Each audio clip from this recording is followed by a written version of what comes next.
It was one of the biggest mistakes of my life, agreeing to help someone I'd never met with what seemed like a simple favor.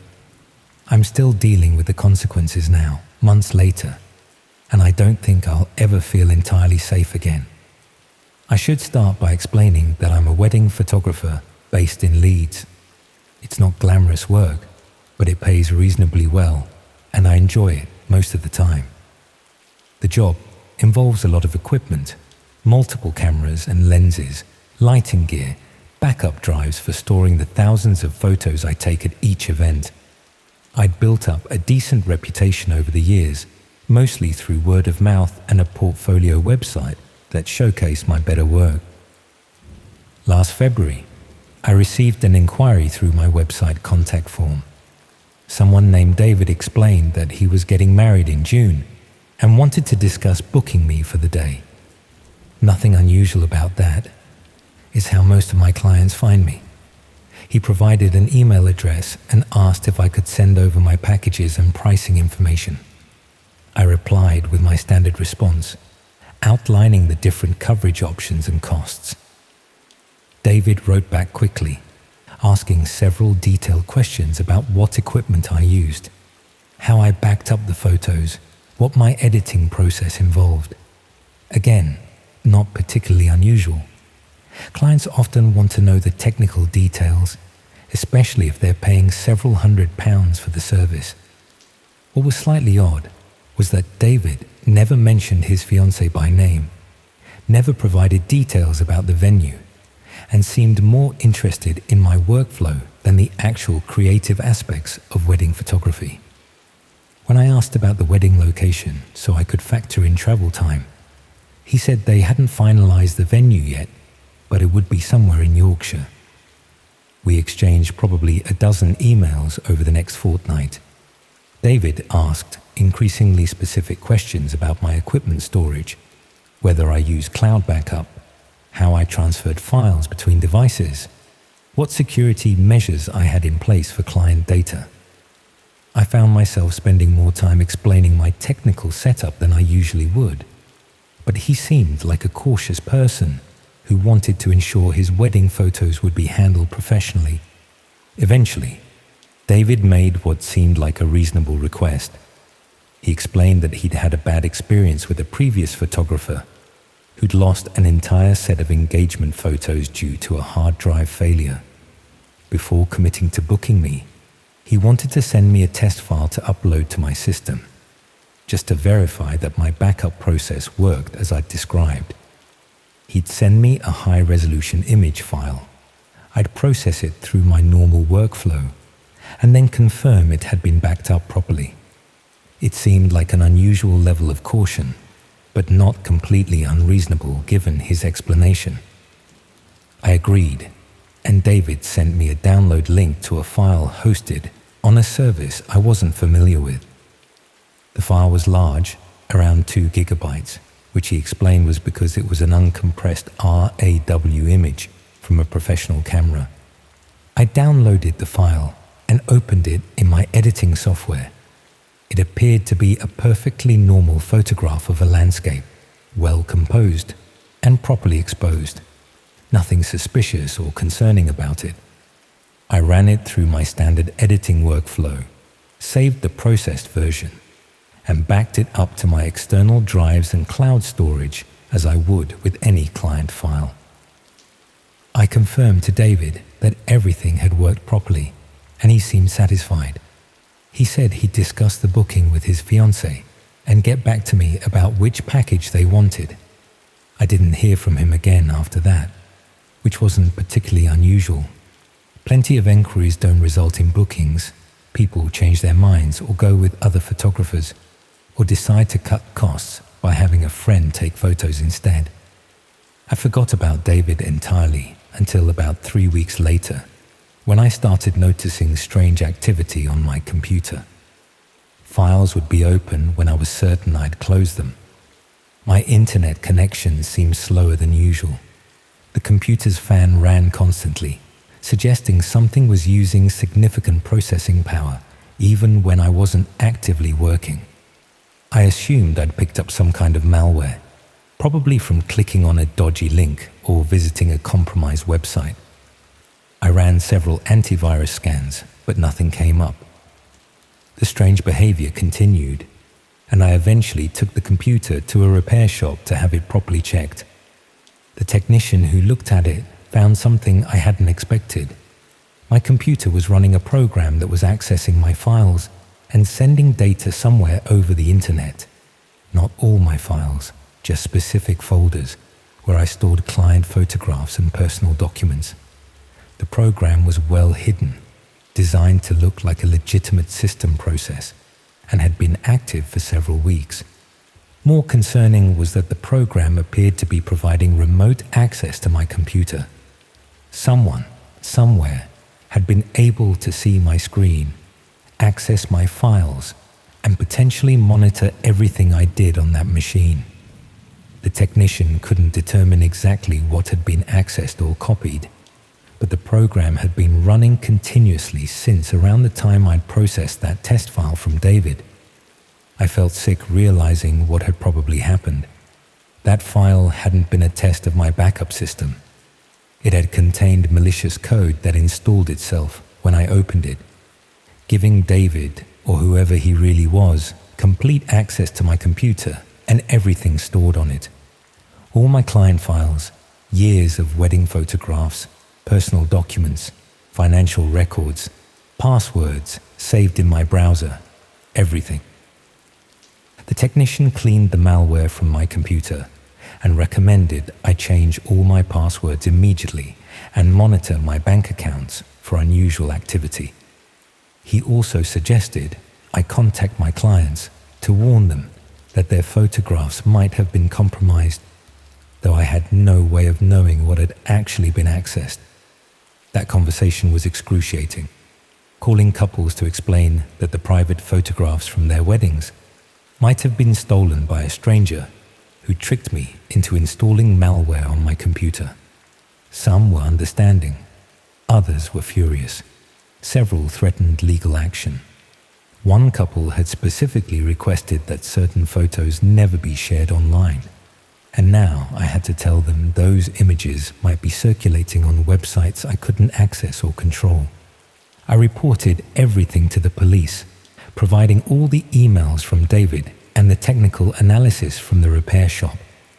They took a statement but explained that this type of crime was increasingly common and extremely difficult to prosecute. The email address David used was probably fake. The file hosting service was based overseas, and tracking down whoever was actually responsible would require resources the local police didn't have. A detective suggested I search for my client's photos online to see if they'd been posted anywhere. I spent several evenings doing image searches, checking social media sites, looking for any sign that the stolen photographs had been shared publicly. I found nothing, which should have been reassuring, but somehow made it worse. If the photos weren't being posted publicly, what were they being used for? About a month after I discovered the malware, I received an anonymous message through my website contact form.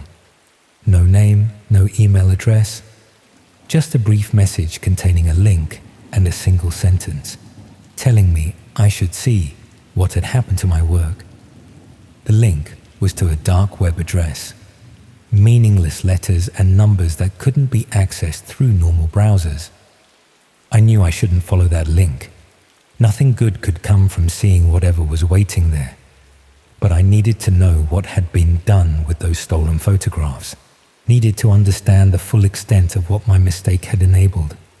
I spent an evening reading about how to access these hidden websites, eventually setting up the necessary software despite my growing dread about what I might find. The process was simpler than I'd expected, though I felt like I was descending into something dark and irrevocable with each step. The website that loaded was designed like a professional gallery site, clean and well organized. But instead of stock photography or artistic work, it displayed wedding photographs. My wedding photographs, dozens of complete sets from different events, all carefully organized by date and labeled with the couple's names. Each gallery had a view counter showing how many times it had been accessed. The numbers were horrifying. Thousands of views for some galleries, hundreds for others. Beneath each set of photos was a price list. People could purchase individual images or entire collections, with the cost varying based on how recent the wedding was and how many photos were included. The comments section below each gallery made me feel physically ill. People discussing the photographs in ways that had nothing to do with photography or weddings, focusing on specific individuals in the images, requesting certain types of shots, sharing the photos on other websites I'd never heard of. My work, taken without permission and sold to strangers who viewed these private moments as entertainment or something worse. But what made everything infinitely worse was discovering that my clients' photos weren't the only ones on the site. There were galleries from dozens of other photographers, thousands of wedding photographs stolen from professionals who'd been tricked the same way I had. An entire marketplace built on exploiting photographers' trust and selling intimate moments that were never meant to be public. I documented everything I could, taking screenshots and recording the website address, then reported it to the police again. They passed the information to a cybercrime unit that specializes in dark web activity, but warned me that shutting down these sites was a complicated process that could take months or years, assuming it could be done at all. The detective I spoke to explained that the photos were valuable because they were genuine rather than staged, showing real people in private moments with their families and friends. Wedding photographs captured people when they were emotional and unguarded, making them particularly sought after by certain communities online. The fact that the subjects had no idea their images were being traded made them even more valuable. I contacted every client whose photos had appeared on that website. Some had already known something was wrong because they'd been contacted by strangers who'd seen their photos, people sending disturbing messages or trying to connect with them on social media. Others had no idea their private moments had been circulating online for months, viewed and discussed by thousands of strangers. The legal consequences were severe. Several clients pursued action against me, claiming I hadn't taken adequate security measures to protect their data. My professional insurance covered some of the costs, but not all of them. My reputation in the industry was destroyed. No one wants to hire a photographer who allowed their clients' photos to be stolen and sold on the dark web. I eventually had to close my business entirely. The website hosting my stolen work was taken down after several months, but the detective confirmed the photos had been copied and redistributed across multiple other sites before it disappeared. Those images are still out there somewhere, accessible to anyone who knows where to look. What haunts me most is thinking about all the other photographers who might be receiving similar inquiries right now, from people claiming to be cautious clients who just want to test backup systems. How many are downloading files they think are harmless test images, installing malware without realizing it, giving strangers access to years of client photographs. I tried to warn others in the industry, posting on photography websites and social media groups about what had happened. Some people took the warning seriously, but others dismissed my story as paranoia or suggested I'd simply been careless with security. No one wants to believe they could fall for the same trick, that a few reasonable-sounding emails could lead to such a catastrophic breach of trust. I've changed careers now, working in retail management, where the worst damage I can do is accidentally over-ordering stock. I don't own a professional camera anymore, don't take photos, except occasional snapshots on my phone. The sight of a wedding party makes me feel anxious and guilty, wondering if their photographer is taking proper security precautions, or if their private moments will end up traded on hidden websites. Sometimes I search for that site, checking if it's been permanently shut down or if it's resurfaced somewhere else. The original address no longer works, but I found similar sites offering the same service, selling stolen wedding photographs to people who view others' happiness and intimacy as commodities to be purchased. I know David wasn't his real name, and I know I wasn't specifically targeted.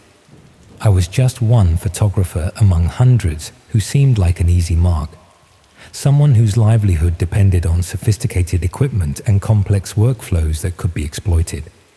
The person who sent that first email probably sent identical messages to dozens of photographers, knowing a percentage would fall for the same story. The test file I downloaded is still on my old hard drives, backed up in multiple locations exactly as I promised it would be. I've never deleted it, keeping it as a reminder of how easily trust can be weaponized and how a single mistake can echo outward in ways you can't predict or control. Those couples trusted me with their wedding photographs, and I failed them in a way that can never be made right. Their private moments exist somewhere in the hidden corners of the internet, viewed and discussed by strangers, and there's nothing I can do to take that back. No amount of apologies or legal settlements can undo what happened because of my mistake. That's what I think about when people ask why I left photography. Not the financial losses or the legal troubles or the destroyed reputation, but the knowledge that I enabled something terrible to happen to people who'd done nothing wrong except trust the wrong photographer with their memories, and that somewhere online, those images still exist, still being traded and viewed, still causing harm I'll never fully understand.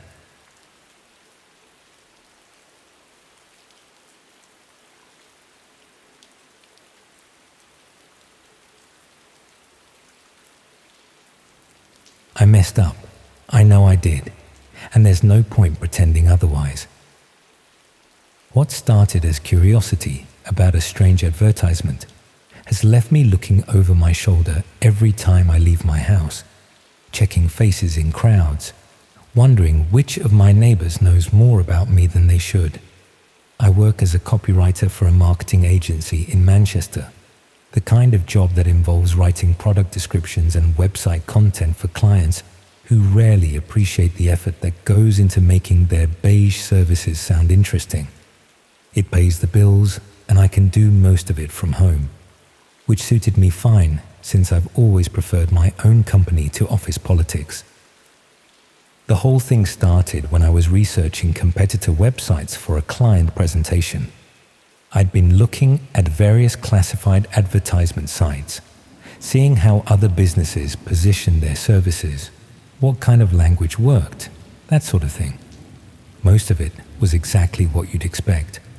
Second-hand furniture, cars for sale, people offering gardening services or dog walking. Then I found a listing that didn't quite fit. It was on a legitimate classified site, one of the larger ones that's been around for years.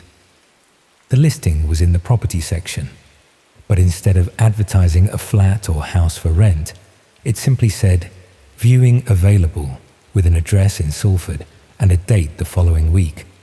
No rental price, no description of the property, no contact details, just those 2 words and a time slot. I probably wouldn't have paid much attention to it, except the address looked familiar. It took me a moment to place it, but I eventually realized it was the street where my mate Rob used to live before he moved to Bristol. I'd been to his old flat several times for dinner or to watch football, and I was fairly certain I remembered the specific house number. Out of curiosity more than anything else, I clicked through to see if there were any other details. The listing had been posted anonymously, with no user profile or history attached. The description field was completely blank, except for a reference number composed of random letters and numbers. It had been viewed around 30 times, which seemed low for a property listing, but high for something so vague and uninformative. I searched for the reference number online, thinking it might lead to a proper listing elsewhere with more information. What I found instead was a discussion on an obscure message board, where someone had asked if anyone knew what these types of listings meant. The responses were unhelpful and vague, with most people dismissing it as a posting error or spam. One person suggested it might be code for something, but didn't elaborate on what. The more I looked at that listing, the stranger it seemed. Why would someone post a viewing time for a property without any actual property information? Who would respond to such a vague advertisement? And why did the address have to be a place I recognized? I convinced myself I was overthinking it. Probably just someone who'd messed up their listing and forgotten to include the crucial details. But the coincidence of it being Rob's old address bothered me enough that I sent him a message, asking if he knew anything about the current occupants or if the place was up for rent. Rob replied saying he had no idea who lived there now and hadn't kept in touch with anyone from that street. He'd moved out nearly 2 years ago and hadn't been back since. The landlord who'd owned his flat had been selling up properties around that time, so it could be under new ownership entirely. I should have left it there. I had work to do, the client presentation to prepare, no legitimate reason to spend more time thinking about a badly written property listing. But something about it nagged at me over the next few days. I found myself checking the listing repeatedly, seeing if any details had been added or if it had been taken down. It stayed up, unchanged, until the date mentioned in the original post. That evening, I checked one final time and found the listing had been removed. In its place, posted by the same anonymous account, was a new listing. Another address in Manchester, another viewing available heading, another date the following week. This address I didn't recognize, but the format was identical to the first one. I started searching for similar listings, curious if this was part of some pattern. Over the next hour, I found 5 more scattered across the site, all posted within the past month, all following the same minimal format. Different addresses across Greater Manchester, different dates, but the same mysterious reference numbers and complete lack of property details. What made me genuinely uneasy was discovering that one of the addresses was for a house 3 streets away from my own flat. I'd walked past it countless times, a standard terraced house indistinguishable from dozens of others in the area. The listing gave a viewing time for 2 days later, midday on a Thursday. I knew I was probably being paranoid, but I couldn't shake the feeling that something was wrong about these listings. The coincidence of one being so close to where I lived, combined with the earlier one being at Rob's old address, seemed too specific to be random. On the Thursday, I did something I'm not proud of. I walked down to that street at the time mentioned in the listing and watched the house from a distance. I told myself I was just satisfying my curiosity, that I'd see it was a perfectly normal property viewing and could forget about the whole thing. What I actually saw was 3 people arriving separately over the course of about 20 minutes. None of them looked like typical house hunters. They didn't peer through windows or check the property's exterior.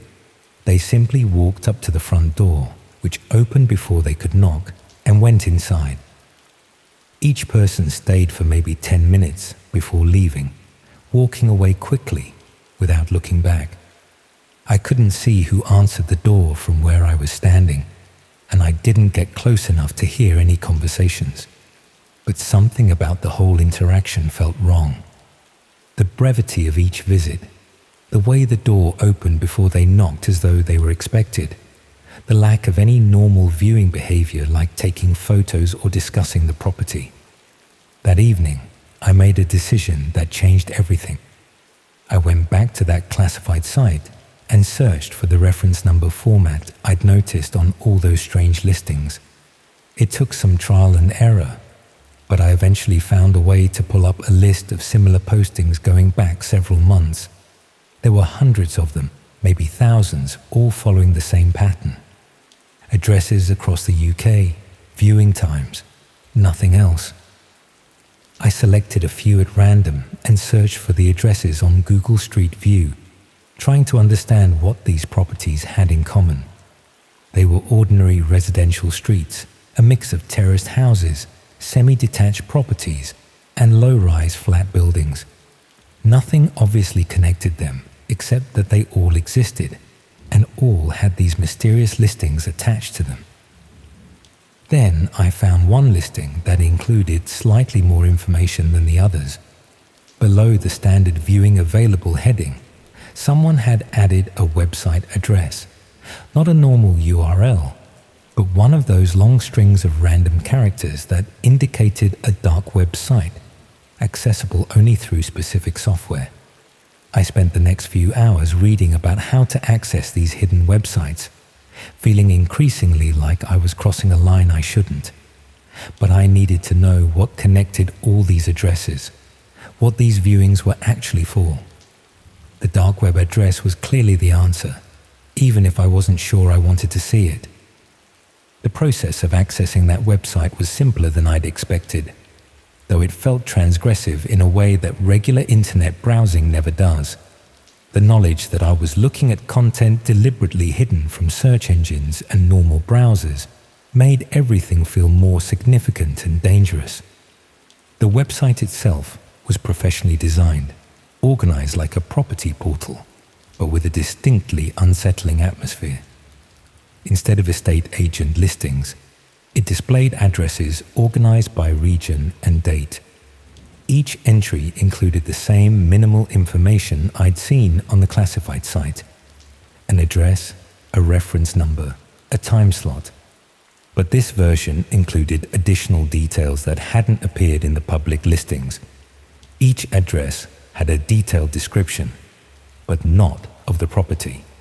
Instead, it described the current occupants, their approximate age, their work schedules, whether they lived alone, what time they typically left and returned home. One listing mentioned that the occupant worked from home most days, but went to a gym 3 evenings a week. Another noted that the resident usually took their bins out on Tuesday evenings and received grocery deliveries on Saturday mornings. These weren't property viewings. They were opportunities to access occupied homes when specific information suggested it would be safe to do so. The reference numbers corresponded to different levels of access or different purposes, though I couldn't decode the full system from what I was seeing. Worst of all, I found my own address, listed with today's date and a time slot in 2 hours, when I was supposedly at my regular Thursday evening circuit training class at the local leisure centre. The description noted that I lived alone, worked from home, and typically spent Thursday evenings out of the flat between 7 and 9.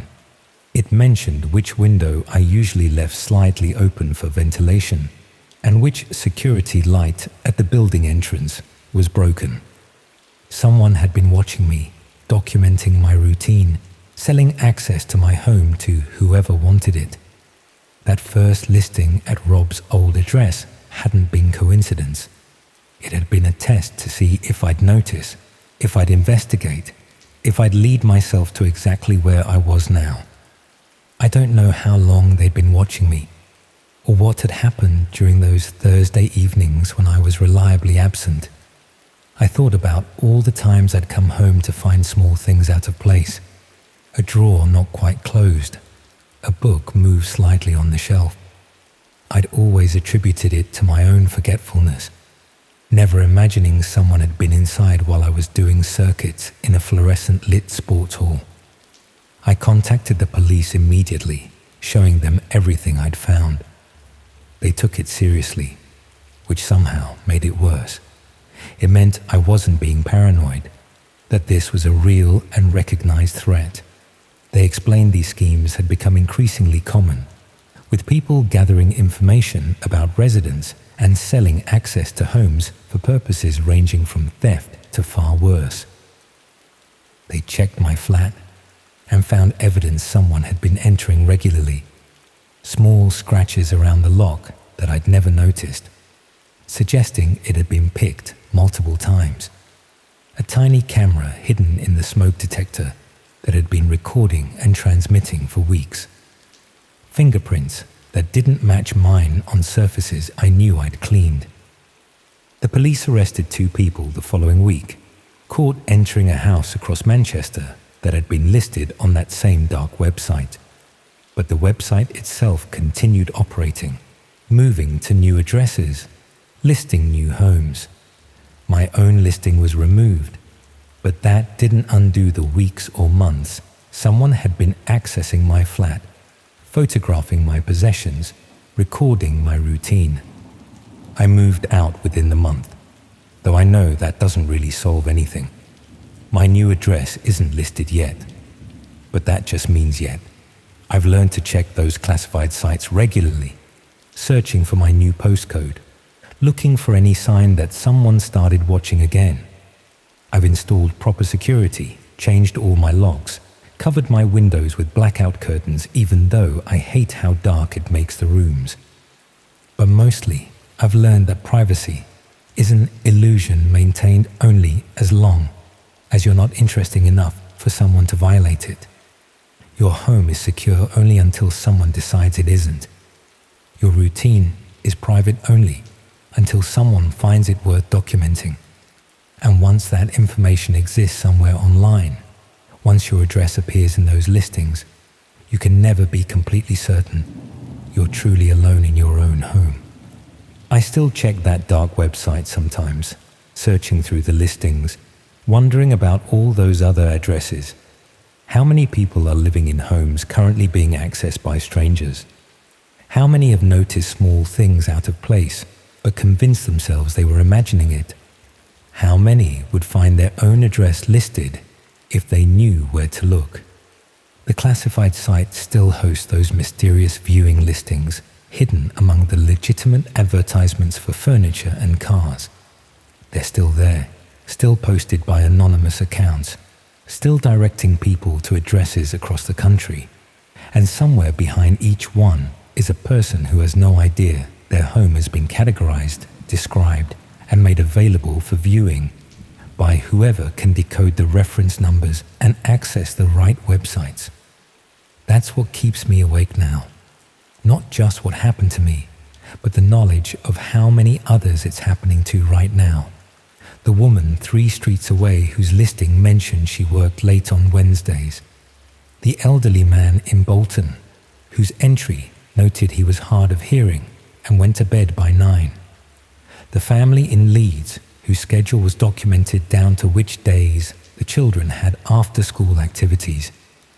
All those addresses, all those lives, all that private information gathered and sold in hidden corners of the internet where normal people would never think to look. And I found it by accident, following a curiosity that seemed harmless at the time, but led me to discover exactly how vulnerable we all are. I messed up by investigating those listings in the first place, but I'm still not sure if I'd make a different choice, because now I know the truth. Uncomfortable as it is, now I understand that the locks on our doors and the routines we think are private are only as secure as we are invisible. And in a world where information has value, none of us are invisible enough.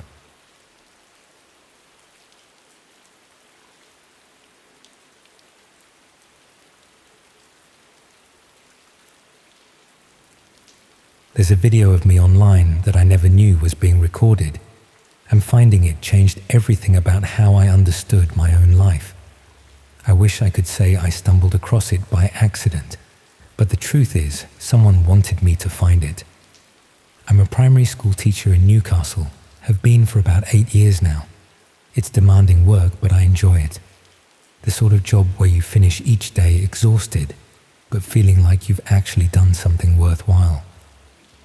I live alone in a 1-bedroom flat near the city centre. Nothing fancy, but it's mine, and it's comfortable enough. Last autumn, I applied for a new position at a different school, Better pay, shorter commute, more opportunities for progression. The application process was standard enough. Online form, supporting statement, references from my current head teacher. I spent a couple of evenings getting everything together and submitted it through the council's recruitment portal. About a week later, I received an email asking me to complete an additional assessment. The message came from what appeared to be the council's HR department, using their official email domain and professional formatting. It explained that due to the high number of applicants, they'd introduced a new screening process involving a video interview that could be completed at home. The email included a link to a platform I hadn't heard of before, something called TeachAssess Pro. It looked legitimate enough, with a clean professional design and testimonials from other educational authorities. The instructions were straightforward. Answer 5 pre-recorded questions on camera, with 2 minutes to respond to each. Standard interview practice questions about classroom management and curriculum planning. I set up my laptop in the living room, made sure the lighting was decent, and completed the assessment. It felt slightly awkward talking to a camera rather than a real person, but I'd done similar things for other applications. The questions were exactly what I'd expected, and I felt reasonably confident about my responses. The platform confirmed my submission and said I'd hear back within 2 weeks about whether I'd been selected for a face-to-face interview. I thought nothing more about it and continued with my normal routine, teaching my Year 4 class and marking endless spelling tests. 3 weeks passed with no response. I checked my application status on the council portal and found something strange. There was no record of any video assessment being requested. According to their system, my application was still sitting in the initial review stage, waiting to be processed.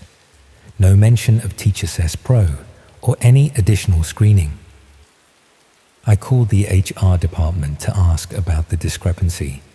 The woman I spoke to seemed confused by my question.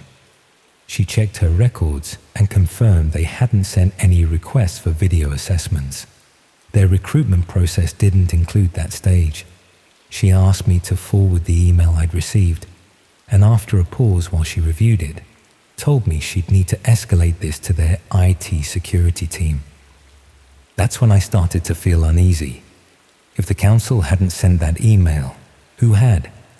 And why would someone create a fake assessment platform just to record candidates talking about teaching strategies? The council's security team contacted me the following day. They explained that several other applicants had received similar emails and completed the same fake assessment. The email had been carefully crafted to look official, using stolen branding and imitating the council's communication style. The TeachAssess Pro website appeared legitimate, but was actually created solely to collect video recordings of applicants.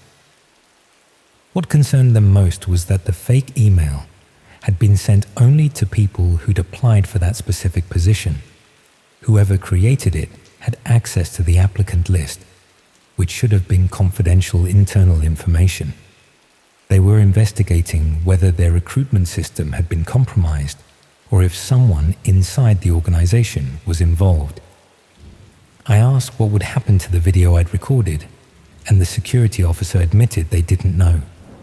The website had been taken down, but the recordings had probably been saved before that happened. She recommended I monitor my social media and online presence for any misuse of the footage, though she couldn't tell me what form that misuse might take. For the next few weeks, I searched for my name and image regularly, checking if the video had been posted anywhere public. I found nothing, which should have been reassuring, but instead made me more anxious. If someone had gone to such elaborate lengths to collect these recordings, they must have had a specific purpose in mind. About 2 months later, I received a message through LinkedIn from an account I didn't recognize. No profile picture, minimal information. clearly a fake account created recently. The message contained only a link and a brief note telling me I should see what they'd done with my audition. Every instinct told me not to click that link, but I needed to know what had happened to that recording. The URL was one of those random strings of characters that indicated a dark web address, meaningless unless you knew how to access it. I spent an evening researching how these hidden websites worked, feeling increasingly uncomfortable with each step. The process was less complicated than I'd imagined, though each action felt like crossing into territory I shouldn't. But I needed to see what was waiting at that address, needed to understand why someone had targeted those job applications specifically. The website that loaded was designed like a casting agency portfolio. Professional layout, organized categories, search functions. But instead of actors or models, it featured ordinary people recorded without their knowledge or consent, organized by profession and appearance. My video was there, along with recordings from the other teachers who'd fallen for the same fake assessment. But we weren't alone. The site contained hundreds of videos, maybe thousands, from people in various professions: teachers, nurses, social workers, care home workers, all recorded in similar circumstances, answering interview questions or completing work-related assessments, completely unaware these recordings would end up here. Each video had been edited and presented like a professional headshot, with overlaid text listing the person's qualifications, location, and other details presumably extracted from their job applications. Beneath each video was a contact form and a price list for different types of services. It took me several minutes to understand what I was looking at. This wasn't just a collection of stolen videos. It was a marketplace where people could hire individuals for purposes the victims would never agree to if asked directly. The videos served as samples, showing potential clients what each person looked like, how they spoke, how they presented themselves.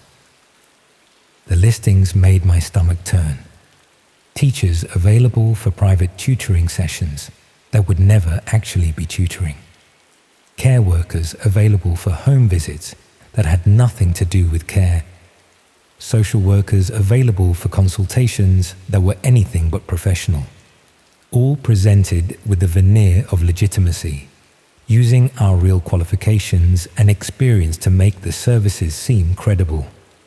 My own listing described me as available for educational consultations and private instruction, with my actual teaching credentials and school listed as verification of expertise. The implication was clear. Someone could hire me through this site, claiming they wanted legitimate tutoring, and I'd have no idea I was walking into something completely different. The contact forms directed inquiries to handlers who presumably managed the logistics of setting up these encounters.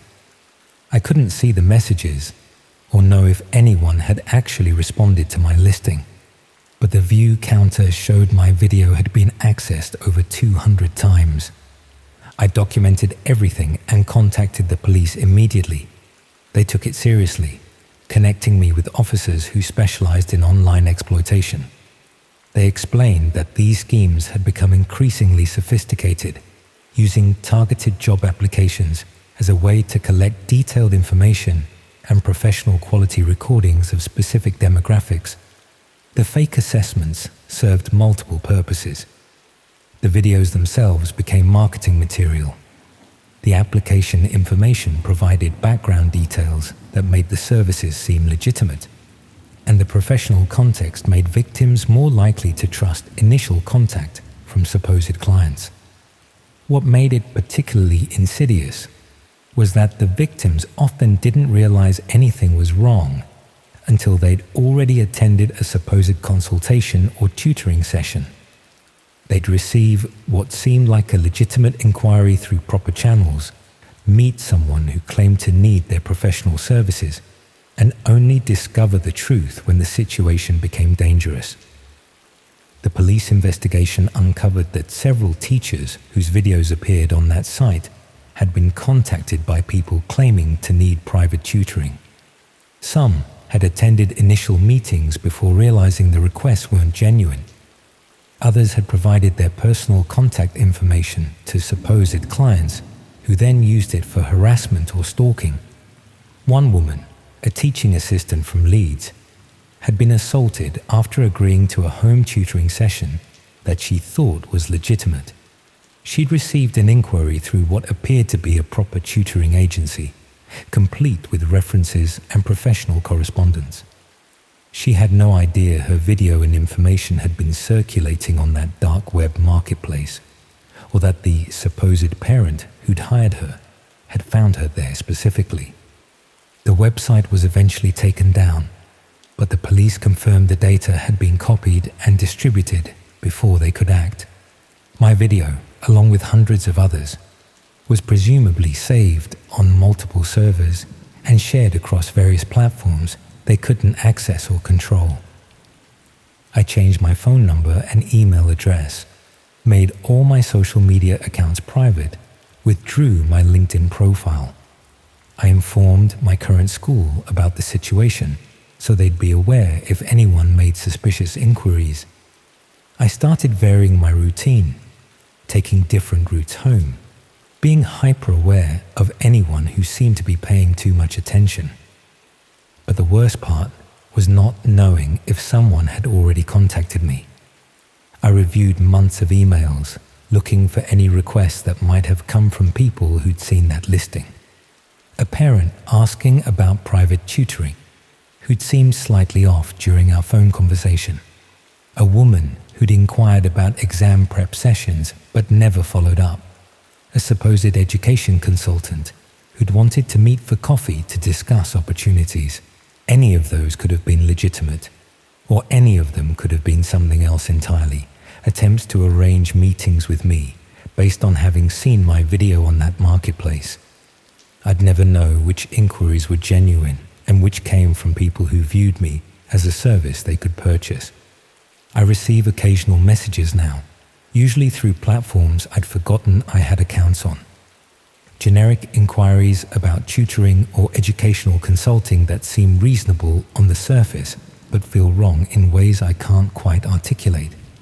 I never respond to any of them, but I can't help wondering how many teachers are responding, agreeing to meet people who found them through that site, walking into situations they don't understand.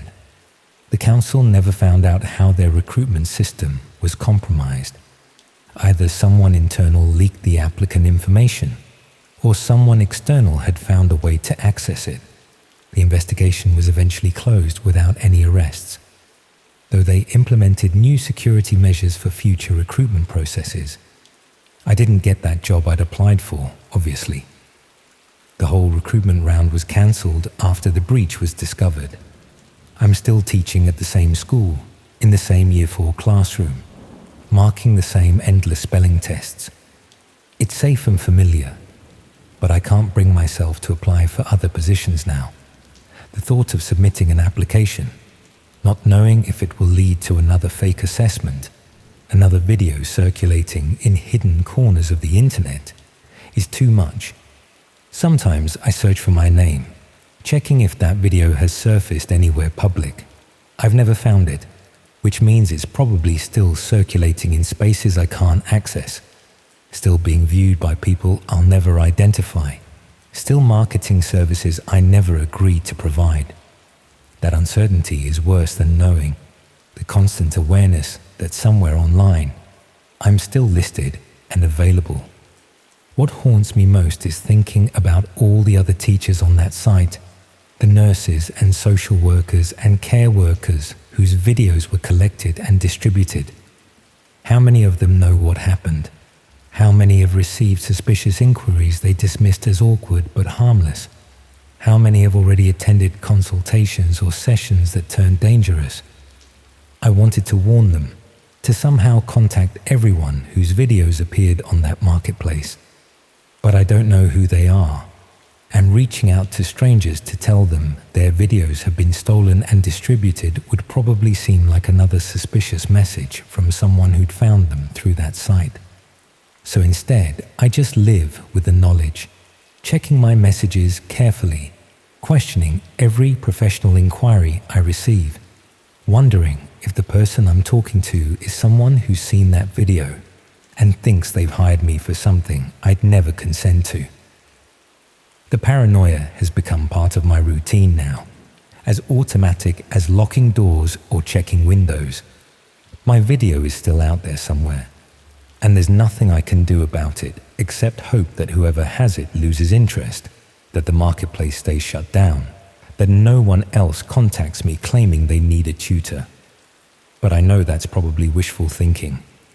Once something exists on the internet, particularly in those hidden spaces most people never see, it exists forever, available to anyone who knows where to look, and somewhere someone is looking.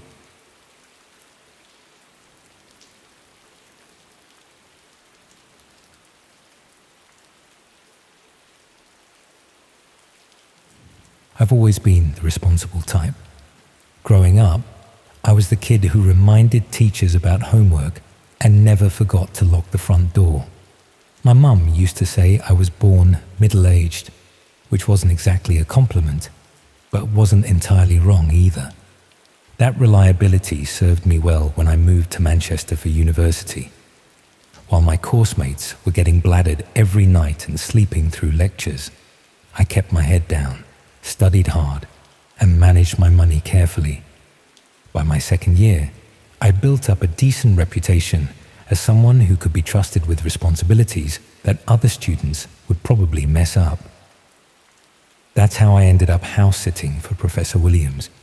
She taught European history and lived in one of those Victorian terraces in Didsbury that academics always seem to end up in. The place was filled with books and quirky furniture, looking like it had been furnished entirely from charity shops, but somehow working perfectly together. She'd been recommended for a visiting fellowship at Oxford and needed someone reliable to look after her house for 6 months. The arrangement was brilliant for me. Free accommodation in a much nicer area than I could normally afford, plus a small monthly payment for handling basic maintenance and keeping the place secure. All I had to do was water her plants, deal with any post, and make sure the house didn't get broken into while she was away. Professor Williams was thorough about explaining everything before she left: which plants needed watering when, how to work the ancient central heating system, where the stopcock was in case of emergencies. She showed me around every room, pointing out anything that might need attention and making sure I understood how everything worked. The house was larger than it looked from outside, with rooms that seemed to have been added on over the years without much planning. There was a study lined with books from floor to ceiling, a conservatory full of plants that she was particularly worried about, and a cellar that she used for storage, but told me I probably wouldn't need to access. She also had a small office upstairs where she did her research, with a computer and filing cabinets full of what looked like academic papers and correspondence. She asked me not to disturb anything in there, which was fine by me. I had no interest in medieval trade routes or whatever it was she specialized in. The first few weeks went smoothly. I settled into a routine of checking the plants every couple of days, bringing in any post, and generally making sure everything was ticking over normally. The house was comfortable and quiet, much better for studying than my previous shared accommodation, where someone was always playing music or having people round.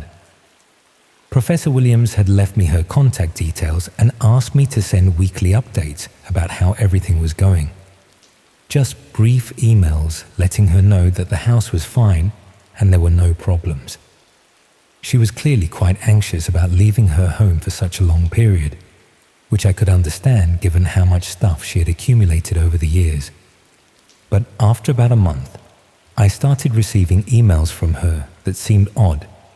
She began asking very specific questions about things happening around the house, whether I'd noticed anyone lurking in the street outside, if any post had arrived that wasn't addressed to her, whether I'd heard any unusual noises during the night. The sort of questions that suggested she was worried about something more serious than just general burglary concerns. When I assured her that everything was completely normal and quiet, she seemed relieved, but also somehow surprised, as if she'd been expecting something to happen and was puzzled that it hadn't occurred yet. She also started giving me additional instructions about security, making sure all windows were locked every night, not answering the door to anyone I didn't recognize, being careful about what information I shared if neighbors asked questions about her absence. Again, sensible precautions, but the level of concern seemed disproportionate to the actual risks. I began paying more attention to the house and neighborhood, wondering if there was something I'd missed that was making Professor Williams so anxious. But Didsbury was exactly the sort of middle-class area where the biggest crime problem was probably bicycle theft. The neighbors were friendly but not intrusive. The street was well lit and regularly patrolled, and I'd never felt unsafe walking around at any time of day or night. The house itself also seemed perfectly secure. Good locks on all the doors and windows, a modern alarm system, even security lights that came on automatically if anyone approached the property after dark. Whatever Professor Williams was worried about, she'd clearly taken reasonable precautions to protect against it. That's when I started exploring the house more thoroughly. I'd been respectful of her privacy during the first month, staying in the main living areas and only going into other rooms when necessary for maintenance.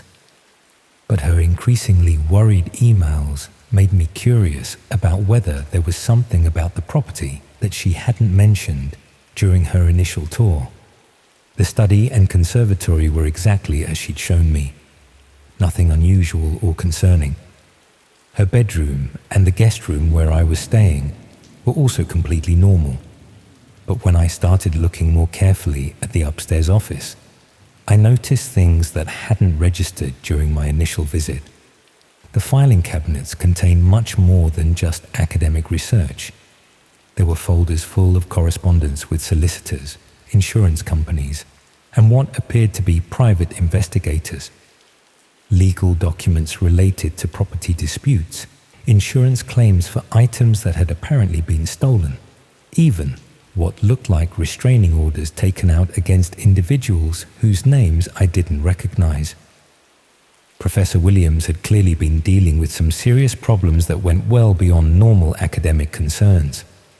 The computer in her office was password protected, but she'd left it logged in with several browser windows open. Most were related to her research, but there were also tabs showing websites that specialized in personal security and surveillance detection.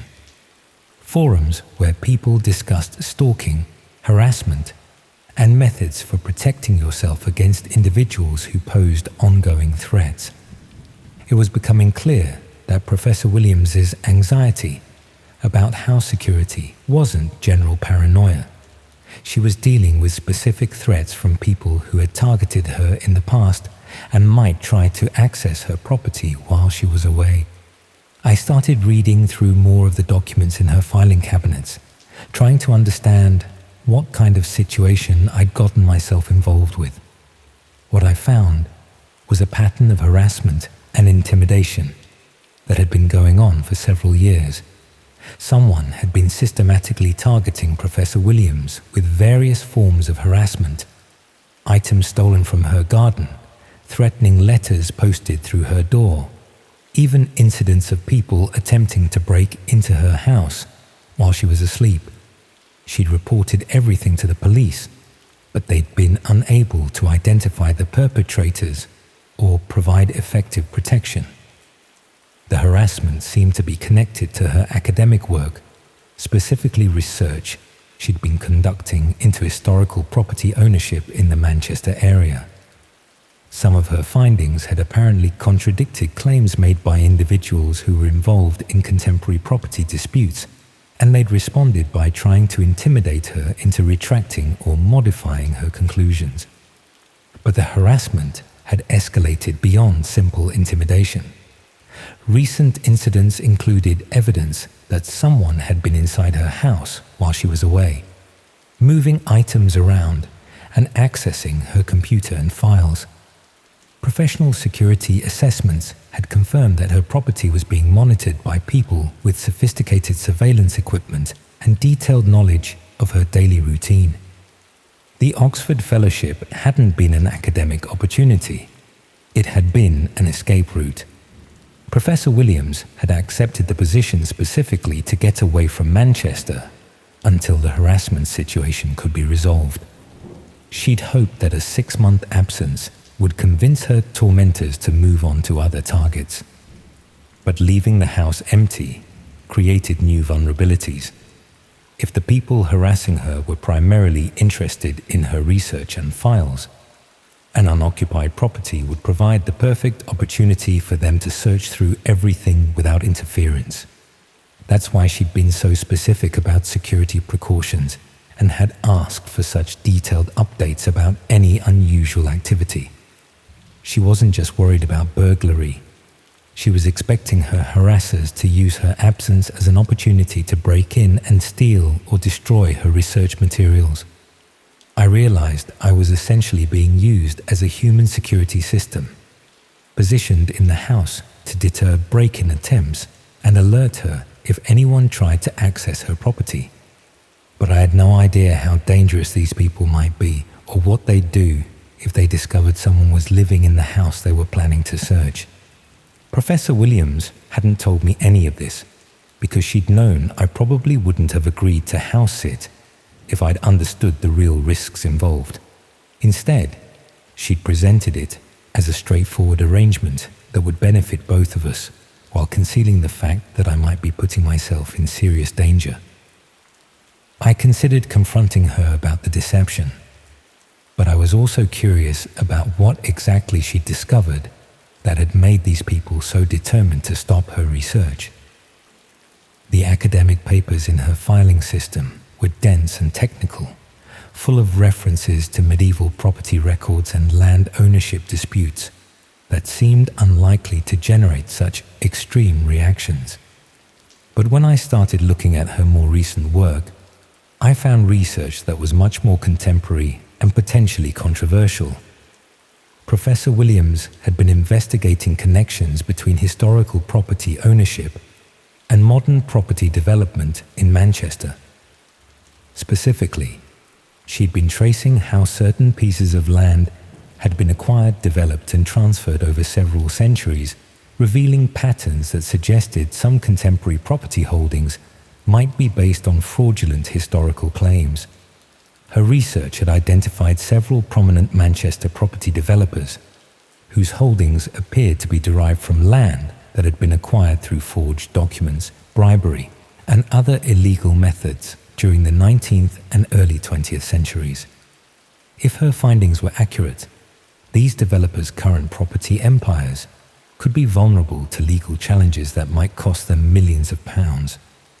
That would certainly explain why someone might be willing to use harassment and intimidation to prevent her research from being published or used in legal proceedings. But it also meant that the people targeting her weren't just academic rivals or cranks with grievances about historical interpretations. They were potentially connected to serious criminal enterprises with substantial financial resources and a willingness to use violence to protect their interests. I was now living in a house that contained evidence of major property fraud, being targeted by people who had already demonstrated their willingness to use illegal methods to suppress inconvenient research. Professor Williams's increasingly worried emails suddenly made much more sense. She wasn't just concerned about burglary. She was terrified that her research would be destroyed and that anyone protecting it might be seriously harmed in the process. I started taking much more serious security precautions, double-checking all locks every night, varying my daily routine to make it harder for anyone to predict when I'd be home, even researching escape routes from the house in case someone tried to break in while I was there. but I also began preparing to document and preserve Professor Williams's research in case something did happen to the original materials. If people were willing to commit serious crimes to suppress her findings, those findings were probably important enough to deserve protection. I started copying her files onto external storage devices, uploading important documents to secure cloud storage, even photographing particularly crucial papers so there would be multiple backups if the originals were destroyed. As I worked through her research more systematically, I began to understand why it posed such a serious threat to certain property developers. Her historical analysis didn't just identify questionable land acquisitions. It provided detailed documentation that could be used in court to challenge the legal ownership of some of Manchester's most valuable commercial and residential properties. Property worth hundreds of millions of pounds could potentially be redistributed if her research was accepted as evidence in legal proceedings. Entire business empires could collapse if the historical ownership claims they were based on were proven to be fraudulent. That level of financial exposure would certainly justify extreme measures to prevent the research from becoming public knowledge. But I also realized that simply copying and storing the research wasn't enough to protect it. If the people targeting Professor Williams discovered that backup copies existed, they'd probably escalate their efforts to suppress the information entirely. Anyone known to have access to her research would become a target for the same harassment and intimidation she'd experienced. And unlike an established academic with tenure and institutional support, a student house-sitter would be much more vulnerable to serious threats. I was sitting on evidence of major crimes committed by people with significant resources and demonstrated willingness to use illegal methods to protect their interests. Even if I tried to distance myself from the situation, I now knew too much to be completely safe from retaliation. The house-sitting arrangement that had seemed like such a good opportunity was actually a trap that had put me in serious danger without my knowledge or consent. That's when I started noticing signs that the house was being watched. Cars parked in the street for longer than normal, with occupants who seemed to be observing the property rather than visiting neighbors. People walking past more frequently than you'd expect for a quiet residential street, sometimes making multiple passes within short periods. Most concerning were indications that someone had been testing the house's security measures. Scratch marks around lock mechanisms that suggested attempted lockpicking, footprints in flower beds near windows, even what looked like small electronic devices attached to the property's exterior that might have been surveillance equipment. Professor Williams's harassers had apparently identified the house as a target and were conducting reconnaissance in preparation for a break-in attempt. I tried contacting her to report these developments, but her responses became increasingly evasive. She seemed reluctant to discuss specific security concerns and kept redirecting the conversation to routine house maintenance issues, as if she was worried that our email communications might be monitored by the same people who were targeting her research. When I pressed her for clearer guidance about what to do if I discovered evidence of attempted break-ins, she suggested that I might want to consider ending the house-sitting arrangement early and returning to normal student accommodation. But by this point, I was too invested in protecting her research to simply walk away. The historical property fraud she'd uncovered was exactly the sort of investigative journalism I hoped to pursue after graduation. Her work represented years of careful research that could expose serious crimes and help victims recover property that had been stolen from their families generations earlier. If I abandoned the house and her research was destroyed, important evidence of historical injustices would be lost forever. I decided to stay and take whatever precautions I could to protect both the property and the research materials. But I also started preparing for the possibility that the harassment might escalate to direct confrontation. That preparation turned out to be necessary sooner than I'd expected. I woke up 3 nights later to the sound of someone trying to force open the back door of the house, not attempting to pick the lock or disable the alarm system, just using brute force to break through the door and gain entry as quickly as possible. I had maybe 30 seconds before they got inside.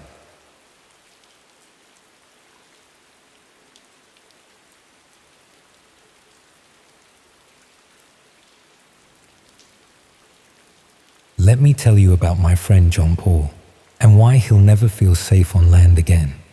He wasn't the sort of person you'd expect to end up living on a yacht. He'd been a history teacher at a comprehensive in Glasgow for the better part of 20 years. The kind of steady, reliable guy who marked papers on Sunday evenings and took the same 2 weeks off every summer. Then everything changed when he won a raffle. It wasn't a huge win, mind you, but enough to transform his life. After all of the arrangements were sorted, he found himself the proud owner of a beautiful 45-foot motor yacht. She was a proper luxury vessel with polished wood fittings, a spacious salon, comfortable sleeping quarters, and all the modern amenities including satellite internet. He discovered he could teach online from anywhere with a stable connection, and the freedom of waking up to different horizons each morning was intoxicating. He'd been living aboard for about 18 months when I first visited him.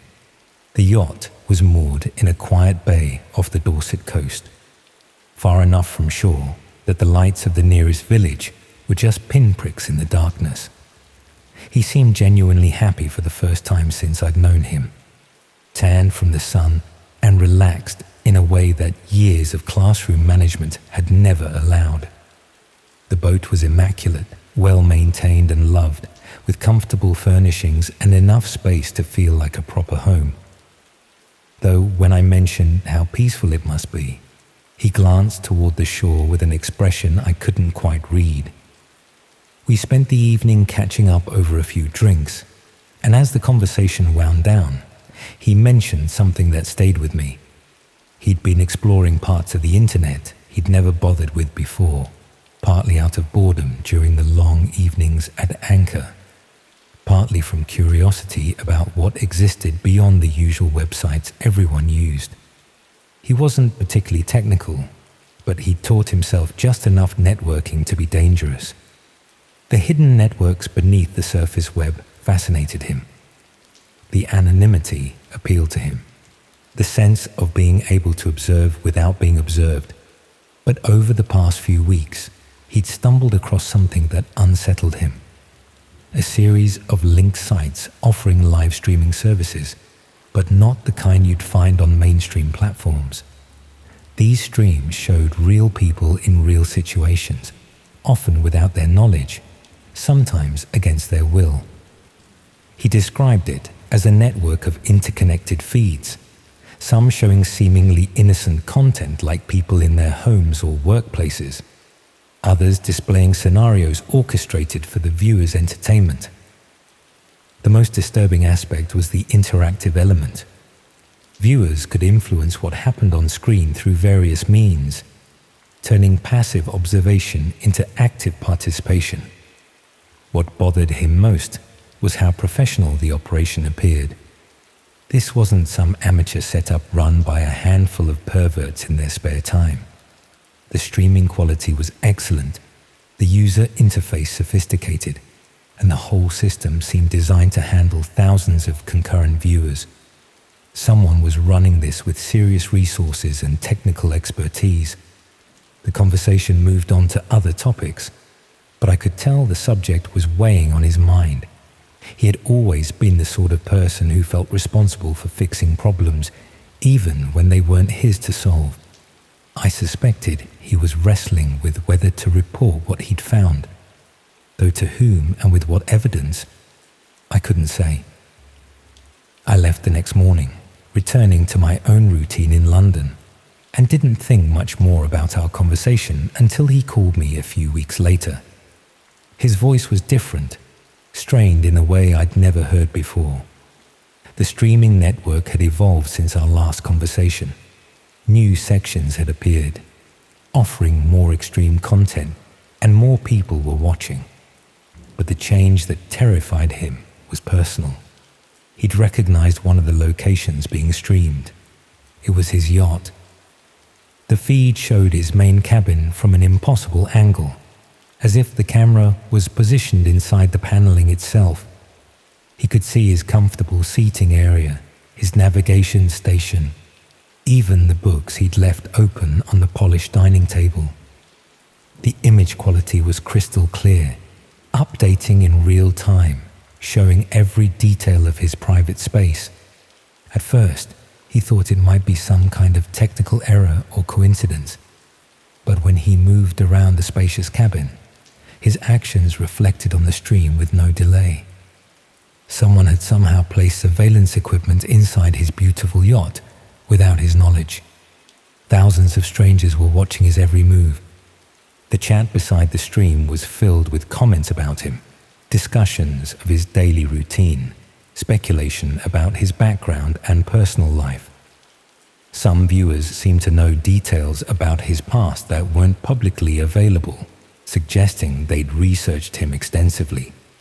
Others were making suggestions about what should happen next, treating his situation like entertainment. He had immediately started searching his vessel for hidden cameras, but found nothing obvious. The equipment had to be there somewhere, capturing video and audio, transmitting it to the streaming network, but it was concealed well enough that an amateur search revealed nothing. More troubling was the realization that this level of surveillance required serious planning and resources. Someone had accessed his boat, possibly multiple times, to install the necessary equipment. They'd studied his movements, learned his patterns, and chosen their moment carefully. This wasn't random targeting. It was a deliberate operation focused on him. He tried various approaches to regain his privacy. He covered every surface that might conceal a camera, disconnected his internet connection, even moved to different anchorages. But the stream continued, suggesting the surveillance system was more sophisticated than he'd initially thought. He attempted to contact other boat owners through marine radio, hoping to warn them or find allies, but his transmissions were met with silence or interference. The worst part was the interactivity and how quickly it escalated. The chat messages shifted from commentary to direct instructions, asking him to retrieve specific objects, move to certain areas of the boat, even step outside at designated times. At first, he dismissed them as trolls, but when he ignored the requests, strange disruptions followed. His GPS would drop out. The weather forecast he'd checked an hour earlier would suddenly show different data. His generator failed twice without clear cause. It was possible these were all coincidences, but the timing was too precise, too convenient. Someone was manipulating his environment, making his life aboard increasingly difficult, forcing him to comply with the viewer's wishes simply to maintain basic comfort and safety. He tried to report the situation to the authorities, but explaining the problem proved almost impossible. The streaming sites were accessible only through hidden networks. The evidence was ephemeral, and his situation sounded far-fetched even to his own ears. The police were polite but skeptical. The Coast Guard suggested he might be suffering from isolation-induced paranoia, and his internet service provider insisted their systems were secure. Meanwhile, the stream audience continued to grow. The viewer count reached several thousand, and the chat was now moderated by users who seemed to have administrative privileges. They organized the other viewers, coordinating their demands, turning his imprisonment into structured entertainment. The breaking point came when he realized the surveillance wasn't limited to his boat.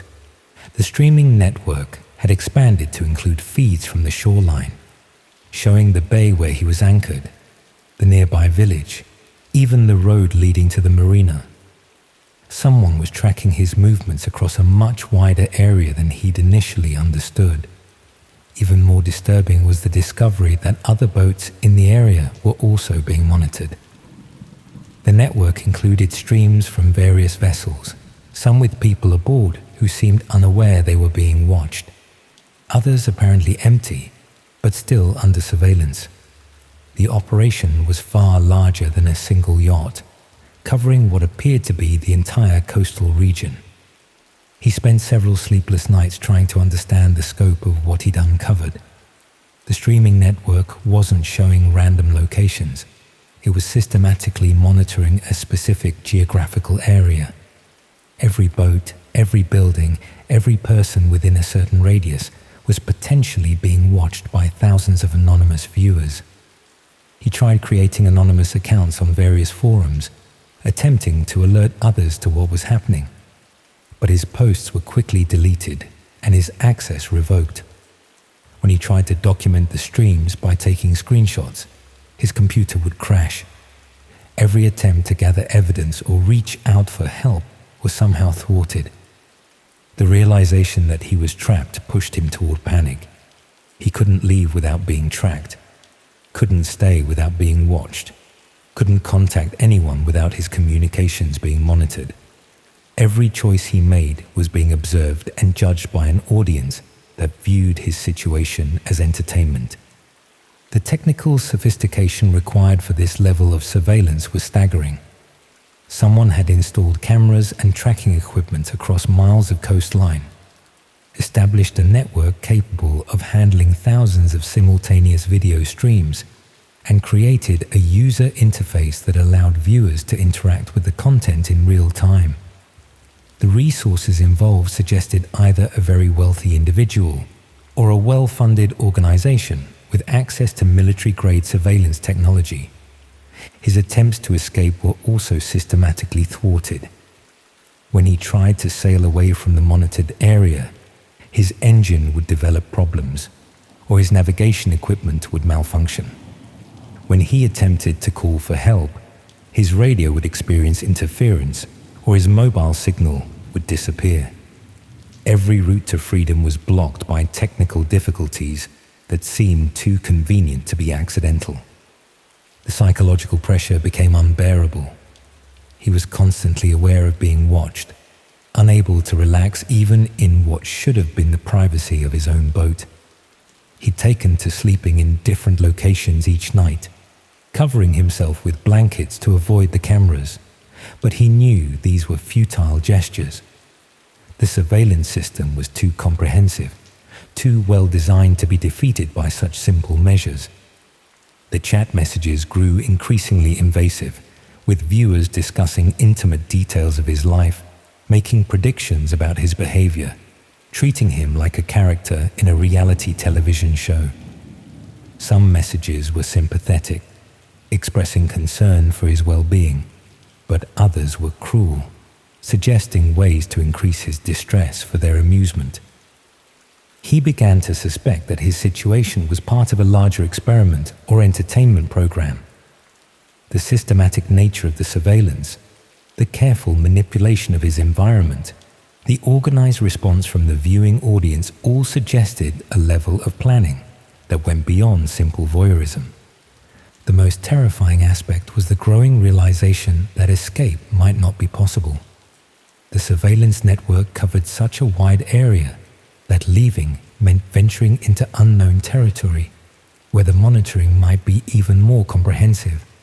The technical capabilities demonstrated so far suggested resources and expertise that made traditional law enforcement seem inadequate to address the situation. Days passed. The isolation was absolute. He was surrounded by water, trapped in a situation that sounded so bizarre that even his closest friends would struggle to believe it.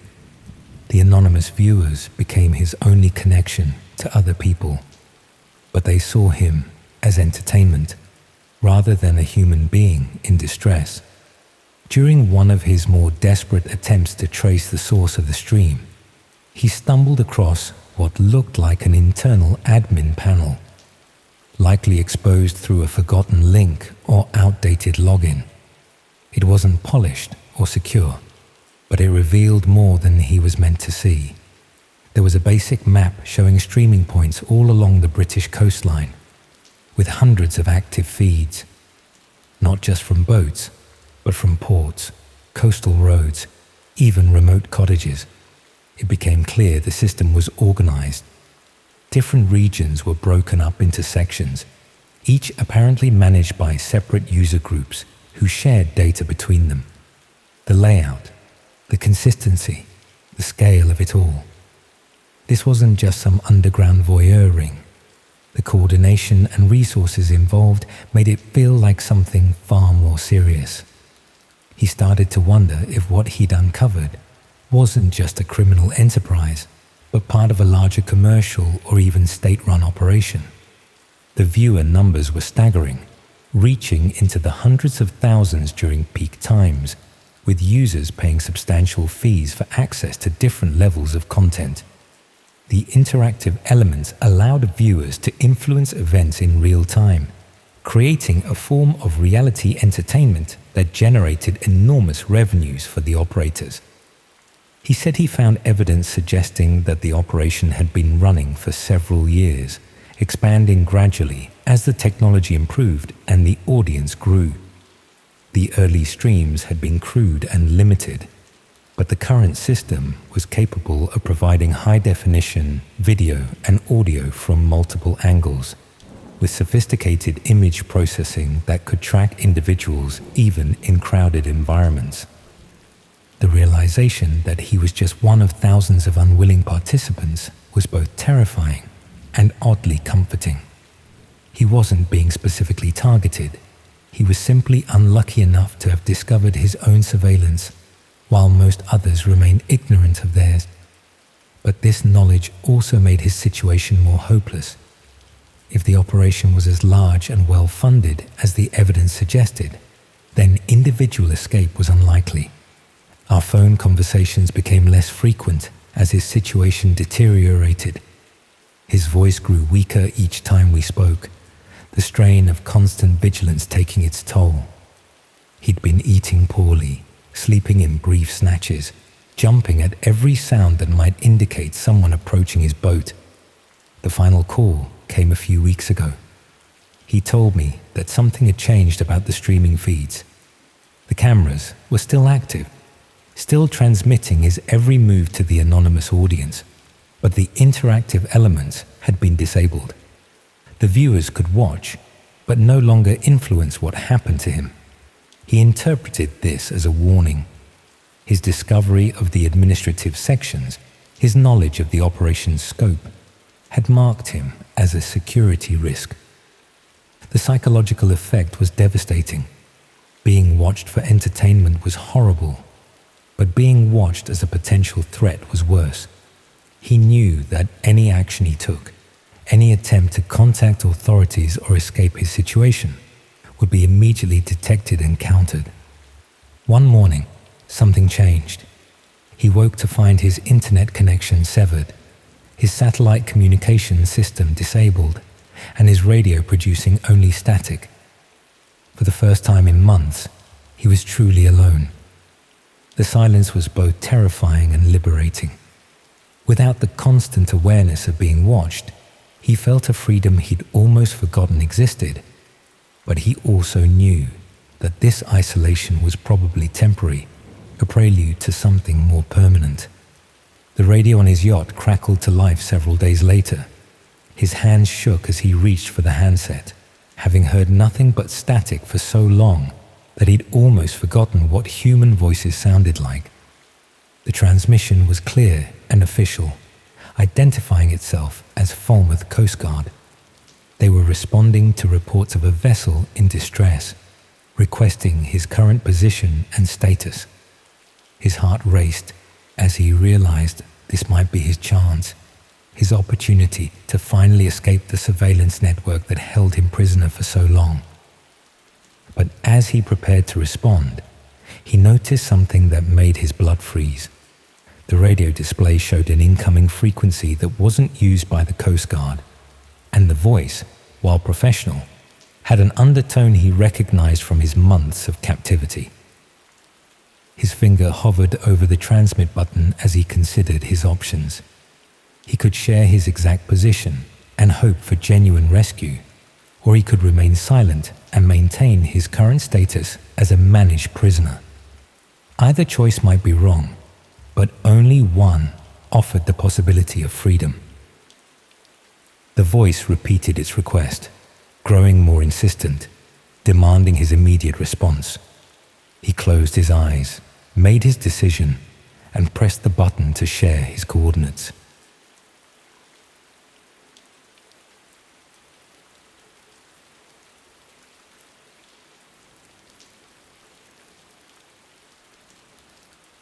I was looking for cheap furniture online when I found photographs of my grandmother's sitting room, posted 3 weeks before she died. I only discovered this because I was trying to find cheap furniture for my first proper flat after graduating from Cardiff. Estate sales were brilliant for picking up decent pieces without paying retail prices, and there were several websites that specialized in house clearances where the family either couldn't be bothered with the hassle or lived too far away to deal with it properly. Most of these sites were straightforward.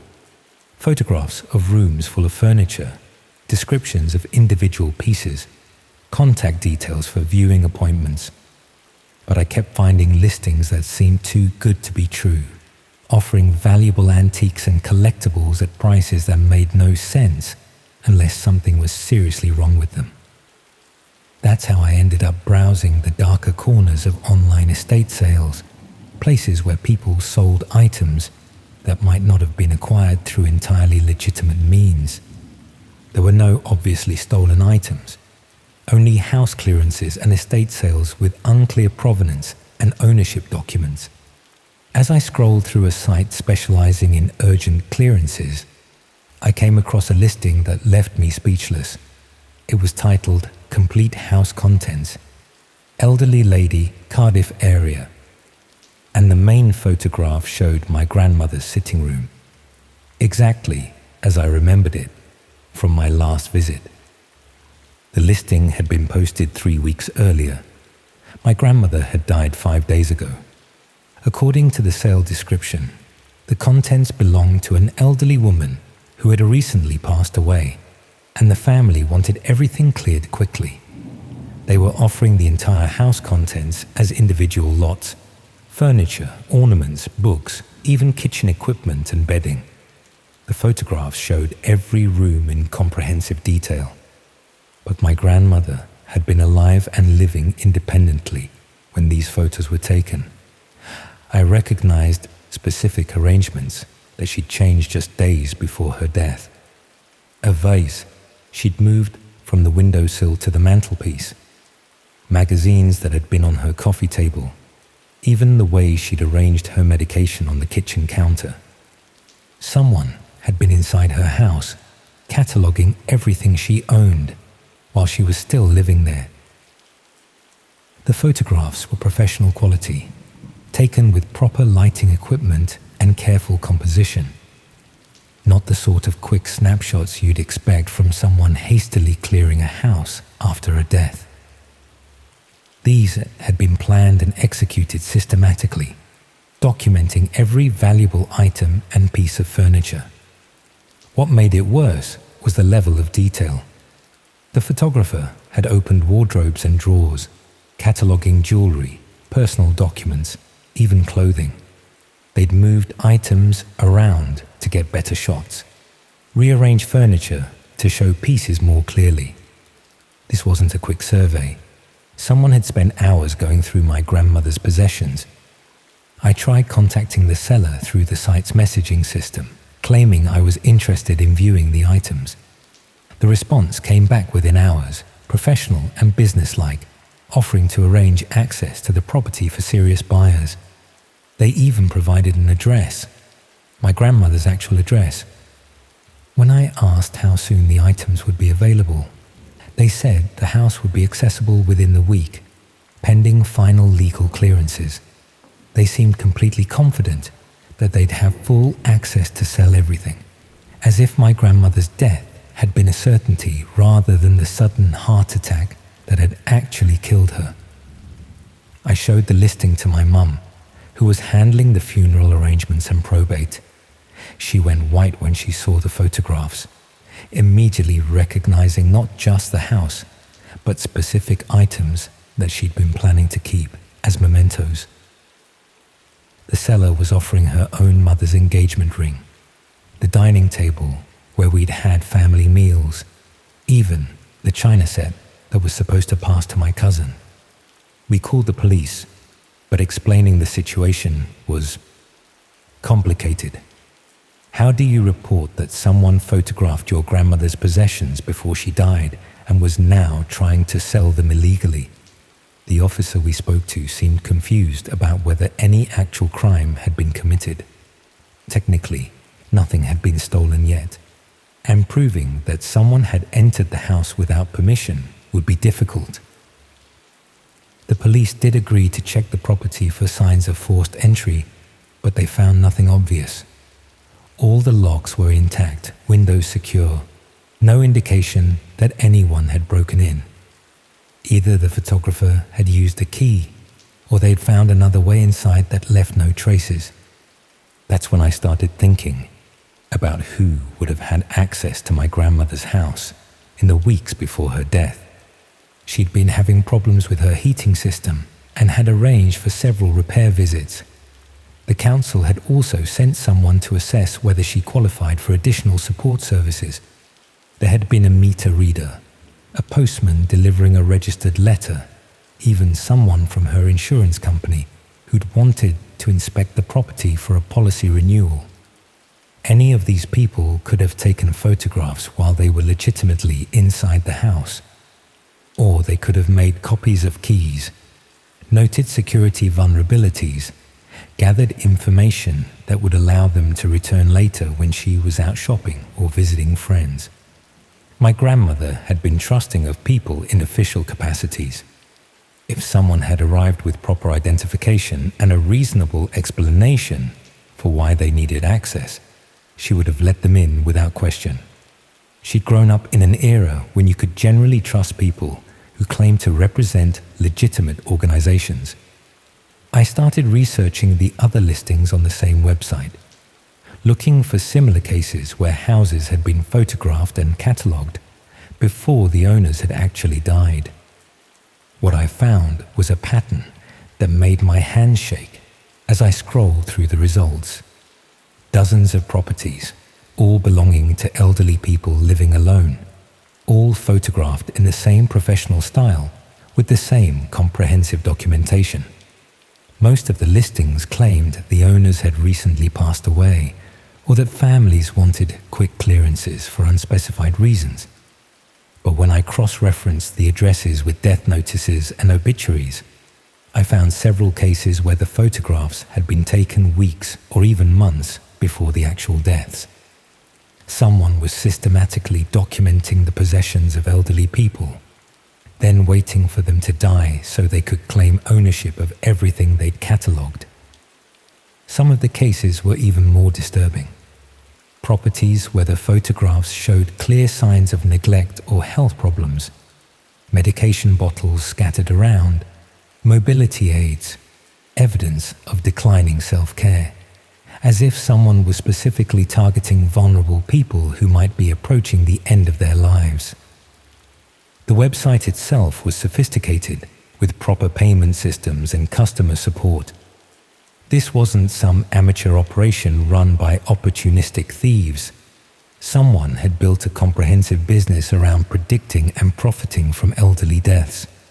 I tried reporting what I'd found to action on elder abuse, but they said they needed more concrete evidence of actual crimes before they could intervene. Photographing someone's possessions wasn't illegal if you had permission to be in their house, and proving that permission hadn't been given would require testimony from victims who were no longer alive.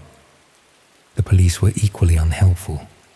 They agreed that the whole thing sounded suspicious, but without evidence of theft or fraud, there was little they could do. They suggested that the photographs might have been taken by legitimate estate valuers or insurance assessors, and that the timing was just an unfortunate coincidence. But I knew it wasn't coincidence. Someone had been inside my grandmother's house, planning to steal everything she owned, weeks before she died.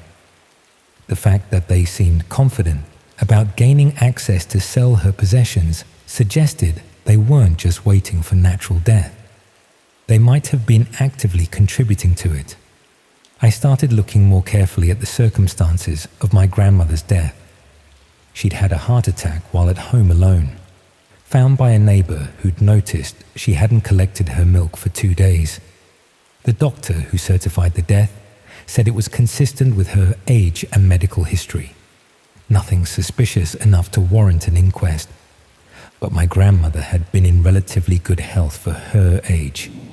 She'd been managing her medication properly, eating well, maintaining her independence.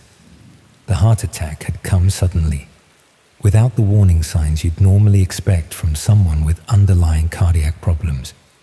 I requested copies of her medical records from the weeks before her death, looking for any evidence that someone might have been interfering with her medication or healthcare. What I found was a series of appointments and visits that didn't match what my family had been told about her condition.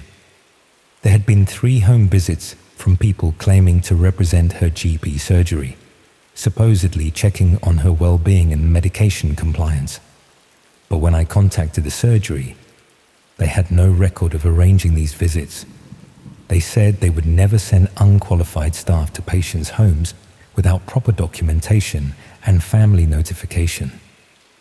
Someone had been visiting my grandmother regularly in the weeks before her death, posing as healthcare workers with access to her medication and potentially the opportunity to cause the heart attack that killed her. I tried presenting this evidence to the police, but they said it was too circumstantial to justify reopening the case. Elderly people often confuse details about medical appointments, and proving that unauthorized people had accessed her medication would require toxicology tests that hadn't been performed during the original death investigation. Meanwhile, the online listing for her possessions remained active. The seller had updated the description to say that the property was now available for immediate clearance, and several valuable items had already been marked as sold. Someone was actively profiting from my grandmother's death, selling her possessions to buyers who had no idea they were purchasing the proceeds of what might have been murder. I tried bidding on some of the items myself, hoping to prevent them from being sold to strangers. But the seller seemed to have other buyers lined up. People were willing to pay premium prices for specific pieces, as if they'd been planning their purchases in advance.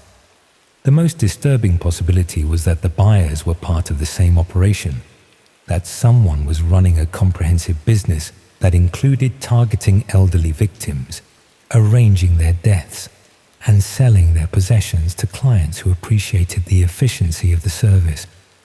I started monitoring other listings on the same website, looking for properties that might be next on their target list. What I found were dozens of houses belonging to elderly people who were still alive, all photographed in the same professional style, all listed as coming soon or pending availability. Someone was building an inventory of elderly people's possessions, planning their deaths in advance, and taking orders from buyers who were happy to wait for their preferred items to become available through estate clearances. I tried warning some of the people whose houses had been photographed, but most of them didn't believe me. Elderly people who lived alone were often suspicious of strangers making unusual claims, and they had no way to verify that their houses had been secretly documented by people planning to kill them. The few who did take me seriously often didn't know what to do with the information. Calling the police to report that someone might be planning to murder them for their possessions sounded like paranoia, especially when the evidence was just photographs on a website they couldn't access themselves. I considered going to the media, but explaining about dark web marketplaces and estate sale fraud would require revealing how I'd found the information in the first place. Most journalists wouldn't be able to verify the websites or access the evidence needed to substantiate the story. Instead, I started documenting everything myself. Screenshots of listings, records of which properties had been photographed and when, cross-references with subsequent death notices and estate sales, building a comprehensive database that might eventually be useful to law enforcement, even if they weren't ready to act on it yet. What I discovered was that the operation was much larger than I'd initially realized. The same seller had listings for properties across Wales and Western England, suggesting a network of people who specialized in targeting elderly victims in multiple regions. Some of the photographs showed signs that the documentation process was becoming more systematic. Earlier listings were relatively simple, just showing furniture and valuable items. But more recent ones included detailed inventories, professional valuations, even photographs of documents like wills and insurance policies. Someone was expanding their business model, gathering information that would allow them to maximize profits from each victim, not just stealing possessions, but potentially manipulating inheritance arrangements and insurance claims to extract maximum value from each death they arranged. I'm still monitoring the websites, still documenting new listings, and trying to warn potential victims when I can identify them. But I know I'm fighting something much larger and more organized than I can handle alone. My grandmother's possessions are gone now, sold to buyers who will never know they were purchased with blood money. Her house has been cleared and put up for rent, with no trace remaining of the life she'd built there over 60 years. The people responsible are still operating, still photographing elderly people's homes, still planning deaths and estate sales with the efficiency of any other business venture. And somewhere out there, other families are probably discovering that their grandparents' possessions were being catalogued and sold before they'd even died. The worst part is knowing that this will keep happening until someone with proper authority takes it seriously. But elderly people die every day, and most families are too grief-stricken to question whether their loved ones' deaths were really as natural as they appeared. The ideal cover for a murder business that operates in plain sight, posing as legitimate estate clearances and house sales.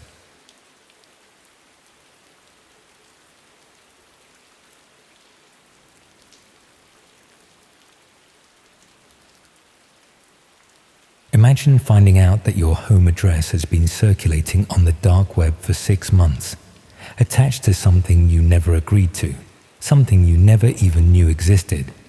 That's what happened to me, and I'm still not entirely sure how to process it. I should probably start by explaining that I'm not someone who would normally have any reason to know what goes on in those hidden corners of the internet.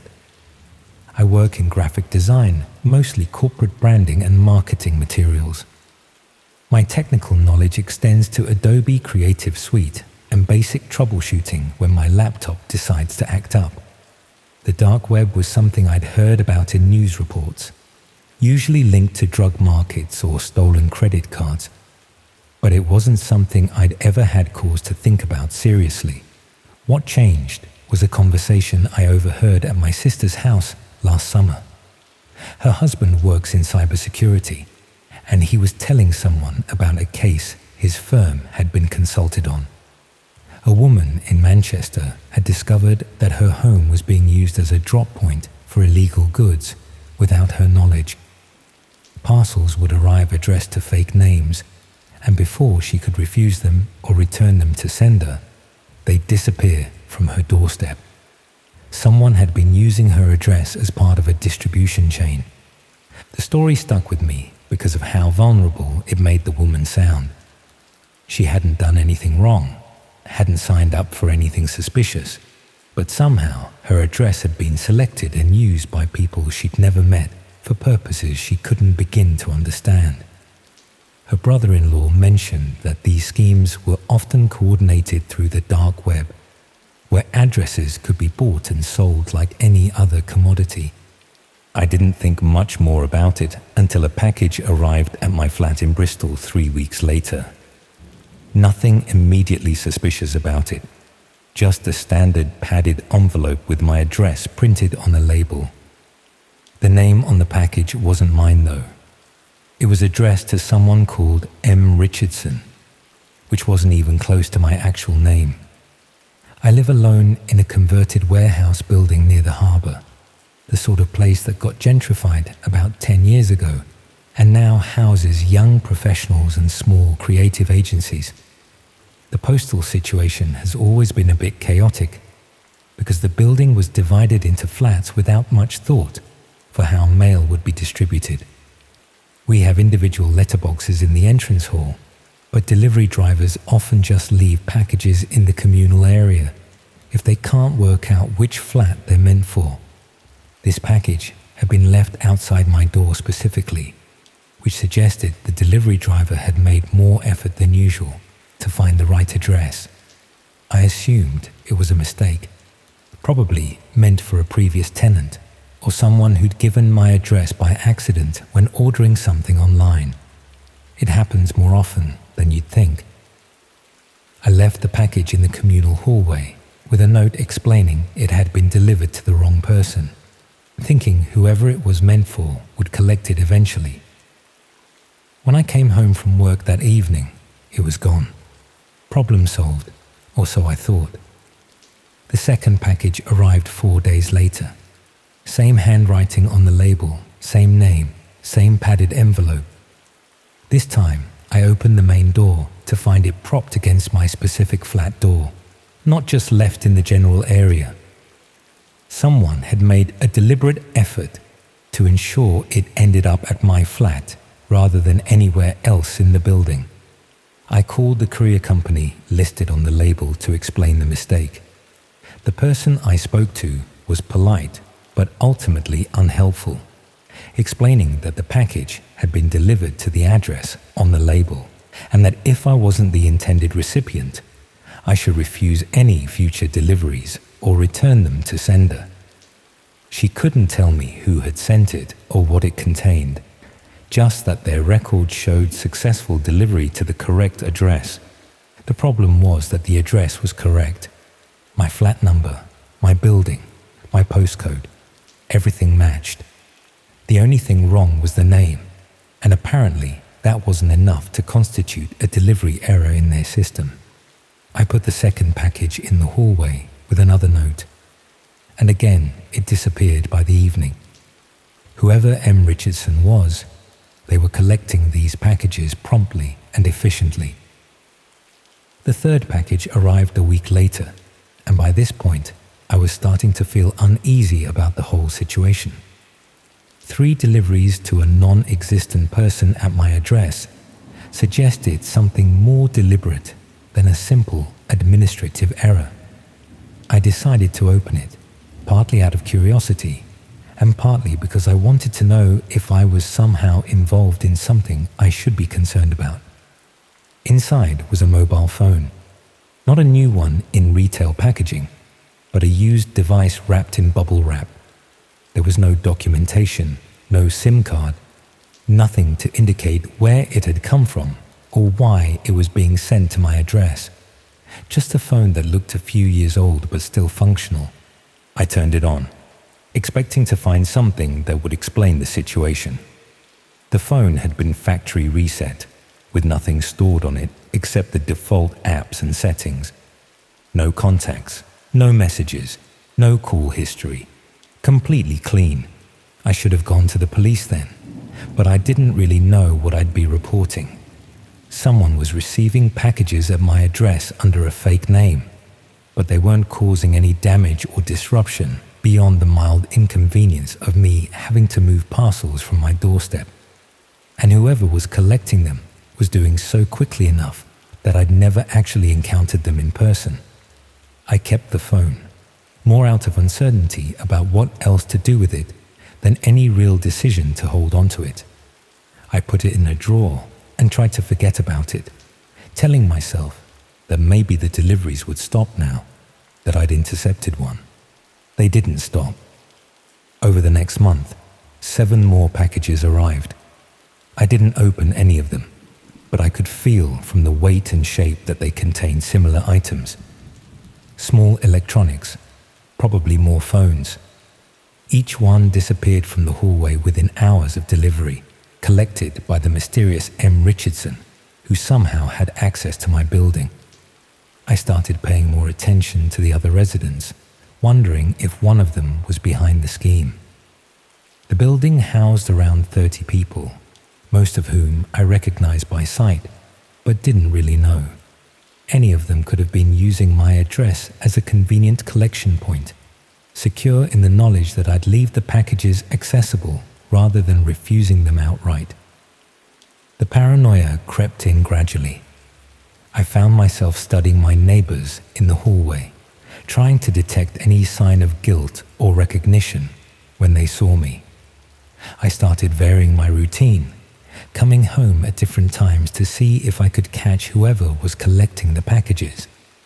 I even considered installing a small camera pointed at my door, though I wasn't sure that would be legal without informing the building management. What really disturbed me was finding the listing. I was talking to a colleague at work about the situation, and she suggested I search for my address online to see if it appeared anywhere suspicious. I didn't expect to find anything, but she convinced me it was worth checking. I started with regular search engines, which turned up nothing unusual. Then she mentioned that the dark web might be worth investigating, if I was comfortable doing that. She explained that accessing it wasn't illegal in itself, and that I didn't need any special technical knowledge, just a particular type of browser that let you access hidden websites. I spent an evening reading about how it all worked, feeling increasingly out of my depth. The whole concept of websites that don't appear in normal search results, that require specific software to access, seemed designed to make people like me feel like they were doing something vaguely criminal just by looking. But my colleague had been right about one thing. It wasn't actually difficult to access, just different. I'm not going to detail exactly how I went about it, because I don't want to encourage anyone else to do the same. But within an hour, I had access to a search engine that indexed hidden websites. I typed in my address, not really expecting to find anything. What came up made my stomach drop. My address was listed on a marketplace, categorized under a section for verified drop points. The listing included details about the building layout, the postal arrangements, and specific information about my flat being suitable for collections. It mentioned that the current occupant was female, lived alone, worked regular office hours, and had demonstrated reliable behavior by leaving misaddressed packages in the communal area for collection.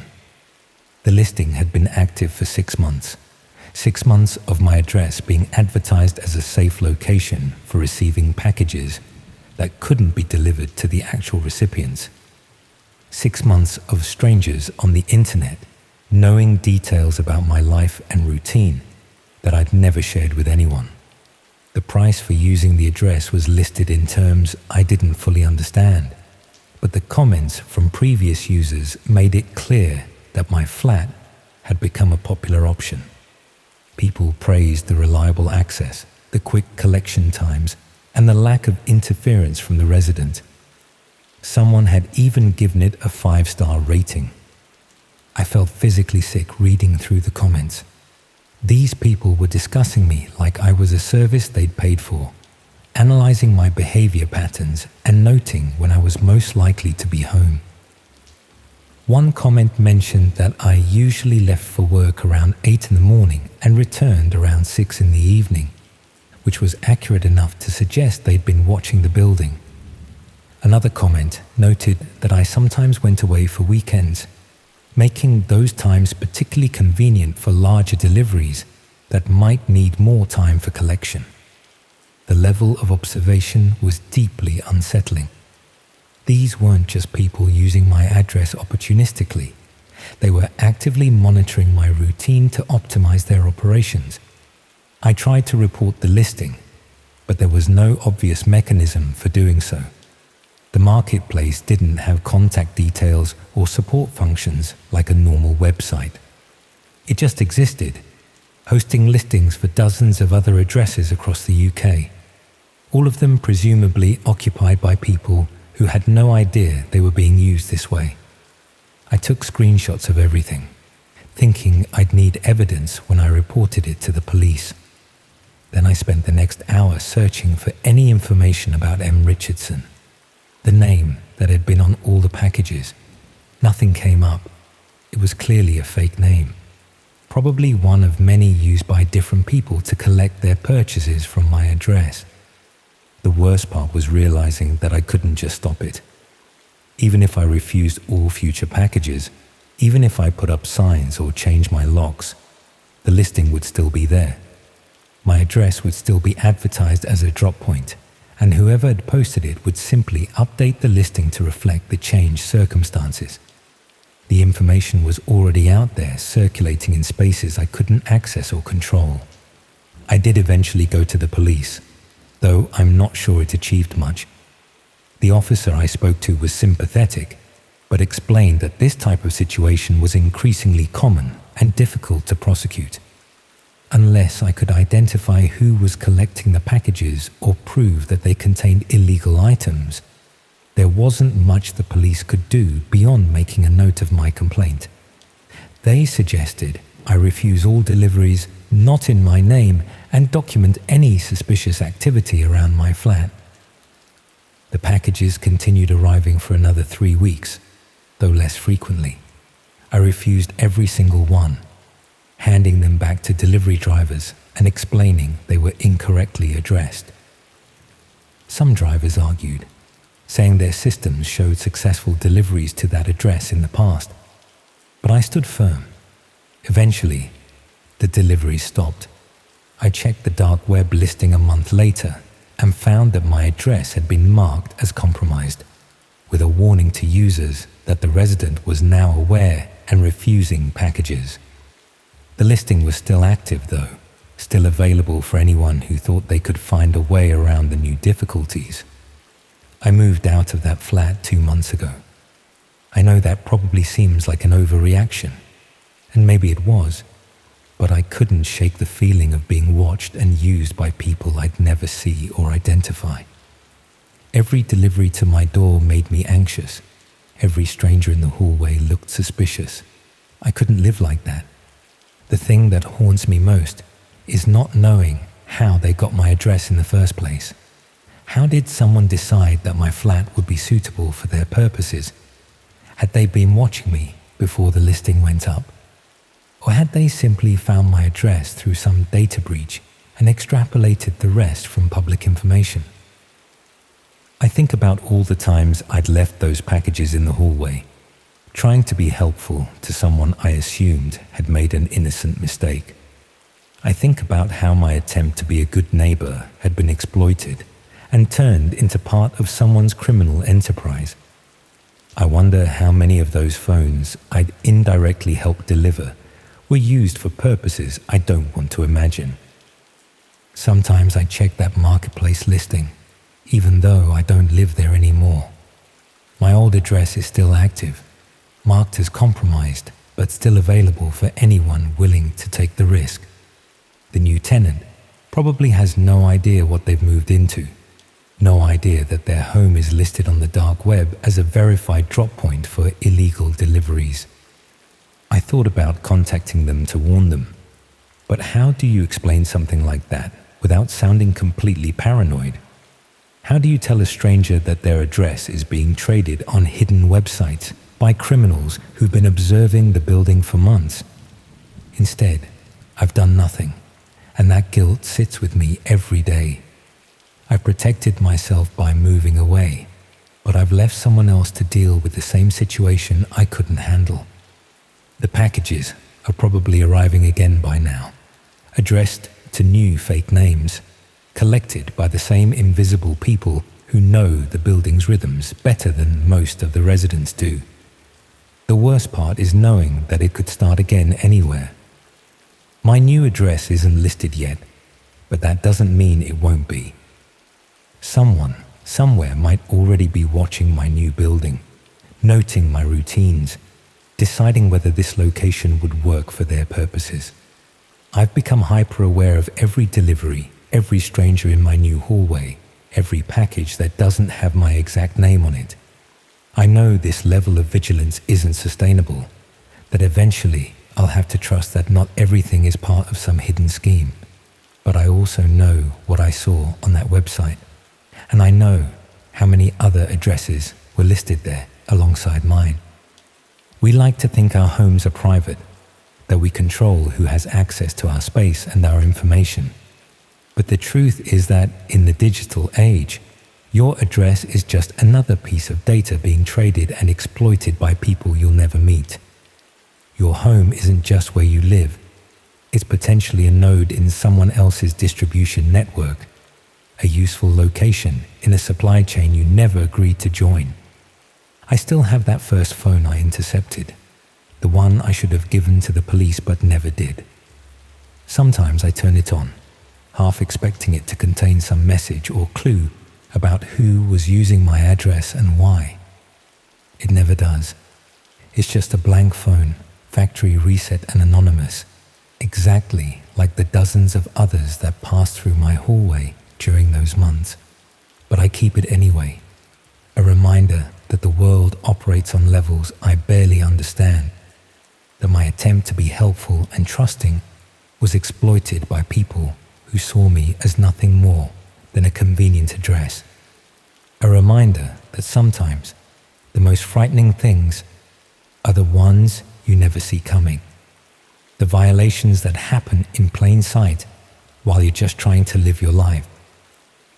My address is still out there, somewhere in the hidden corners of the internet, marked and categorized and available for use. And there's nothing I can do about it except hope that whoever lives there now is more suspicious than I was, less willing to leave packages in the hallway for collection, more aware that sometimes a simple delivery error is actually something much darker.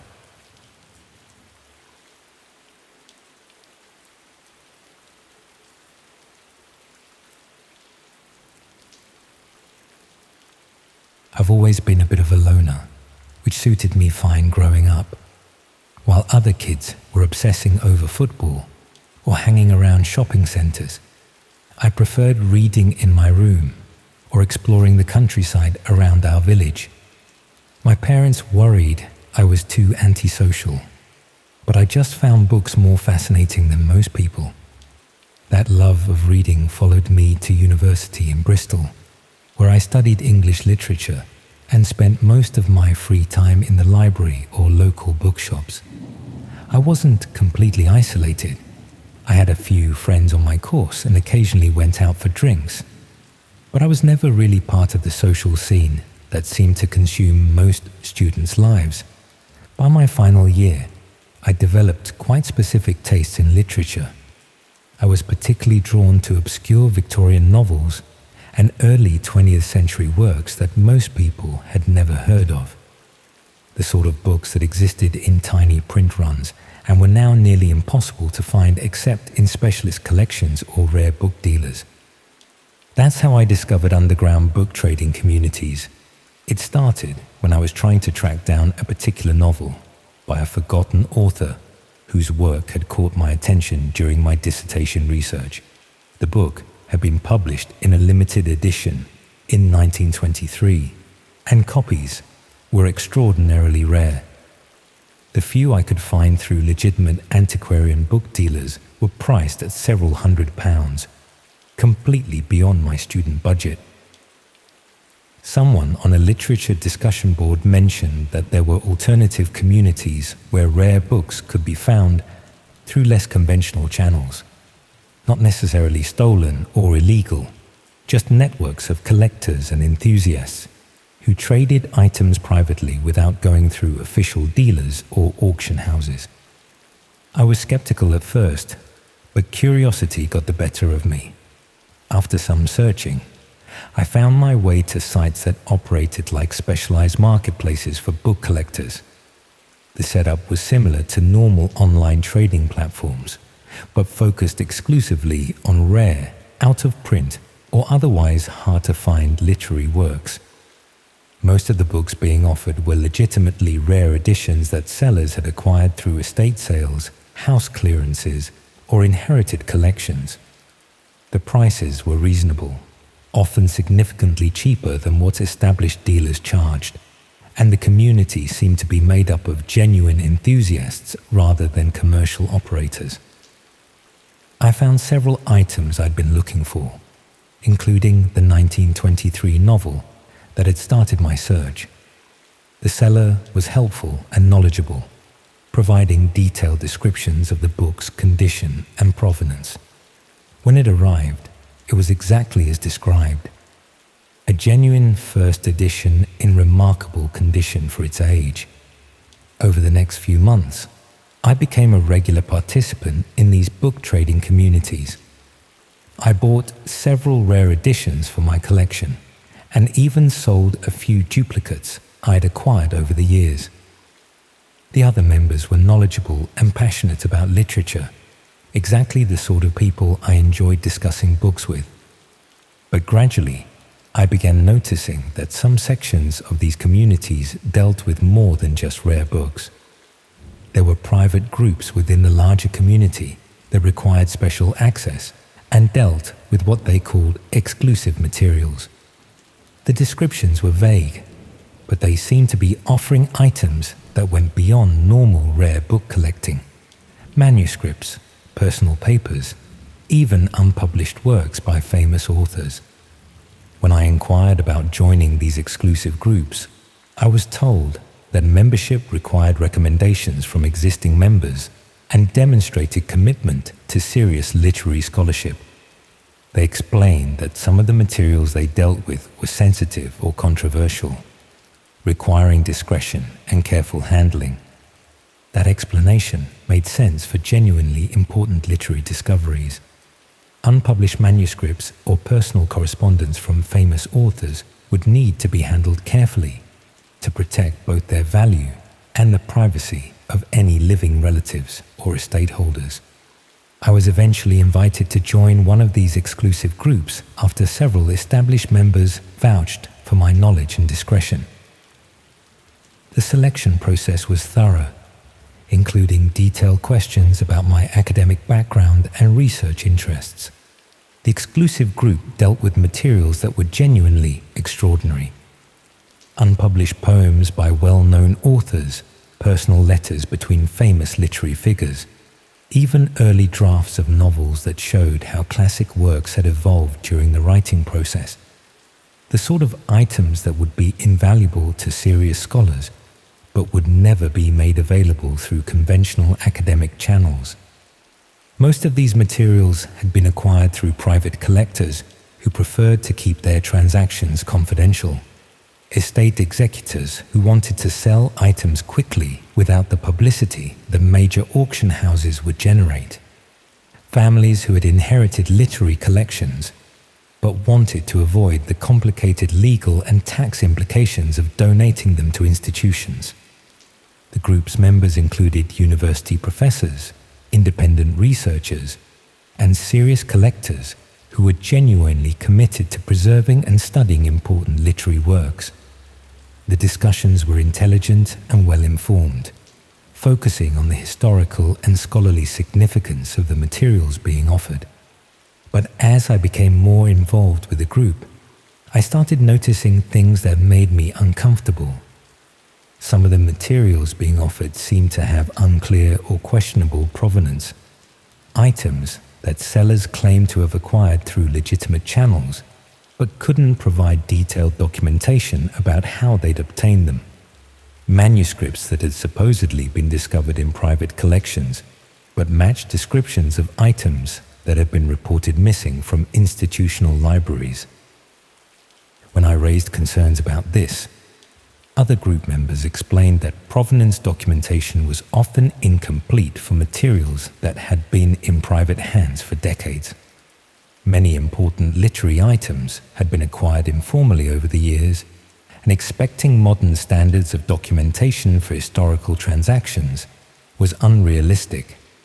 That explanation was reasonable up to a point, but I began to suspect that some sellers were deliberately obscuring the origins of their materials to avoid awkward questions about how they'd been acquired. More troubling were the types of materials that some group members were specifically seeking. Rather than looking for items related to their stated research interests, some buyers seemed to be commissioning thefts of particular items from known collections. They would provide detailed descriptions of specific manuscripts or books, along with information about which libraries or private collections currently held them. Then they would wait for sellers to offer those exact items, often within surprisingly short timeframes. The pattern suggested that some group members were essentially placing orders for materials they wanted, stolen from legitimate owners. When I tried to discuss these concerns with other members, I found that the group had strict rules about questioning other members' activities or the legitimacy of materials being offered. Such discussions were considered disruptive to the community and could result in membership being revoked. The group also had elaborate security measures that seemed excessive for a community of book collectors. All communications were heavily secured. Members used pseudonyms rather than real names, and there were strict protocols about maintaining anonymity and avoiding any activities that might attract attention from law enforcement. I began to realize that I'd gotten involved with something much more serious than enthusiastic book collecting. Some group members were clearly involved in systematic theft of rare books and manuscripts from libraries, universities, and private collections. They used the community's scholarly reputation and academic discussions to provide cover for what was essentially organized crime, focused on high-value cultural artifacts. The exclusive materials weren't just rare. They were stolen goods being traded among people who used their knowledge of literature to identify and acquire valuable items through illegal means. But extricating myself from the group wasn't straightforward. I'd been participating for several months and had purchased items that might have been stolen from legitimate owners. Even if I'd done so unknowingly, I could potentially be charged with receiving stolen goods if law enforcement investigated the group's activities. More concerning was the group's emphasis on maintaining secrecy and protecting member identities. People who left the community under suspicious circumstances were treated as potential security threats, and there were hints that former members had experienced various forms of harassment designed to ensure their continued silence. I decided to gradually reduce my participation while being careful not to raise suspicions about my reasons for withdrawing. I stopped making purchases, participated less in discussions, and began distancing myself from the group's activities. But I also started documenting what I'd observed, building a record of the group's operations that might be useful if I ever needed to provide evidence to law enforcement about their activities. What I discovered was that the book theft operation was much larger and more organized than I'd initially realized. The group I'd been involved with was just one part of a network that specialized in stealing and trading cultural artifacts from institutions across the UK and Europe. They had members with access to university libraries, museum collections, and private archives. Some were employees who could access materials legitimately, while others were specialists in bypassing security systems and accessing restricted areas without authorization. The network also included people with expertise in document authentication, book restoration, and even forgery. They could modify stolen items to obscure their origins, create false provenance documentation, and repair damage that might have occurred during theft. Most disturbing was evidence that some network members specifically targeted vulnerable institutions with inadequate security or poor inventory management. They would identify libraries or collections where items could be stolen without being quickly noticed, then systematically remove valuable materials over extended periods. Some university libraries had apparently lost hundreds of rare books and manuscripts without realizing the extent of the theft, because the criminals were careful to target items that weren't frequently accessed and might not be missed for months or years. I tried to contact some of the institutions that appeared to have been targeted, but explaining how I'd learned about the thefts would require admitting my involvement with the criminal network. Without concrete evidence of specific stolen items, most librarians were reluctant to take my concerns seriously. The few who did investigate found exactly what I'd expected: valuable items missing from their collections, with no clear record of when or how the thefts had occurred, but proving that these items had been stolen by the network I'd been involved with would require much more comprehensive investigation than individual institutions could undertake. Meanwhile, I continued to receive communications from the book trading group, despite my reduced participation. Messages about new materials being offered, invitations to exclusive events, and requests for recommendations about potential new members. The group seemed reluctant to accept that I was simply losing interest in their activities. Some communications hinted that they were concerned about my withdrawal and wanted to ensure I remained committed to maintaining the community's confidentiality. When I failed to respond to several messages, I started receiving more direct contact from group members. Phone calls to numbers I'd never given them. Emails to addresses I hadn't used for group communications. Even what appeared to be surveillance of my daily activities around Bristol. They clearly had much more information about my real identity and personal circumstances than I'd realized, despite the community's emphasis on anonymity and security. That suggested the group's security measures were designed to protect the organizers while making ordinary members vulnerable to monitoring and control. They'd been gathering information about participants that could be used for blackmail or intimidation if anyone tried to expose their operations. I realized I was in a much more dangerous situation than I'd understood.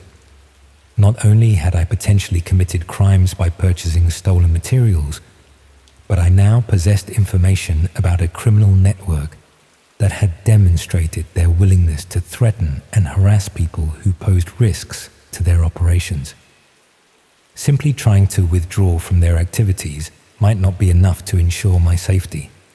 If they considered me a security threat, they might take more serious action to prevent me from exposing what I'd learned about their methods and targets.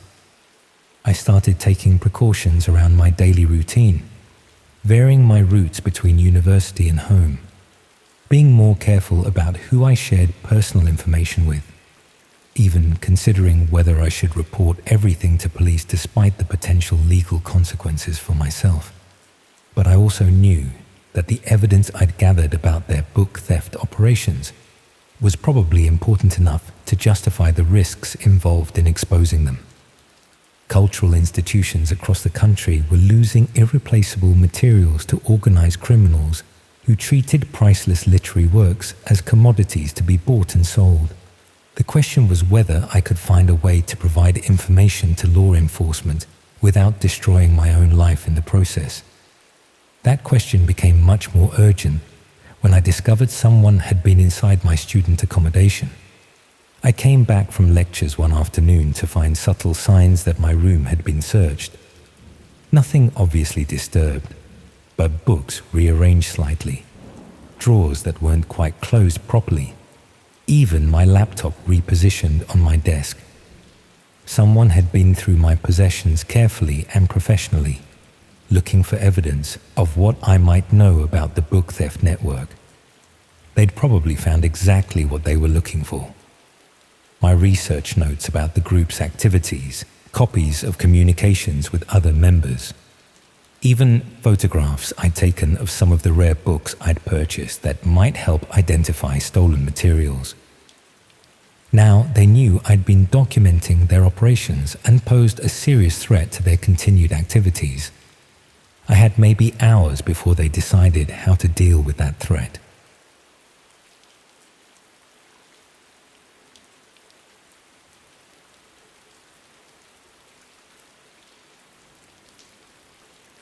Do you ever rehearse something in your head before you say it, just to get an idea of how it'll sound?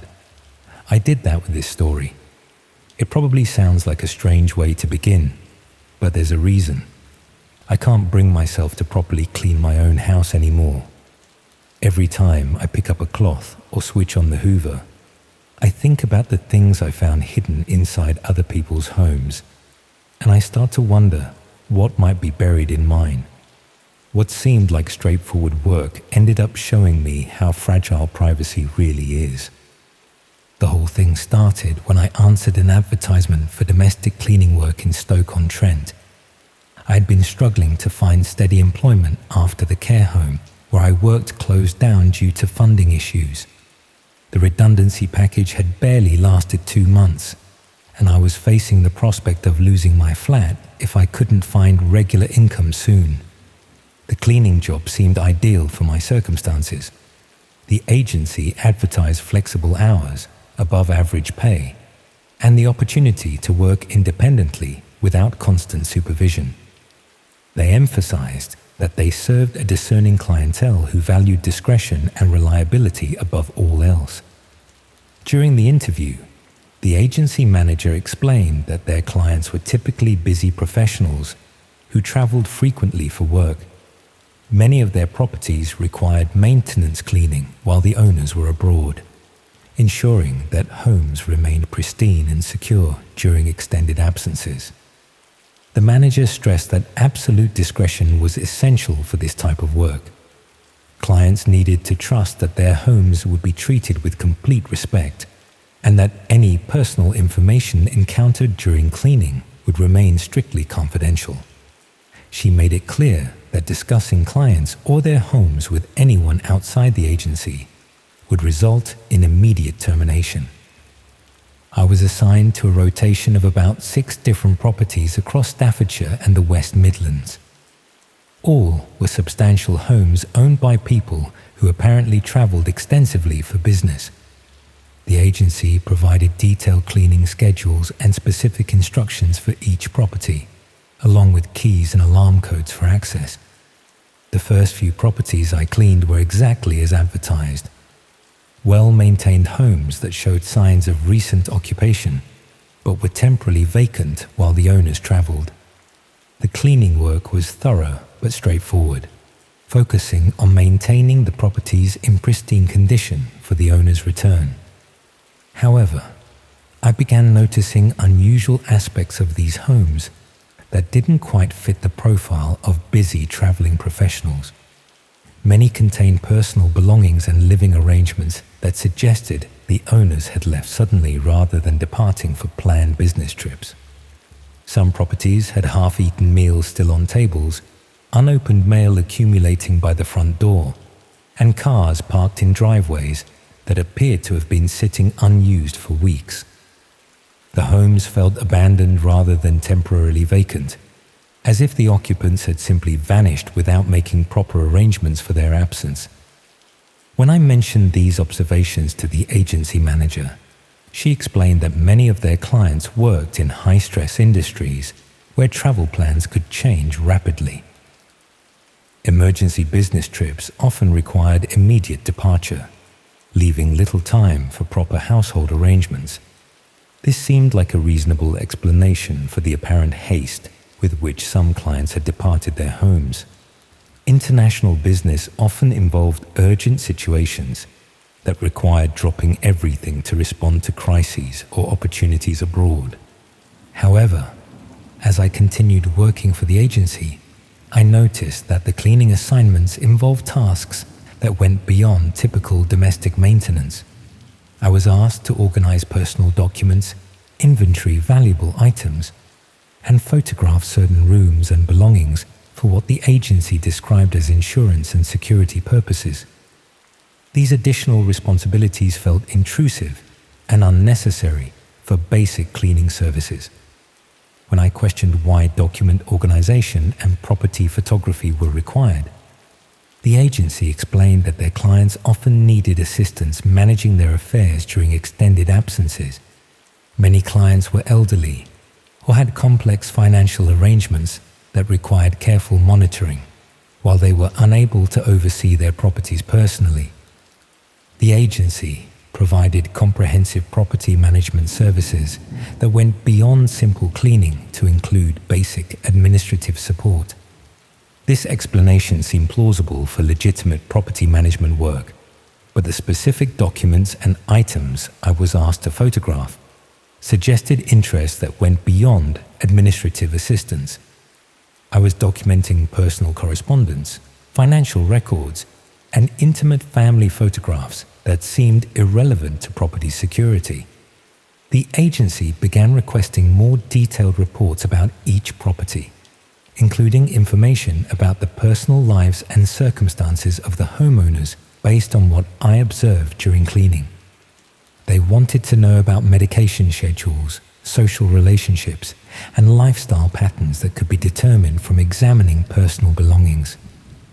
When I expressed discomfort with gathering such intimate information about the homeowners, the agency reminded me that understanding client circumstances was essential for providing appropriate property management services. Elderly or vulnerable clients often needed additional support that required awareness of their personal situations. Around the 6th week of my employment with the agency, I was assigned to clean a property that belonged to an elderly woman named Mrs. Henderson. Unlike the other homes on my route, this property showed clear signs that the owner had not left voluntarily for business travel. The house contained evidence of a struggle, with furniture overturned, personal belongings scattered, and signs that someone had been searching through drawers and cabinets. The home felt like a crime scene, rather than a property requiring maintenance cleaning while the owner traveled. When I contacted the agency about the condition of Mrs. Henderson's home, they explained that she had suffered a medical emergency while preparing for a trip and had been hospitalized. The family had asked for emergency cleaning services to secure the property while they dealt with the medical crisis. This explanation seemed reasonable enough, but I was troubled by the specific cleaning instructions for Mrs. Henderson's property. Instead of focusing on tidying up after the medical emergency, I was asked to photograph all personal documents, inventory jewelry and valuables, and document any information about bank accounts or financial arrangements. These tasks felt more like systematic robbery than cleaning services for a family dealing with a medical emergency. I was essentially cataloging everything of value in the home and documenting personal information that could be used for identity theft or financial fraud. When I tried to refuse these expanded responsibilities, the agency pointed out that I had already been gathering similar information from other properties for several weeks. They reminded me that I had signed comprehensive confidentiality agreements that covered all aspects of the property management services I was providing. They also mentioned that I had gained access to sensitive information about multiple clients and their personal circumstances. This knowledge made me a valuable part of their operation, but it also meant that ending my employment would require careful consideration of security implications. The agency began demonstrating knowledge of my personal circumstances that they could not have gathered through our employment relationship. They made references to my financial difficulties, housing situation, and daily routine that suggested they had been conducting background research into my own life. This surveillance became more obvious over the following days, with clear signs that my activities and communications were being monitored. The agency was applying the same intelligence-gathering techniques to my personal life that I had been using to gather information about their clients' circumstances. I realized that the cleaning work had been used to recruit me into systematic burglary and identity theft operations disguised as property management services. The homes I had been cleaning belonged to vulnerable people who who had been targeted for exploitation, and I had been gathering the intelligence needed to rob them systematically. The properties weren't owned by traveling business professionals at all. They belonged to elderly or vulnerable people who had been removed from their homes through various means, allowing the agency to access their properties and personal information without interference.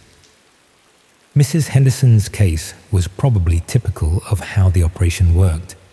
Vulnerable people were identified and their circumstances manipulated to create opportunities for accessing their homes and gathering information about their assets and personal lives. When I attempted to report my suspicions to the police, I discovered that explaining the situation was extremely difficult. The cleaning work had been presented as legitimate property management services. The confidentiality agreements I had signed covered various types of administrative assistance, and the personal information I had gathered could be justified as necessary for proper client care. The agency had structured their operations to make the systematic robbery and identity theft appear like legitimate property management work. Proving criminal intent would require evidence that went beyond what I could provide based on my limited knowledge of their overall operations. The agency continued to contact me for several months after I stopped working for them, offering additional cleaning assignments and occasionally sending references to my personal activities to remind me that their surveillance capabilities remained active. I never determined the full scope of their operations or what happened to the people whose homes I had been systematically cataloging. The combination of property access, personal intelligence gathering, and sophisticated methods for targeting vulnerable individuals suggested an organization capable of extensive financial and personal exploitation.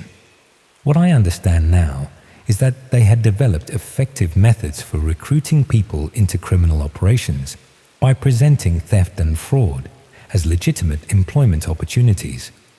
They understood how to exploit financial desperation to recruit accomplices who would provide detailed intelligence about potential victims' assets and vulnerabilities. The most disturbing aspect of this experience was how my desire for steady employment had been transformed into participation in systematic victimization of vulnerable people.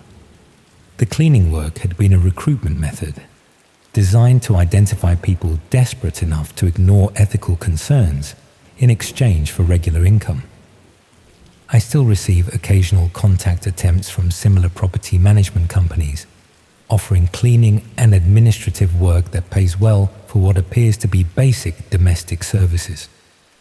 The positions they advertise always involve working with elderly or traveling clients, always require strict confidentiality, and always include responsibilities that go beyond typical cleaning work.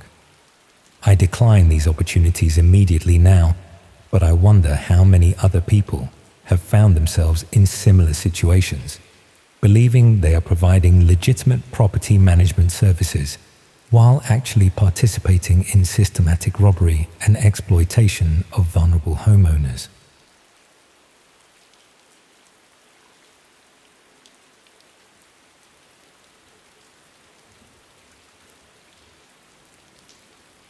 I've never told anyone this story properly.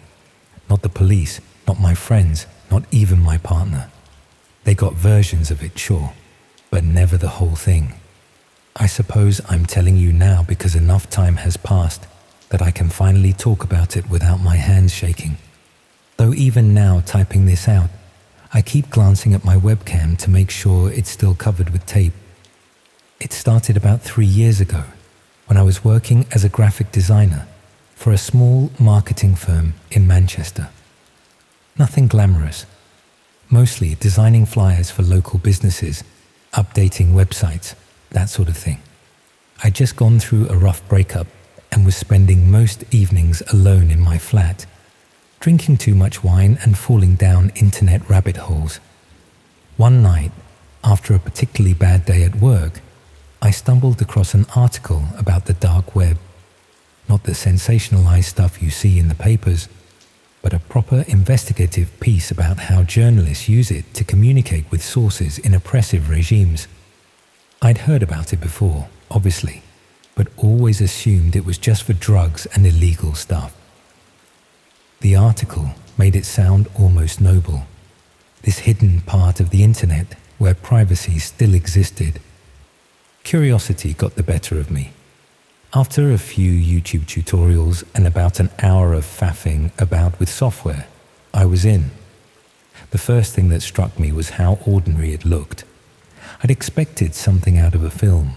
Green text on black screens, maybe some sinister music. Instead, it was just websites with terrible designs, like the internet from the 90s. I spent a few weeks just browsing, treating it like a weird hobby. Most of it was boring. Dead links, abandoned pages, the occasional marketplace selling things I definitely didn't want to buy. But then I found something that seemed harmless enough. A site called ViewShare. The concept was simple. People would stream their webcams for 24 hours straight, and viewers could watch random feeds from around the world. The site claimed it was about human connection, seeing how people really lived when they thought no one was watching. There was supposedly some vetting process to make sure everyone was a willing participant. Looking back, I should have questioned that more. The first few streams I watched were mundane. A student in what looked like Eastern Europe studying at his desk. An elderly woman in Japan watching television. A man somewhere in America playing video games.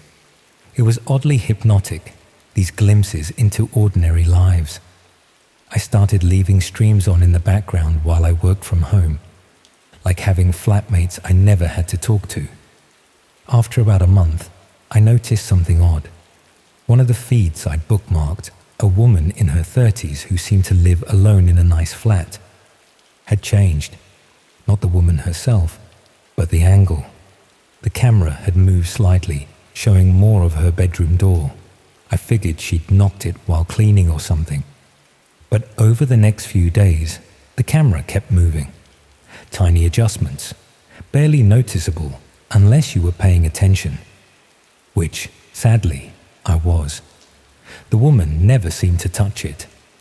The movements happened when she was asleep or out of the room. I told myself there had to be an explanation. Maybe she had a cat I hadn't seen, or the camera mount was loose. But then I started noticing the same thing in other feeds. Cameras shifting when they shouldn't, focusing on specific things.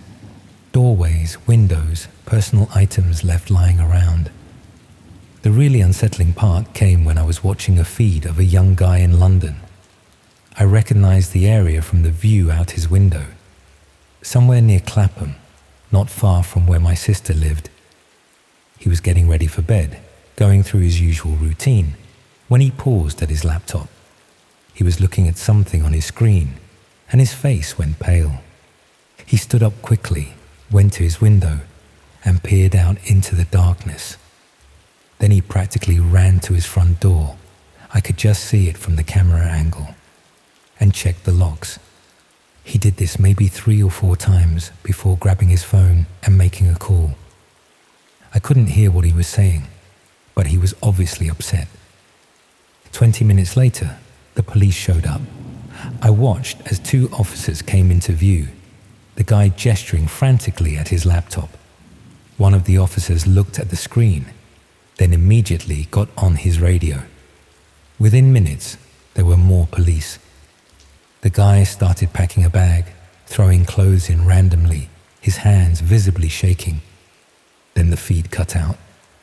I tried refreshing, checking the site, but that particular stream was gone. Not just offline, completely removed, like it had never existed. I knew something was seriously wrong, but I couldn't work out what. The guy had seen something on his laptop that made him call the police, but what? I went back through my bookmarked feeds, and my stomach dropped. Of the 12 streams I'd been following regularly, 5 were now gone, just vanished.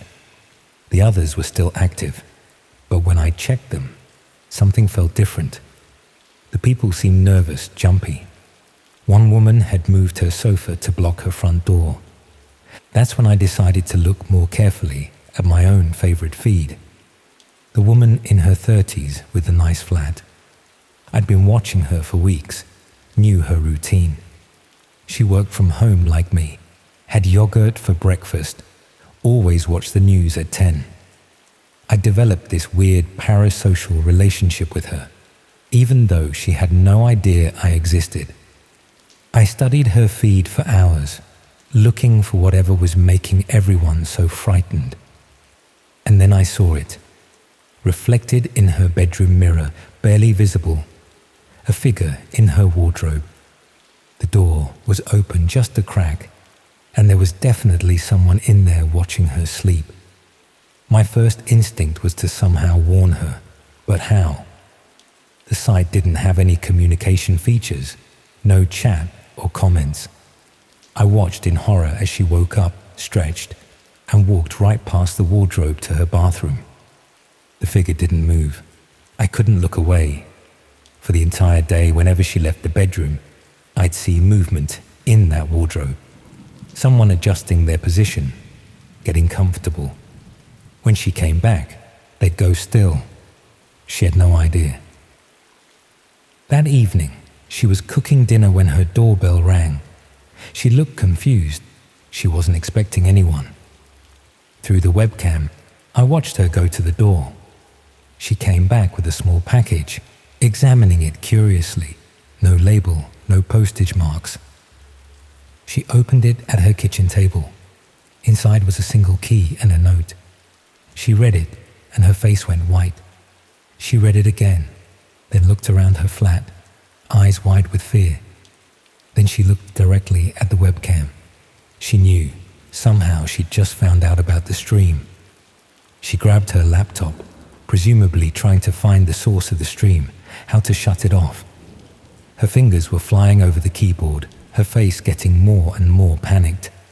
Then she stopped, staring at the screen. Slowly she turned to look at her bedroom door. She knew about the wardrobe. What happened next was chaos. She ran to her kitchen, grabbed a knife and her phone. I could see her dialing 999, backing away from the bedroom, the knife shaking in her hand. The wardrobe door started to open. The man who emerged was utterly ordinary looking, middle-aged, wearing jeans and a dark jacket. He looked irritated more than anything else, like she'd ruined his plan. She screamed at him to stay back, the phone pressed to her ear. He just stood there, looking at her with this horrible, disappointed expression. Then he looked directly at the webcam and smiled. He pulled out his own phone, typed something, and my screen went black. Not just the feed, my entire laptop shut down. When I frantically restarted it, ViewShare was gone. The site didn't exist. No trace of it anywhere on the dark web. I didn't sleep that night, or the next. I kept thinking about all those feeds, all those people being watched. How many of them had someone in their house? How many were in danger? I wanted to go to the police, but what would I say? I'd been accessing illegal parts of the internet, watching people without their knowledge, and I'd seen. What exactly? 3 days later, I saw a news article. A woman in Birmingham had been found dead in her flat. The details were sparse, but they mentioned she'd been the victim of stalking, that someone had been living in her flat without her knowledge for weeks. The photo they used was old, but I recognized her immediately, the woman with the nice flat. I threw up, then spent the rest of the day trying to find information about the other people from the feeds. I found 2 more news stories. A man in London who disappeared after reporting someone had been watching him. A family in Leeds who'd fled their home after finding hidden cameras everywhere. The worst part was the comment the police made in one article. They said the victims had all received packages with keys to their own homes and notes explaining they'd been watched for weeks. The notes contained details only someone with intimate access to their lives would know.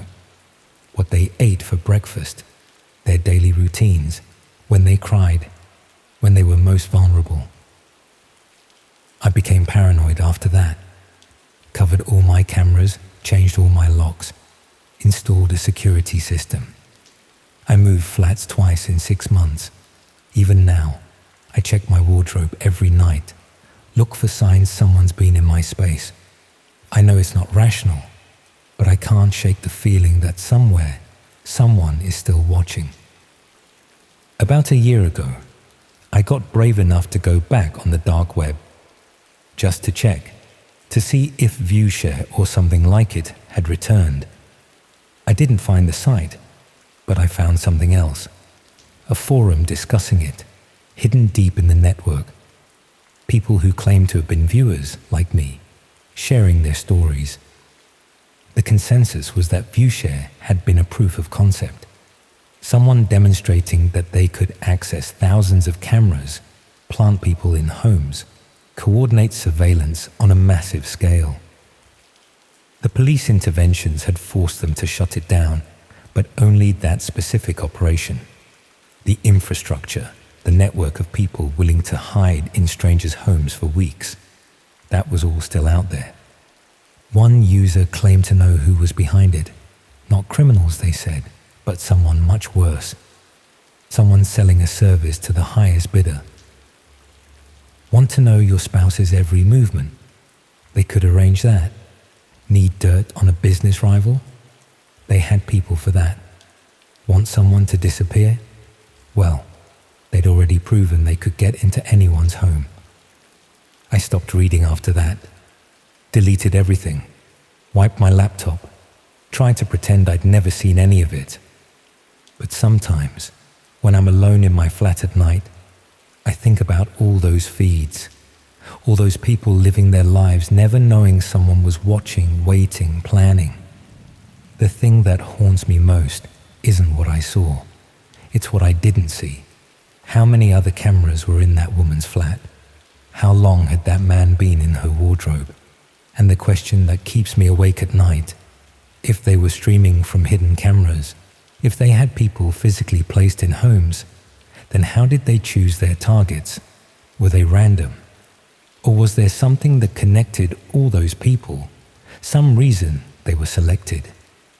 I've gone over it 1,000 times, trying to find a pattern. They were all different ages, different locations, different lifestyles. The only thing they had in common was that they lived alone. Just like I do. Last week, I found a small package outside my door. No label, no postage marks. I haven't opened it. I know I should throw it away or take it to the police, but I can't bring myself to touch it. It's still sitting on my kitchen counter, unopened. Sometimes I catch myself staring at it, wondering if there's a key inside, wondering if it's to my front door, or maybe to something else. Maybe to a door I don't even know exists in my flat. A cupboard I've never noticed, a panel in the wall that looks solid but isn't. I've started sleeping on my sofa, where I can see both the front door and the bedroom. I know I'm being paranoid. I know the chances of them targeting me are tiny. But every time I hear a noise at night, every time something seems slightly out of place, I remember that smile. The way that ordinary-looking man looked at the camera, like he was looking directly at me, letting me know that watching had consequences.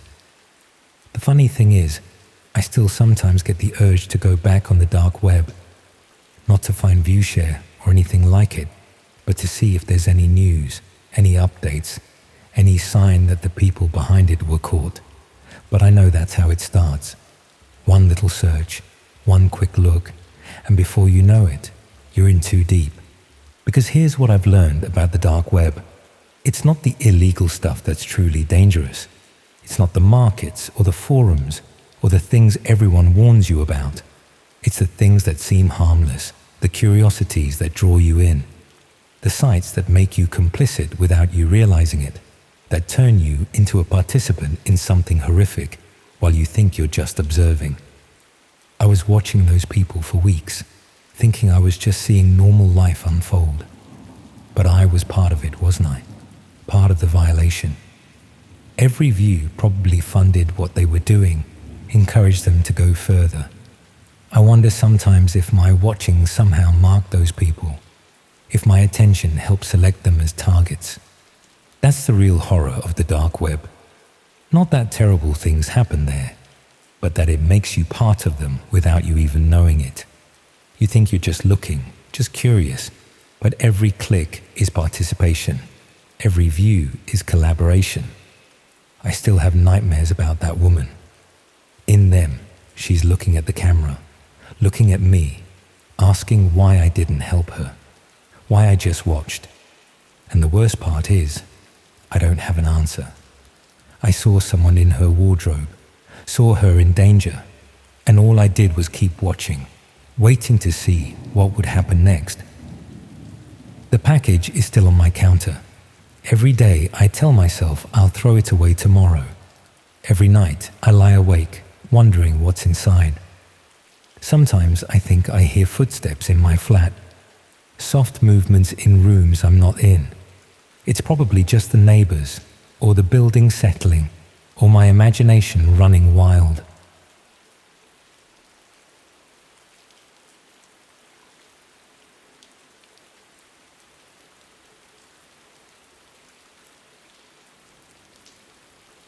I keep telling myself I should have walked away when the money seemed too good to be legitimate. But when you're freelancing and barely covering your bills, it's easy to convince yourself that sometimes you just get lucky with well-paying clients. Even now, months later, I can't decide whether I was naive or just desperate enough to ignore the obvious warning signs. The whole thing started with what seemed like a perfectly ordinary translation job. I'd been working as a freelance translator for about 2 years, mostly handling business documents and tourist materials for companies around the Midlands. The work was steady, but not particularly well paid, and I was always looking for clients who might offer better rates. I specialize in Eastern European languages, particularly Polish and Czech, which aren't exactly in high demand in most of the UK. Most of my work came through agencies that paid a fraction of what direct clients would offer. But finding those direct clients was proving more difficult than I'd expected when I first went freelance. So when I received an email from someone claiming to represent a research organization that needed regular translation services, I was immediately interested. They explained that they worked with academic institutions across Europe and needed someone who could handle sensitive documents that required discretion and accuracy. The initial email was professional and detailed, explaining that they often dealt with materials that weren't suitable for larger translation agencies due to confidentiality requirements. They were looking for an individual translator who could work independently and maintain strict confidentiality about their projects. They offered to pay nearly double my usual rates, which should have made me suspicious. But they explained that the premium was due to the confidential nature of the work and the quick turnaround times they typically required. When you're struggling to make rent, that kind of explanation sounds reasonable enough. We arranged a video call to discuss the specifics of what they needed. The person I spoke with seemed knowledgeable about translation work and asked sensible questions about my experience and capabilities. They explained that their research involved social and cultural studies, which often required analysis of materials that weren't readily available through conventional sources. The first job they sent me was straightforward enough. About a dozen pages of what appeared to be forum posts and private messages in Polish, discussing various social and political topics. Nothing obviously sensitive or concerning, just the sort of online conversations you might find on any social media platform. My task was to translate these posts while preserving the conversational tone and any cultural references that might be important for understanding the context. They emphasized that accuracy was crucial. particularly for any references to specific people, places, or events mentioned in the messages. I completed the work within their deadline and received payment the same day, exactly as promised. The client seemed satisfied with my work and immediately offered me another similar project. This time, it was Czech forum posts, again focusing on social and political discussions. Over the following weeks, I received regular translation jobs from this client. The work was always similar. Online conversations and forum posts in various Eastern European languages, with an emphasis on preserving cultural context and specific references. The content gradually became more personal and detailed. Instead of general social discussions, I was translating private messages between individuals discussing their personal lives, work situations, and family circumstances. The tone suggested these were meant to be confidential communications rather than public forum posts. When I mentioned to the client that some of the material seemed quite personal, they explained that their research involved studying authentic communication patterns in different cultural contexts. They needed examples of how people actually communicated online, rather than the more formal language used in official documents or published materials. This seemed like a reasonable explanation for an academic research project. Understanding how people actually communicate online would require access to genuine conversations rather than sanitized examples designed for public consumption. The pay continued to be excellent, and the work was intellectually interesting. I was learning about communication patterns and cultural differences that I'd never encountered in my regular commercial translation work. The client seemed pleased with my accuracy and attention to detail, often commenting specifically on how well I'd captured the nuances of particular conversations. Around the 6th week, they began sending me materials that were clearly more sensitive. Private messages discussing illegal activities, conversations about avoiding law enforcement, and detailed discussions of criminal enterprises. Nothing that directly involved violence, but definitely conversations that the participants wouldn't want to become public. When I raised concerns about translating what appeared to be evidence of criminal activity, the client assured me that all materials were being used for legitimate academic research into online criminal communities. They explained that understanding how these communities communicate was important for developing strategies to combat organized crime. They also reminded me of the confidentiality agreement I'd signed at the beginning of our working relationship, which included provisions about not discussing the content of materials I translated with anyone outside their organization. The explanation seemed plausible enough. Law enforcement and academic institutions do study criminal communication patterns, and translation services would be a necessary part of that research. I convinced myself that I was contributing to important work that might help combat serious crime. But the materials I was translating began to include increasingly specific information about real people and activities, names, addresses, business operations, and detailed plans for various illegal enterprises. The level of detail suggested that these weren't just random examples of criminal communication, but intelligence about active criminal operations. Some of the conversations I translated included references to people and places in the UK, particularly in areas I recognized from living in the Midlands. The participants were discussing operations and activities that were clearly taking place in my local area, rather than the distant Eastern European context I'd initially assumed. When I realized that I was translating intelligence about criminal activities happening near where I lived, I became much more uncomfortable with the work. This wasn't abstract academic research about online communication patterns. It was detailed information about real crimes being planned and executed in my own region. I tried to discuss these concerns with my client, but their response was less reassuring than before. They explained that their research necessarily involved studying active criminal networks rather than historical examples, and that the geographic distribution of their materials reflected the international nature of modern organized crime. They also mentioned that my translations had been particularly valuable because of my familiarity with UK cultural references and regional variations in the areas being discussed.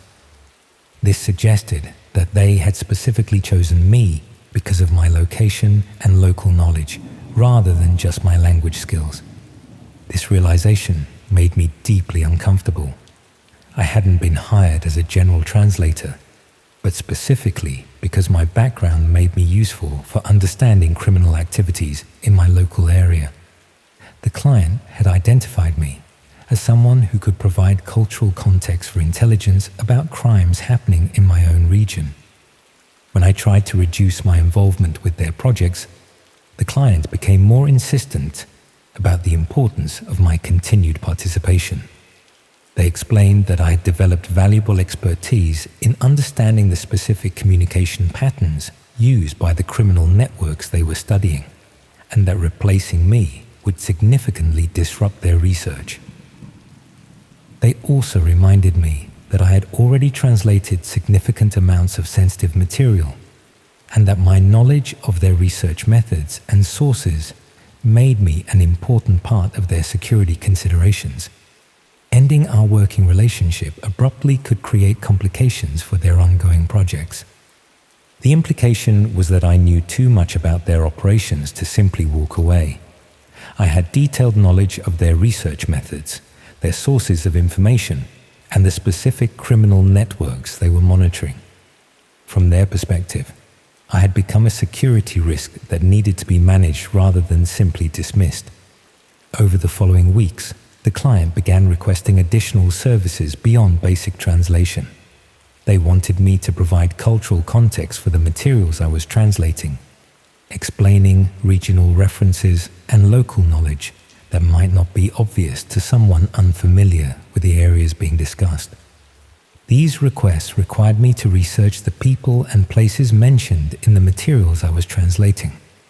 I found myself looking up addresses, business premises, and individuals referenced in the criminal conversations, ostensibly to provide better context for the translations. But this research was effectively turning me into an intelligence gatherer rather than just a translator. I was using my local knowledge and research skills to build detailed profiles of the people and places involved in the criminal activities described in the materials. The client seemed particularly interested in my research into individuals mentioned in the conversations. They requested detailed background information about people whose names appeared in the materials, including their employment history, family connections, and social media presence. This crossed a clear line from translation work into active intelligence gathering. I was no longer just converting text from one language to another. I was conducting surveillance research on real people based on information I discovered through translating intercepted communications. When I tried to refuse these additional research tasks, the client pointed out that my translation work had already made me complicit in their intelligence operations. I had detailed knowledge of their sources and methods, and I had been contributing to their understanding of criminal networks for several months. They suggested that my concerns about the ethics of intelligence gathering were somewhat late, given that I had already been participating in their operations for weeks without raising objections. From their perspective, I was already a full participant in their activities, rather than just a service provider. The client also began demonstrating knowledge of my personal circumstances and activities that they couldn't have gathered through our professional relationship. References to my daily routine, my social connections, and my financial situation that suggested they had been conducting background research into my own life. This pattern of surveillance became more obvious over the following days. The client would mention details about my activities that I hadn't shared with them, presented as casual observations, but clearly intended to demonstrate their knowledge of my personal life. I realized that while I had been researching the people mentioned in the materials I was translating, the client had been conducting similar research into my own background and circumstances. I had become both an intelligence gatherer and a surveillance target. The client explained that background checks on all their contractors were standard security practice, and that my personal information was simply part of their routine risk assessment procedures. They assured me that this information would remain confidential as long as I continued to meet my professional obligations. But the message was clear. They had comprehensive information about my life and circumstances, and they were prepared to use that information to ensure my continued cooperation with their projects. I tried to end the arrangement by simply stopping communication and refusing new projects, but discovered that the client had backup methods for maintaining contact. Messages began appearing through my personal social media accounts, and I received calls at home from people claiming to need translation services for urgent academic projects. The surveillance of my daily activities became more obvious, with clear signs that my movements were being monitored and documented. Not threatening behavior, but obvious enough to make it clear that my decision to stop working with them wasn't being accepted. This continued for several weeks, with regular contact attempts and demonstrations that they maintained detailed knowledge of my routine and activities. The message was that ending our professional relationship wouldn't necessarily end their interest in my circumstances and activities. The pressure only stopped when I moved to a different city and changed most of my contact information. Even then, I received occasional messages for several months, suggesting that they were still attempting to re-establish our working relationship. I never determined who the client actually represented or what they were really using my translations for. The materials could have been legitimate intelligence gathered by law enforcement, evidence collected by journalists investigating organized crime, or intelligence being used by competing criminal organizations. What I do know is that they understood how to exploit the freelance economy to recruit people for intelligence work that they would never have agreed to if they'd understood the full scope from the beginning. They presented criminal intelligence gathering as academic research and used financial pressure to ensure continued cooperation even when ethical concerns arose. The most disturbing aspect was how gradually I'd been drawn into increasingly invasive activities. Each step seemed like a reasonable extension of the previous work, until I was conducting active surveillance research on real people based on intercepted criminal communications. I still receive occasional contact attempts from similar clients, offering translation work for research projects that require discretion and cultural expertise. The pay rates are always generous. The initial projects always seem legitimate, and the communication methods are always more complex than necessary. I delete these messages immediately now, but I wonder how many other freelance translators have found themselves in similar situations, gradually recruited into intelligence operations that they never intended to participate in.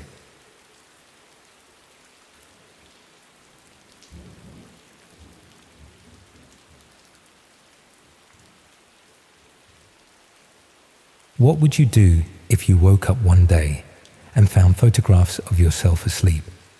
What if they were uploaded to a website you've never heard of and taken inside your own bedroom by someone you've never seen? That happened to me, and I wish I noticed something was wrong sooner than I did. I should explain that I'm not the sort of person who worries excessively about security. I live in a quiet residential street in Reading, the kind of area where people still leave their bins out overnight without them being knocked over, and where the biggest crime is usually teenagers writing on garden walls. My house is a small terraced place, built sometime in the 30s, with the original locks on most of the doors, because I'd never seen any reason to change them. The whole thing started when my neighbor Jenny mentioned she'd seen someone in my back garden around 3 in the morning. She'd been up with her newborn and happened to glance out the window whilst feeding him. She saw a figure moving along the side passage between our houses, staying close to my wall. At the time, she assumed it was me taking the bins out or checking on something, and thought nothing more of it until she mentioned it in passing a week later. I told her it definitely hadn't been me. I'm not someone who wanders around the garden in the middle of the night, and I'd been asleep at that hour. We both tried to rationalize it as maybe a cat or a trick of the shadows, but Jenny seemed certain she'd seen a person. She described them as average height, wearing dark clothing, moving deliberately rather than stumbling around like someone drunk or lost. That conversation sat uncomfortably with me for the next few days. I found myself checking the locks more carefully before bed and looking out the back window more often than usual. Nothing seemed disturbed or out of place though. The gate was still closed, the bins were where I'd left them, and there were no signs of anyone having been in the garden at all. Then I started noticing small things that seemed off. A kitchen chair pulled slightly away from the table when I was certain I'd pushed it in the night before. The bathroom door left ajar when I always closed it fully. The living room curtain not quite meeting in the middle the way I usually arranged it. None of these things were significant on their own, and I convinced myself I was just being paranoid after Jenny's comment had put the idea in my head. What made me take it seriously was the smell.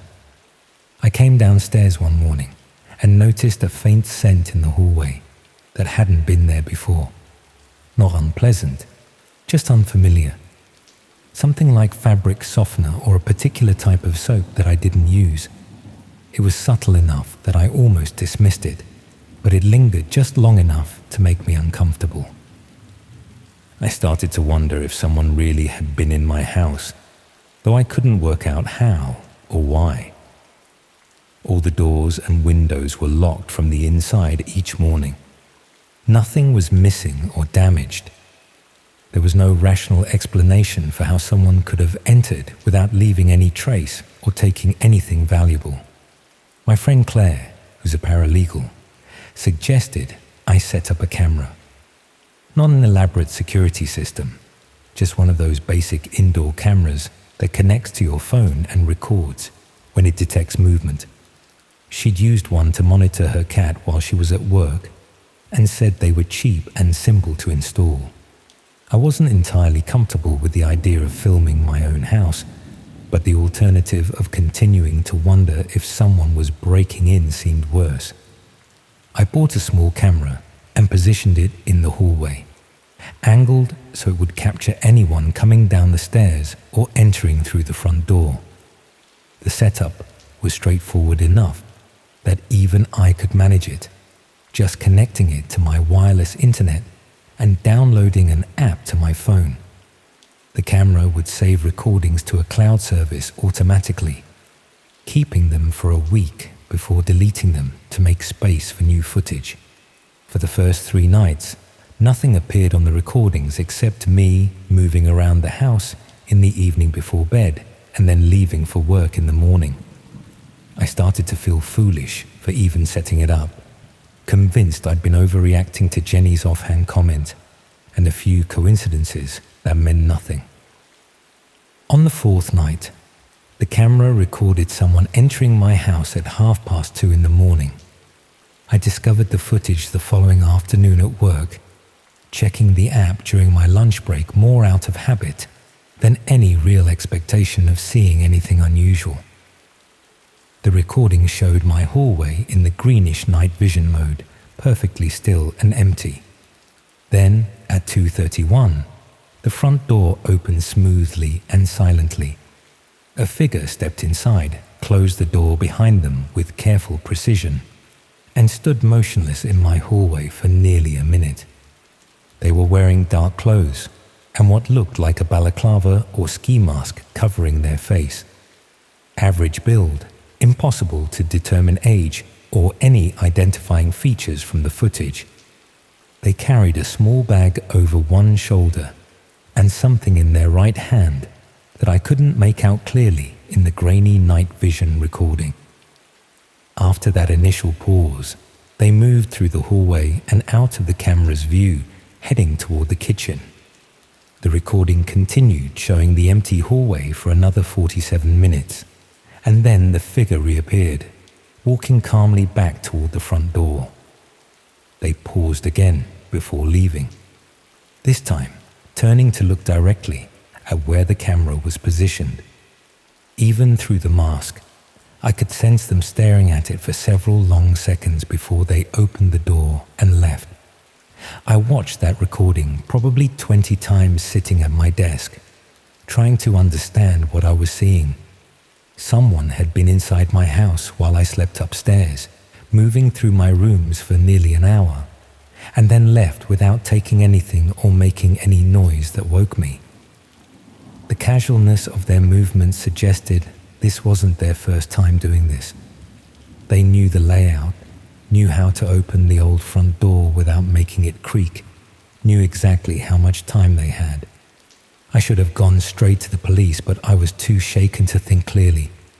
I left work early, claiming I felt ill, and drove home in a daze. When I got there, I went through every room trying to see if anything was missing or disturbed. Everything looked exactly as I'd left it that morning. Nothing taken, nothing moved, nothing that would explain why someone had spent almost an hour in my house in the middle of the night. That evening, I changed all the locks. It cost more than I could comfortably afford to get someone out on short notice, but I needed to know the house was secure before I could even think about sleeping there again. The locksmith who came was professional and efficient, replacing both the front and back door locks with modern deadbolts that couldn't be picked easily. He commented that the old locks had been pretty useless anyway, the kind that anyone with basic knowledge could open in under a minute. I positioned the camera in the living room that night, wanting to see if they tried to return now that the locks had changed. I barely slept, lying awake listening for any sound of someone trying to get in. Every creak of the house settling made my heart race. Around 4 a.m, I finally drifted off from sheer exhaustion. When I checked the footage the next day, there was nothing. No attempt to enter, no figure in the garden, nothing at all. I felt a mixture of relief and lingering unease. Perhaps changing the locks had been enough to deter them. Perhaps they'd realized I was aware of their presence and had moved on to easier targets. I tried to return to normal life, though I was now hyper-aware of every sound in the house and couldn't shake the feeling of violation that came with knowing a stranger had been moving through my rooms while I slept. I reported the footage to the police, who took a statement and said they'd increase patrols in the area, but were honest about the low likelihood of catching whoever it was without more evidence or a similar incident nearby. About a week later, I received a message through social media from an account I didn't recognize. The profile had no photos and had been created recently, with no friends or other activity. The message was simple and direct. It contained a link to a website and nothing else. No explanation, no text, just a URL that meant nothing to me. I knew I shouldn't click on links from unknown sources, but something about the timing made me curious. I copied the link and searched for it online, trying to see if it was a known phishing site or malware distribution point. Nothing came up in normal search results. The link appeared to be to a website on the dark web, one of those addresses made up of random letters and numbers that couldn't be accessed through regular browsers. I spent the rest of that evening reading about how to access these hidden websites, though I was increasingly certain I didn't want to know what was at that particular address. But the not knowing was almost worse than any concrete information could be. I kept thinking about that figure standing in my hallway, staring at the camera, and wondering if this link was connected to those intrusions. Eventually, I set up the necessary software and entered the address, half expecting it to be some kind of virus or trap. What loaded instead was a simple website with minimal design, just a dark background and a grid of thumbnail images. It took me a moment to recognize what I was looking at. They were photographs of the inside of my house, dozens of them, taken from various angles and at different times, all uploaded to this website that existed in the hidden corners of the internet, where regular search engines couldn't reach. The images showed my kitchen, my living room, my bedroom. Some were taken during the day when I was at work, showing my possessions in clear daylight. Others were taken at night, capturing my furniture and belongings in the dim glow of streetlights through the windows. Each image was date-stamped, showing they'd been taken over a period of several months, long before I'd even known anyone was entering my house.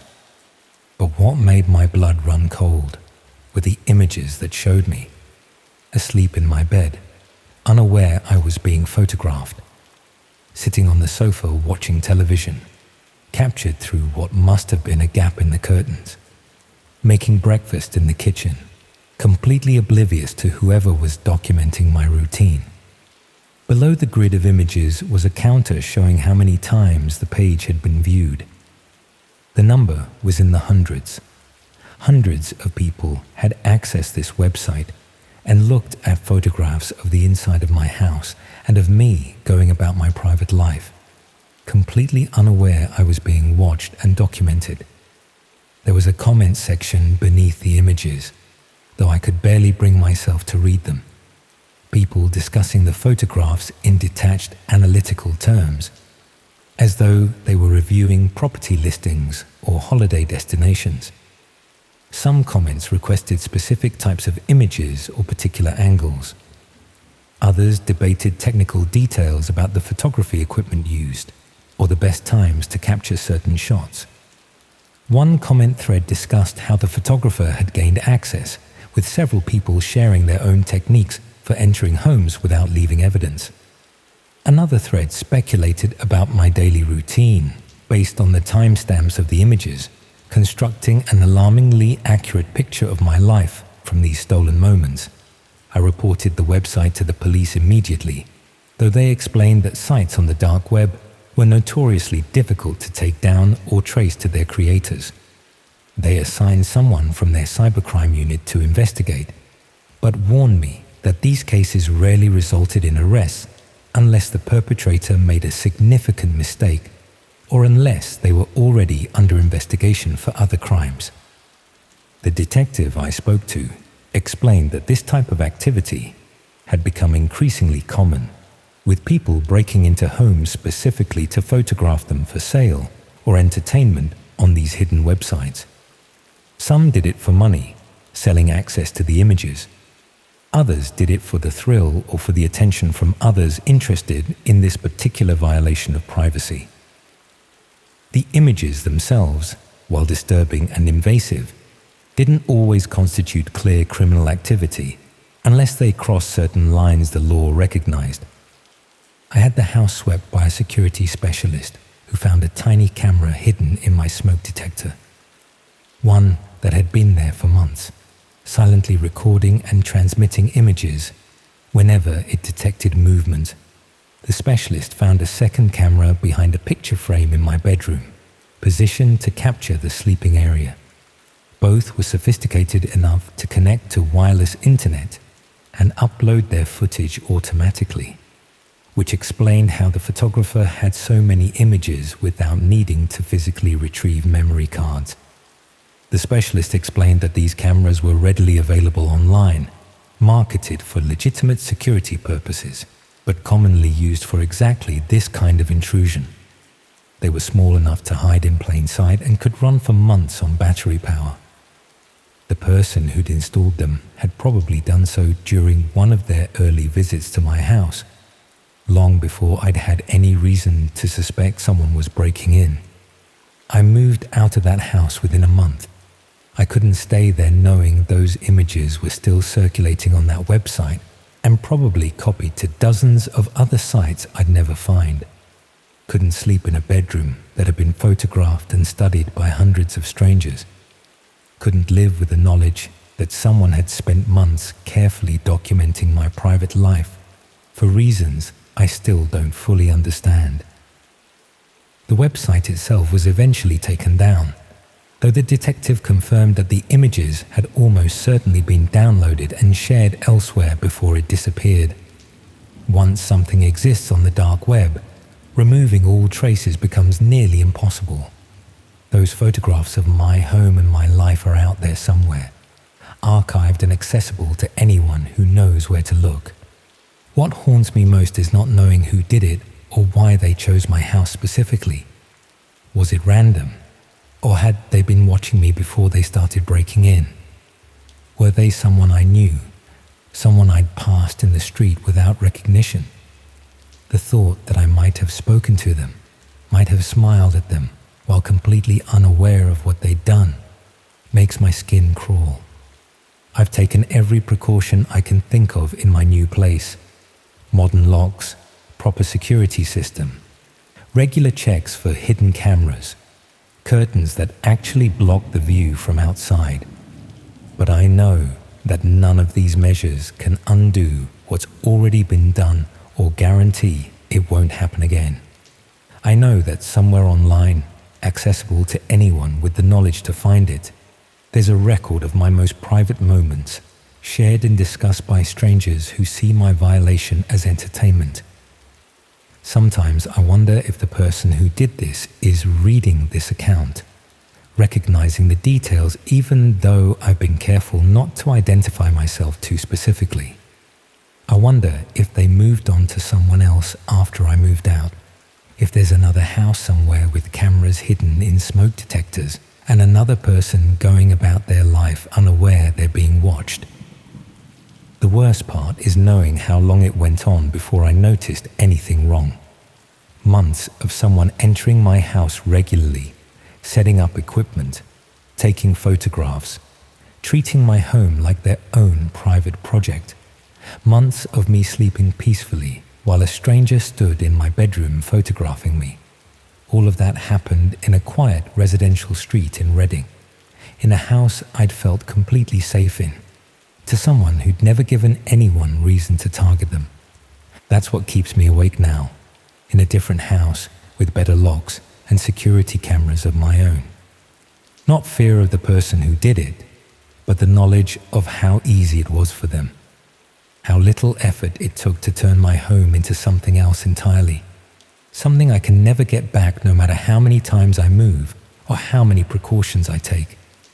The photographs exist, the violation exists, and somewhere on the hidden internet, it always will.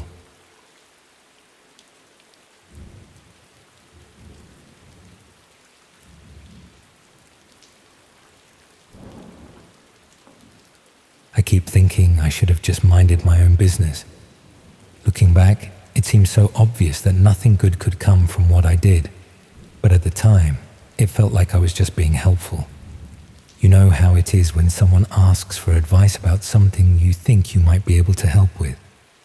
My brother had been complaining about his dissertation for weeks.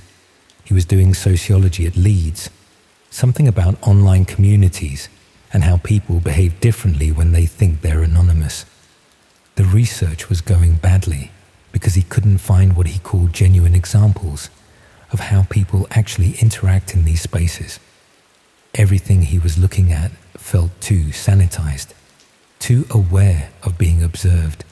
His supervisor had mentioned that the most interesting social dynamics happen in the darker corners of the internet, places where people feel completely free from normal social constraints. But my brother had no idea how to access those areas safely, and frankly, neither did I. That's when I made what I now realize was a terrible decision. I mentioned his research problem to Sarah, a colleague from work who dealt with online fraud investigations in our compliance department. She'd been with the company for years and seemed to know about all sorts of digital investigation techniques. Sarah listened to my explanation with more interest than I'd expected. She said she might know someone who could help, someone who specialized in what she called deep web research, for academic purposes. She made it sound perfectly legitimate, like there were proper channels for this sort of thing. 2 days later, she gave me a business card with just a name and email address. No company logo or phone number, which should have been a warning sign. She said her contact preferred to keep things simple and would only communicate via email initially. I passed the details on to my brother without really thinking about it. He was desperate to make progress on his dissertation, and Sarah had made it sound like a normal academic resource, the sort of specialist consultant that researchers sometimes use when they need access to areas they can't navigate themselves. My brother emailed the contact that same evening. Within a few hours, he received a reply suggesting they meet for coffee in Leeds to discuss his research requirements. The message was professional and courteous, exactly what you'd expect from someone offering legitimate research assistance. They met the following Saturday at a cafe near the university. My brother described the man as ordinary looking, probably in his 40s, wearing the sort of casual clothes that wouldn't stand out anywhere. He seemed knowledgeable about academic research methods and asked sensible questions about the dissertation requirements.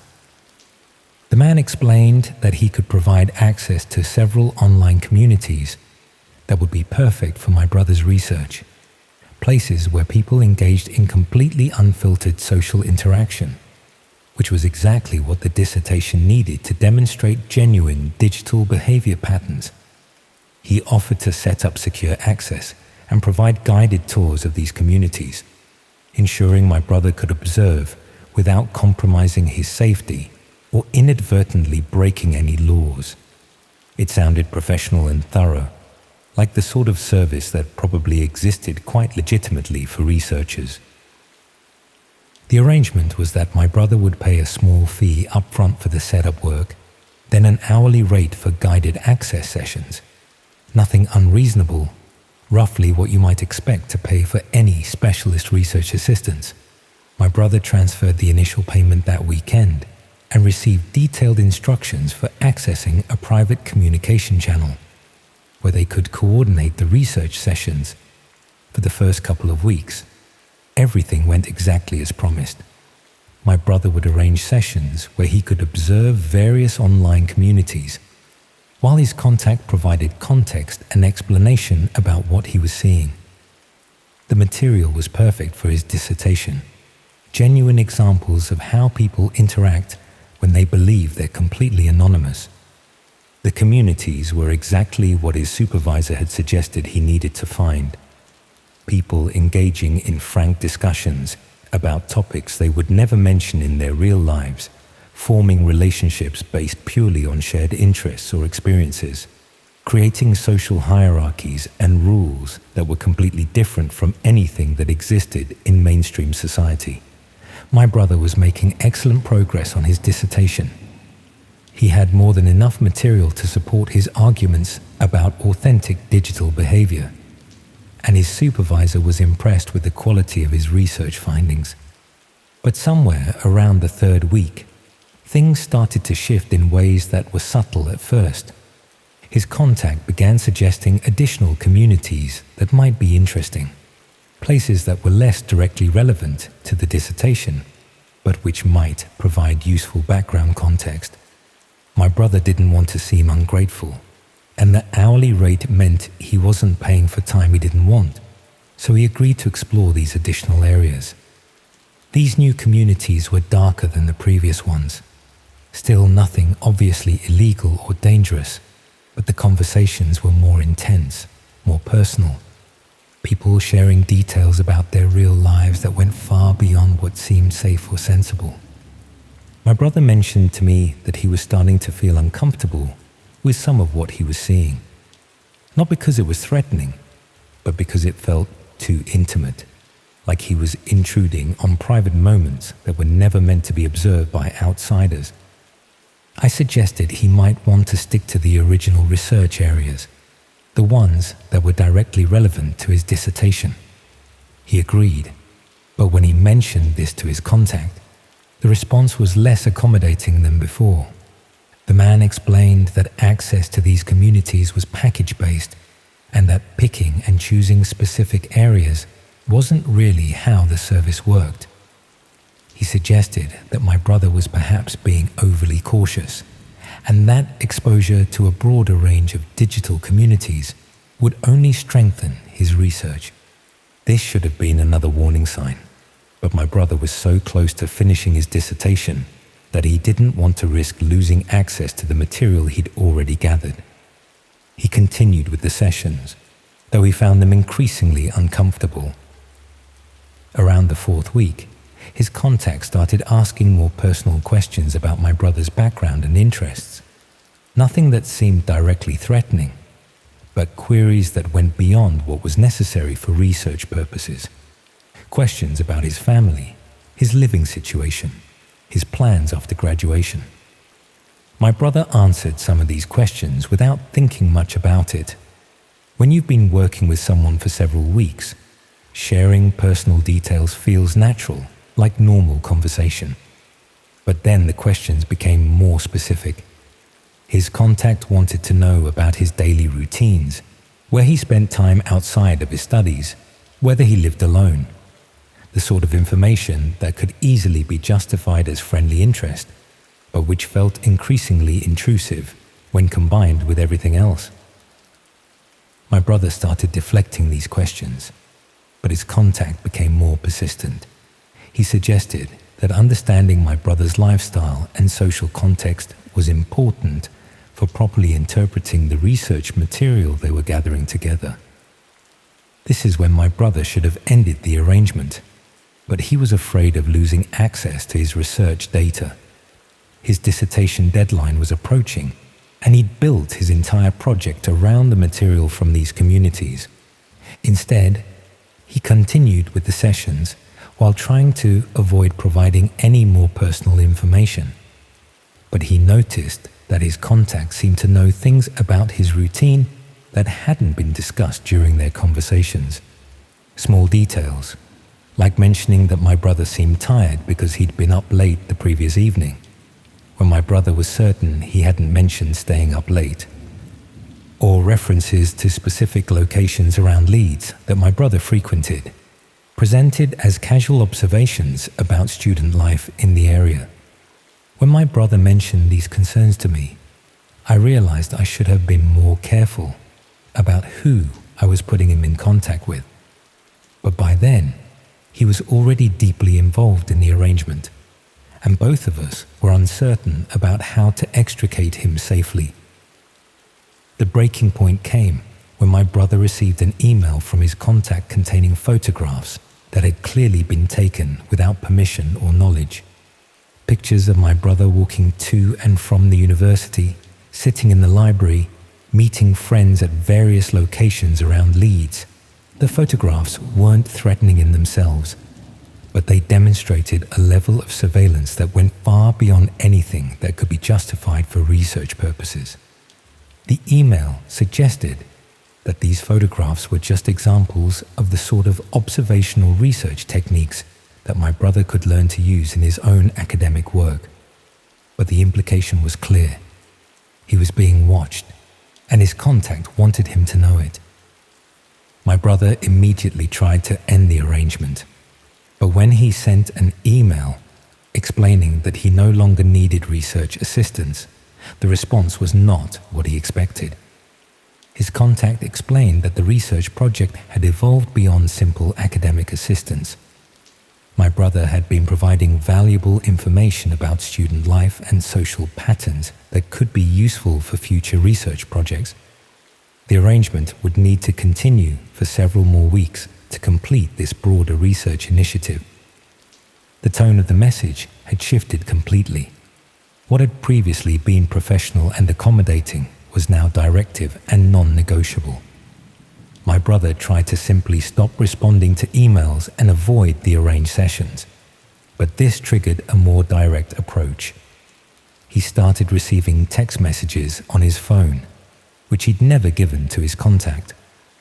Messages that demonstrated detailed knowledge of his movements and activities, presented as friendly check-ins, but clearly intended to show that avoiding contact wouldn't be possible.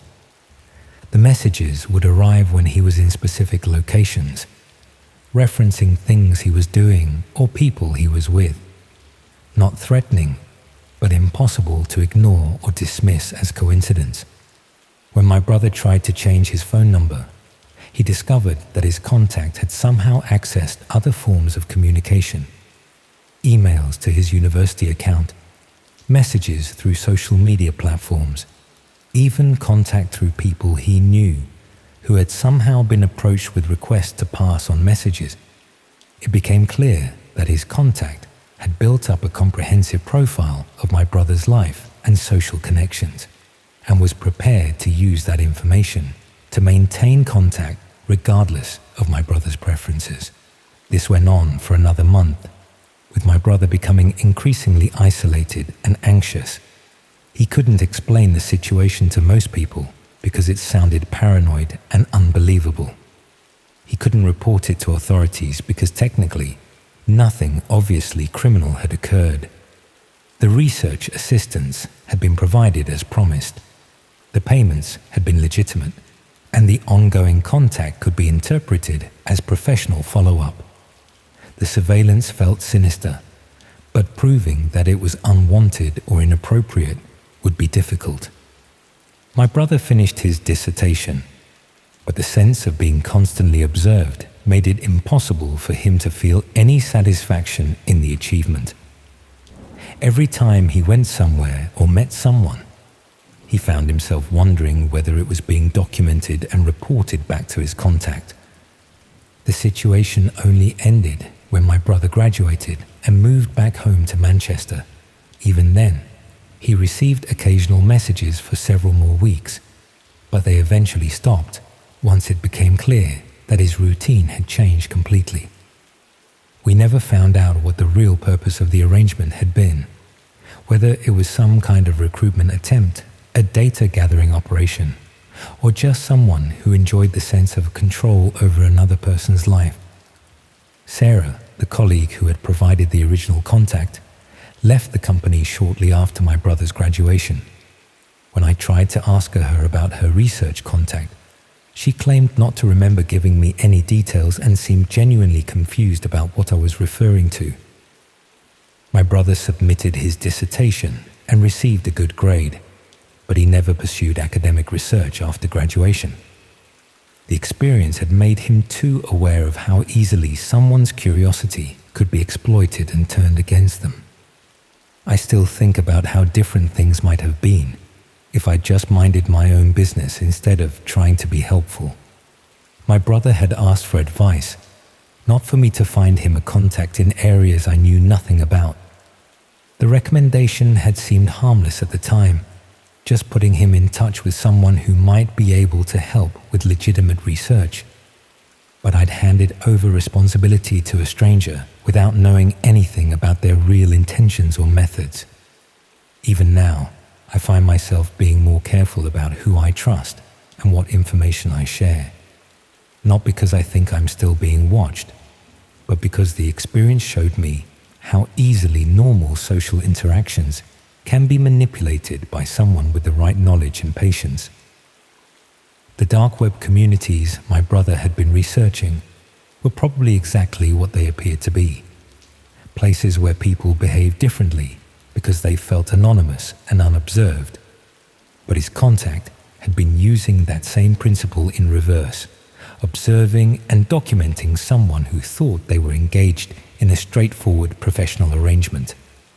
I wonder sometimes how many other people have found themselves in similar situations, having their lives quietly catalogued and analyzed by someone they trusted to provide legitimate services. The sort of thing that would be impossible to prove or report, but which would fundamentally change how you think about your own privacy and safety. My brother never talks about that period anymore, but I know he's more cautious now about who he trusts and what information he shares. We both learned that the biggest dangers don't always come from obviously suspicious sources, but from recommendations that seem perfectly reasonable at the time.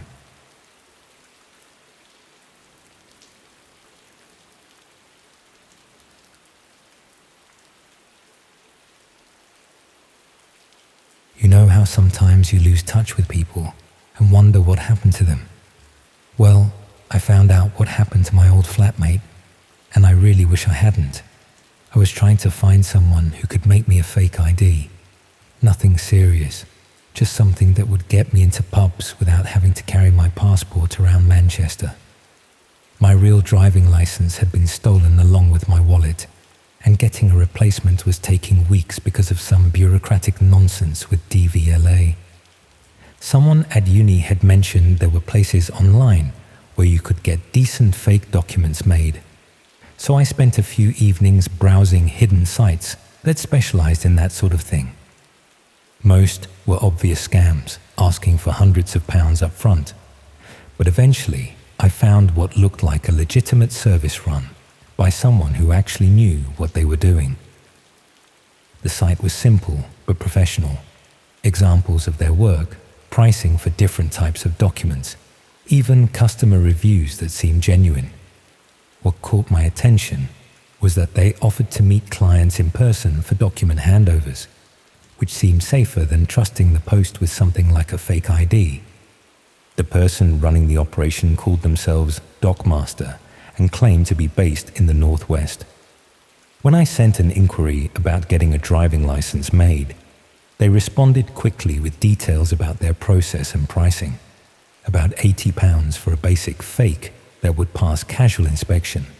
More if you wanted something that could fool professional scrutiny.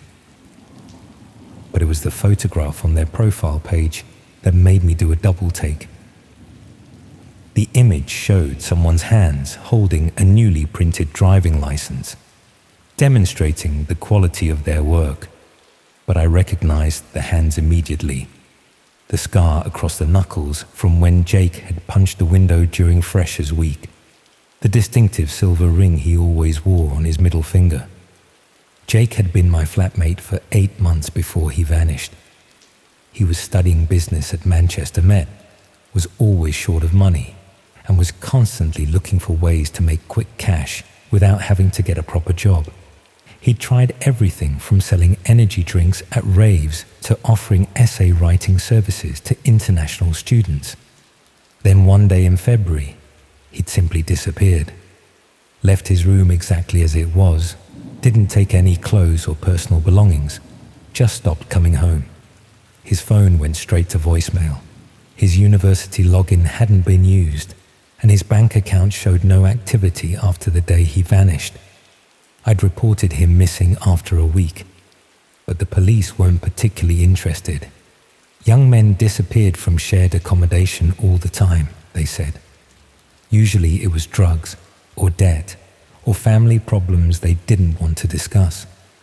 Most of them turned up eventually, living rough, or staying with friends they hadn't told anyone about. But Jake hadn't seemed like someone who would run away from problems.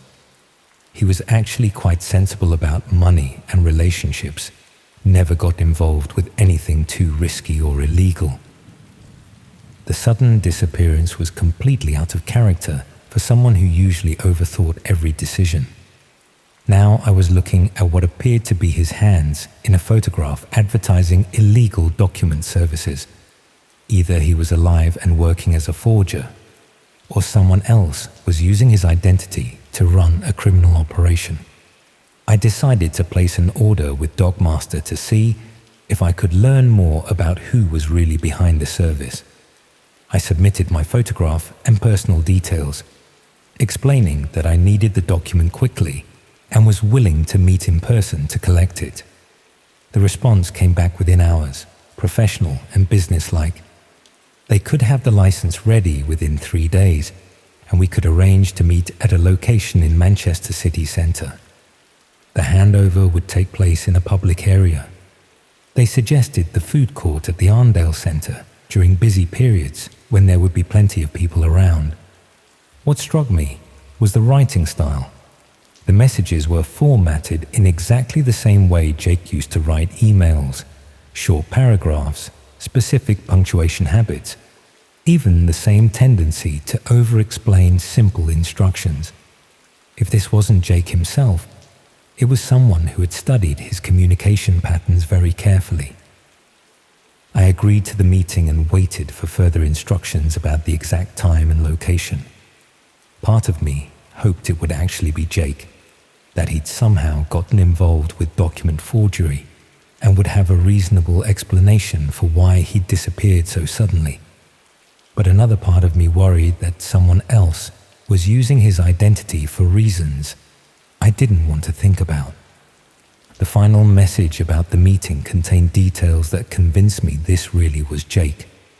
The suggested meeting point was a specific bench near the Waterstones in the Arndale Centre, the exact same spot where we'd arranged to meet during Freshers' Week when he was helping me find accommodation.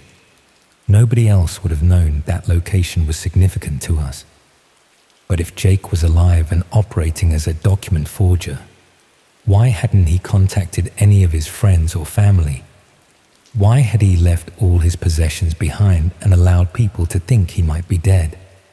And how had he acquired the skills and equipment needed to produce professional quality fake documents? I started researching what was involved in document forgery, trying to understand what kind of operation Jake might have gotten himself involved with.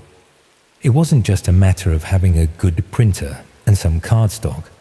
Producing convincing fake IDs required specialized equipment, access to security features, and knowledge of exactly how legitimate documents were constructed. Such a setup would cost thousands of pounds and take months to establish properly.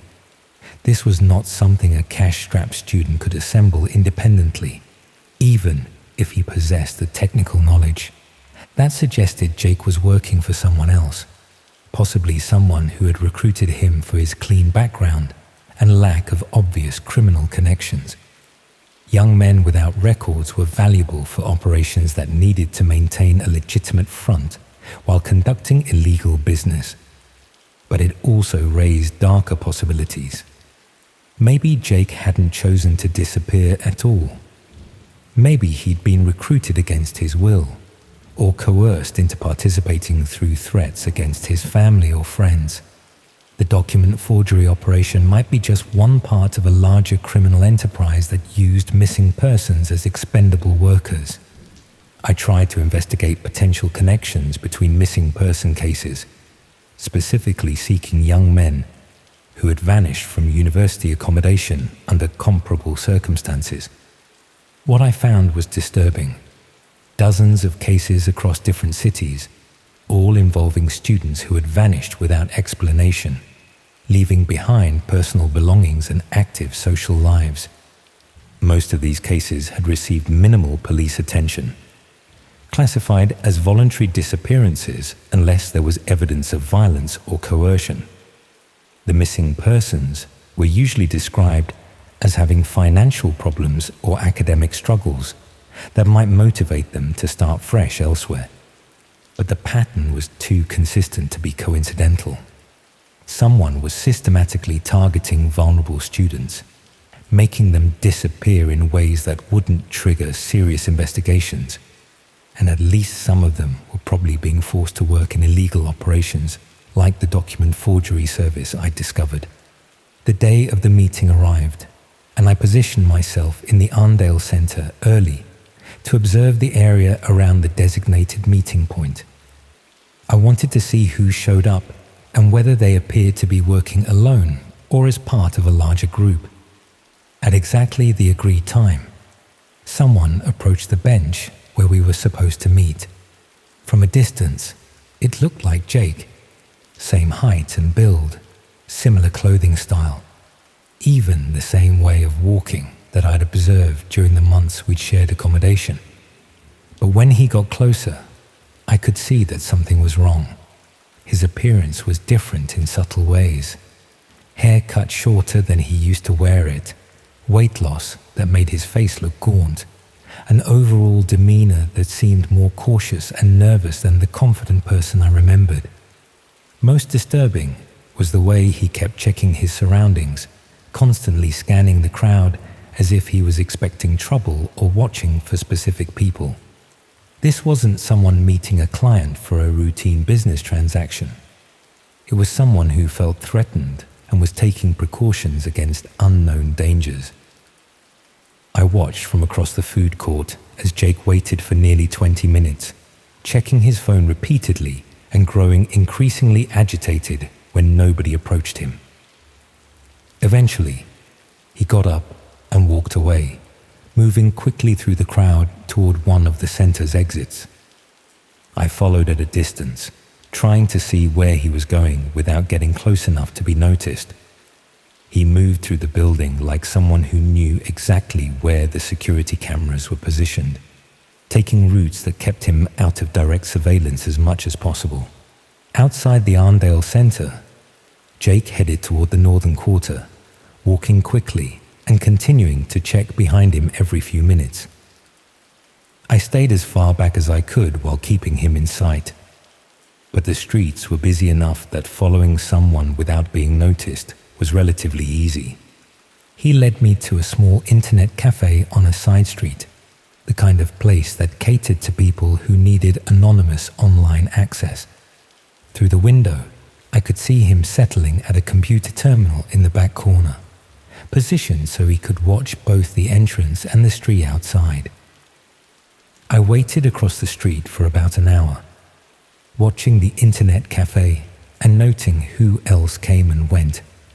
Most of the customers seemed to be using the place for legitimate purposes. Tourists checking email, students working on assignments, people who didn't have reliable internet access at home. But there were also a few individuals who behaved differently, using the computers for short periods and paying in cash before leaving quickly. People who seemed more concerned with anonymity than convenience, possibly conducting business they didn't want traced back to their normal internet connections. When Jake finally emerged from the internet cafe, he looked even more nervous than before. He spent several minutes standing in the doorway, scanning the street carefully before stepping outside. Then he walked quickly toward the tram station, moving like someone who needed to get away from the area as soon as possible. I decided not to follow him any further. If Jake was involved with people who made him this paranoid about surveillance, getting too close might put both of us in danger. Instead, I went into the internet cafe to see if I could learn anything about what he'd been doing during his visit. The manager was helpful when I explained that I was trying to locate a friend who might have been using their services. He couldn't provide specific details about what customers did online, but he confirmed that the person I described was a regular visitor who always paid cash and never stayed for more than an hour at a time. More interestingly, he mentioned that this customer always used the same computer terminal, the one in the back corner that Jake had chosen. That terminal was popular with people who valued privacy, because it was positioned away from the main seating area and had additional software installed that provided better anonymity protection.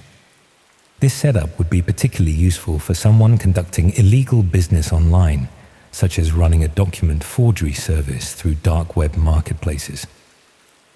I tried contacting Dockmaster again through the original website, explaining that I'd been unable to attend the meeting due to unexpected circumstances. I asked if we could reschedule, hoping to get another chance to make contact with Jake in a safer environment. But this time, there was no response. The website remained active, still advertising document services and accepting new orders, but my messages to Dockmaster went unanswered. Either Jake had recognized me at the meeting and realized his cover was blown, or something had happened to prevent him from continuing to operate the service. Over the next few weeks, I kept monitoring the website to see if there were any changes or updates. the service remained available, but the response times for customer inquiries became longer and more inconsistent. Eventually, new orders stopped being accepted entirely, and the site displayed a message saying the service was temporarily unavailable due to technical difficulties. I tried visiting the internet cafe again, hoping to catch Jake during one of his regular sessions, but the manager said he hadn't seen him since the day I'd followed him there. Either he'd found a different location for his online activities, or he'd stopped using the service entirely. The most disturbing possibility was that Jake's employers had discovered his identity had been compromised and had decided to eliminate the security risk. People involved in serious criminal operations didn't usually tolerate workers who attracted unwanted attention, especially when those workers were supposed to be untraceable missing persons. I considered reporting what I'd discovered to the police, but explaining how I'd found Jake would require admitting to browsing illegal websites and attempting to purchase forged documents. And without concrete evidence that he was being held against his will, they might not take the information seriously. People often assumed that young men who disappeared and later turned up working in illegal operations had chosen that path voluntarily. Proving coercion or trafficking would require more evidence than just recognizing someone's hands in a photograph on a criminal website. I started monitoring missing person databases more systematically, looking for other cases that might be connected to the document forgery operation or similar criminal services. What I found suggested that Jake's situation wasn't unique.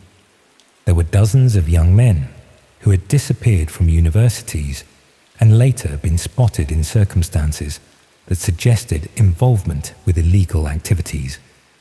However, the majority of these sightings were brief and inconclusive. People thought they'd seen missing persons in different cities, working in shops or restaurants, but the individuals had disappeared again before any contact could be made, as if someone was systematically moving them around to prevent them from being tracked down by friends or family. The document forgery website eventually went offline entirely, replaced by an error message claiming the domain had expired.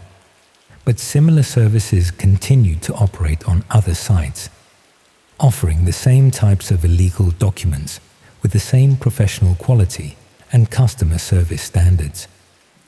I sometimes wonder if Jake is still out there somewhere, working for people who use missing persons as expendable labor in criminal operations, whether he chose to disappear or was forced into it, and whether he has any way of escaping from whatever situation he's gotten trapped in.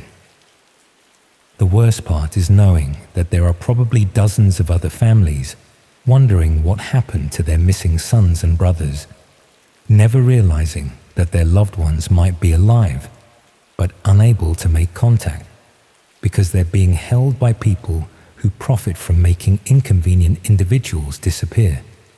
People who understand that a missing person presumed dead is much more valuable than a living person who might eventually find a way to ask for help.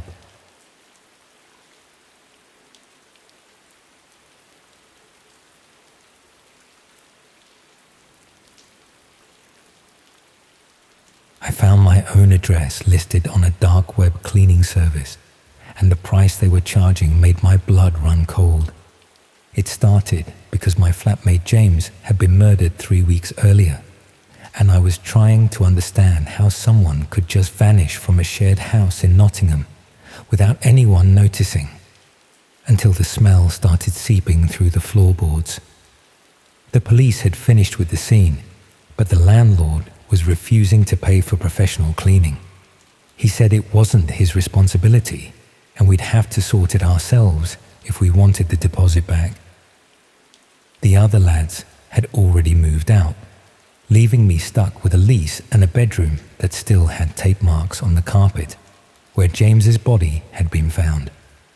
I'd been researching cleaning companies online, looking for someone who specialized in what estate agents euphemistically called difficult situations. when I stumbled across something called biological remediation services. Most of the legitimate companies wanted hundreds of pounds up front, which I didn't have, so I kept digging deeper into more obscure websites. That's how I ended up browsing hidden services that didn't advertise through normal search engines. Sites that offered cleaning solutions for people who couldn't go through official channels. The kind of places that didn't ask questions about why you needed a bedroom carpet replaced or bloodstains removed from wooden floors. The site I found was called Complete Clearance Solutions and looked professional enough. Clean layout, detailed service descriptions, even customer testimonials that seemed genuine. They offered everything from basic carpet cleaning to full property restoration, with pricing that seemed almost too good to be true. What caught my attention was their specialization in what they called unattended death cleanup.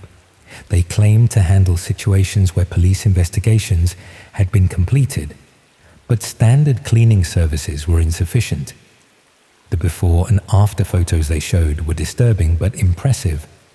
Rooms that had been completely destroyed by violence or neglect, restored to pristine condition. I was scrolling through their service areas, looking for Nottingham postcodes, when I saw something that made me stop breathing for a moment. Listed under recently completed jobs was my exact address, with a completion date from just 2 days earlier. According to their records, someone had already paid for a full biological remediation service at my house. The job description mentioned extensive blood contamination and structural cleaning requirements, with a completion status showing the work had been finished on schedule. But nobody had been to the house. James's room was still exactly as the police had left it, complete with stained carpet and the lingering smell that made it impossible to sleep properly. If someone had paid for cleaning services, where were they? I tried calling the customer service number listed on the site, but it went to a voicemail system that asked for a job reference number before you could leave a message. When I tried submitting a query through their contact form, I got an automated response saying they'd get back to me within 24 hours. Instead of waiting, I decided to explore the site more thoroughly. That's when I discovered they offered more than just cleaning services. Hidden behind innocuous menu options were sections that made me realize this wasn't a legitimate business at all. They provided what they called evidence management, removing items from properties that might complicate insurance claims or police investigations. They offered witness relocation assistance for people who needed to disappear quickly and quietly. Most disturbing of all, they had a service called problem resolution that seemed to involve making entire situations vanish without a trace. The pricing structure was complex, based on factors like property size, contamination level, and something called discretion requirements. But when I found the specific listing for my address, the numbers didn't make sense for a simple cleaning job. Someone had paid nearly £3,000 for services at my house, but the work description included items that went far beyond carpet cleaning. Personal effects removal, documentation management, and occupant transition services were all listed as completed tasks. That's when I realized they weren't just cleaning James's room. They were planning to clean out everything else as well, including me. I started checking other addresses on their completed jobs list, cross-referencing them with local news reports and police databases. What I found was a pattern that made my hands shake as I typed. Most of the addresses corresponded to properties where violent crimes had occurred, but the timeline was wrong. The cleaning services were often scheduled and completed before the crimes had been discovered, sometimes even before they'd been committed. It was as if someone was booking cleanup services in advance, knowing that violent events were going to happen. Some addresses matched missing person cases that had never been solved. Others corresponded to houses that had been mysteriously abandoned by their occupants, leaving behind all their possessions but no forwarding addresses. A few matched properties that had been destroyed by unexplained fires or structural collapses. The more I researched, the clearer it became that this wasn't a cleaning service at all. It was something much more sinister. A business that specialized in making problems disappear permanently. And according to their records, I was scheduled to become one of those problems. I tried changing my routine, staying away from the house as much as possible, and sleeping on friends' sofas when I could manage it. But every time I came back to collect clothes or check the mail, something small had changed. A window left slightly open that I was sure I'd closed. Items moved just enough to be noticeable. Fresh footprints in the dust that had settled on James's bedroom floor. Someone was coming and going from the house, even though the locks hadn't been changed since James's death. They had keys, or they knew how to get inside without leaving obvious signs of forced entry. The worst part was that I couldn't report it to the police without explaining how I'd found the information in the first place. How do you tell investigating officers that you've been browsing illegal websites and found evidence that someone has paid for your own disappearance? They'd either think I was delusional or assume I was involved in James's murder somehow. I started documenting everything instead, taking photos of the house before I left and after I returned, noting every small change or sign of intrusion, keeping a record of the hidden website's listings and any updates to my supposed job status, building evidence that might be useful if I ever got the chance to present it. That's when I discovered the client messaging system. It was buried deep in the site's structure, accessible only through a series of redirect links that weren't visible from the main pages. But once I found it, I could see conversations between the service providers and their customers, discussing specific jobs and implementation details. The messages about my address made my stomach turn. The client, identified only by a user number, had been planning this for weeks before James was killed. They discussed optimal timing, cleanup requirements, and disposal methods with the clinical detachment of someone organizing a house renovation. But what really terrified me was reading about other jobs they'd commissioned. The client had been using this service regularly, arranging for people to disappear from properties across the Midlands. Always young men living in shared accommodation, always students or temporary workers who wouldn't be missed immediately. James hadn't been killed by a random intruder or a burglary gone wrong. He'd been specifically targeted by someone who collected people like trophies, then used professional services to erase all evidence of their crimes. And I was next on their list. I tried to warn the other potential victims whose addresses I found in the system, but most of the properties were empty when I visited them. Either the occupants had already vanished, or they'd never existed in the first place. The few people I managed to speak to thought I was either mentally ill or running some kind of elaborate scam. Nobody believes you when you tell them they're marked for death by a cleaning service that operates through hidden websites. It sounds insane, even when you're living through it. The completion date for my job was getting closer. Less than a week, according to the site's updated timeline. I could see preparations being made through the client messages and discussions about access methods and disposal requirements that made it clear they weren't planning to wait much longer. I considered running, just packing everything I could carry and leaving Nottingham entirely. But the service seemed to have resources that extended far beyond a single city. Their completed jobs covered addresses from Manchester to Birmingham, suggesting they had operational capacity across multiple regions. More importantly, running would mean abandoning any chance of justice for James or the other victims.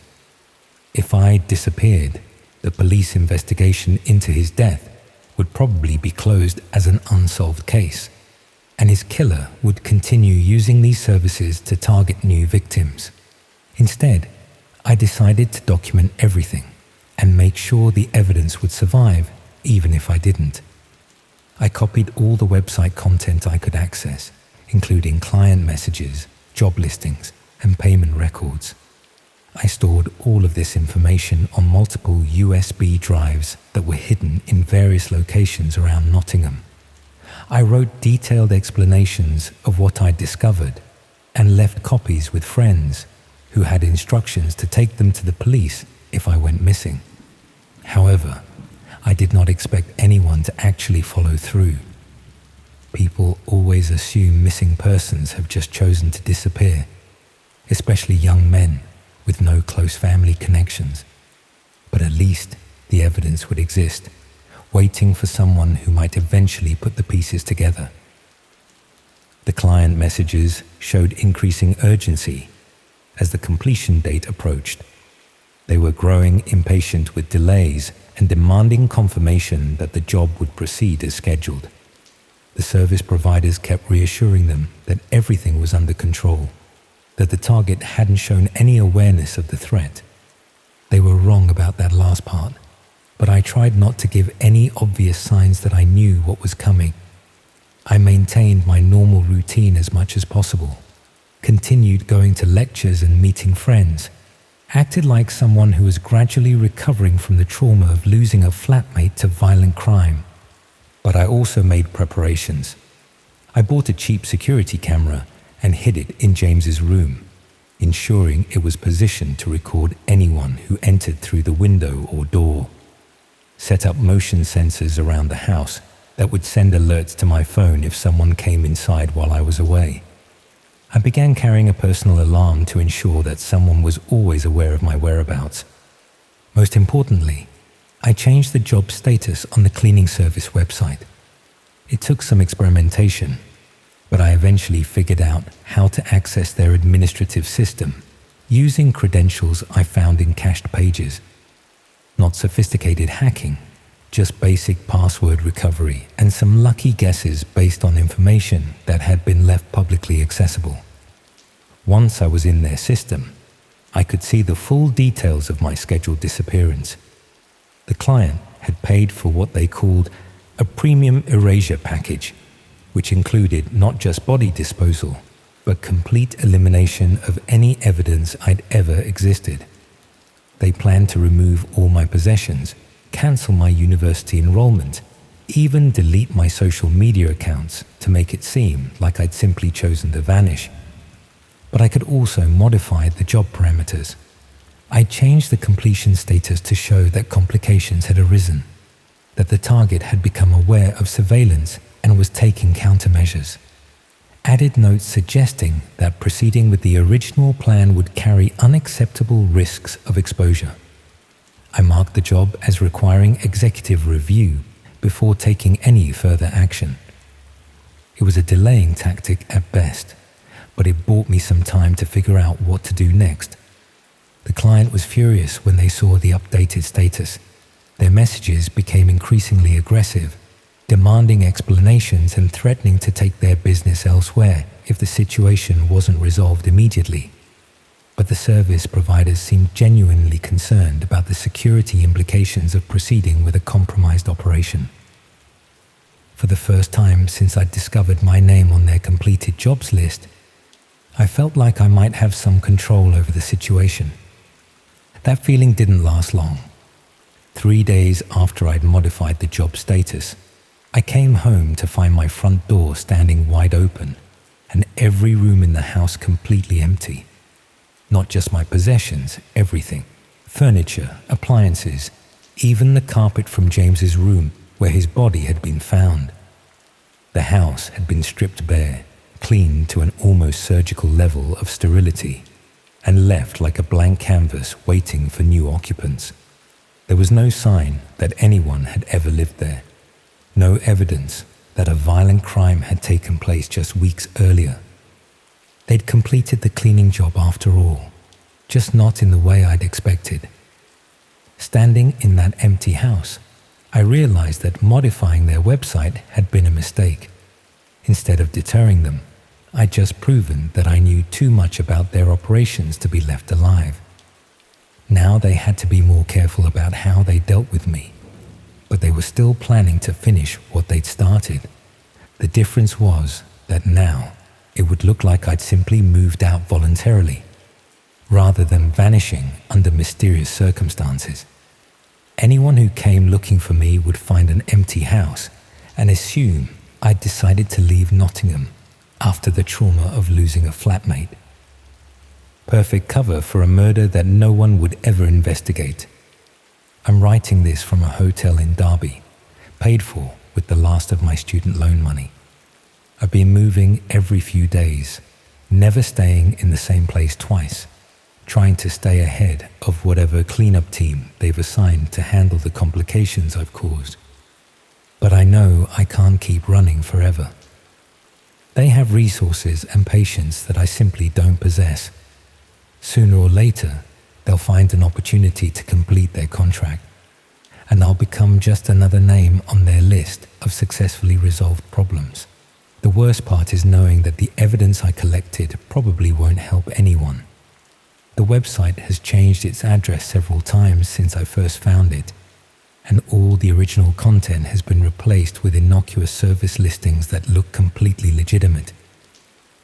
Even if someone finds the USB drives I hid around Nottingham, they'll just see copies of what appears to be a normal cleaning company's website.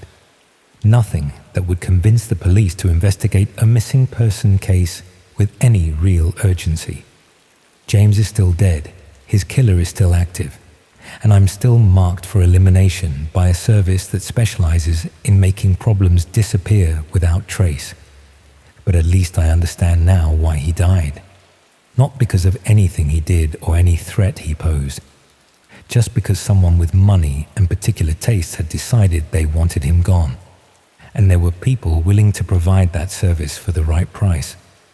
In a few days or weeks, I'll probably join him, another young man who just vanished from a shared house, leaving no forwarding address and no obvious explanation for his disappearance. The only difference is that I know it's coming.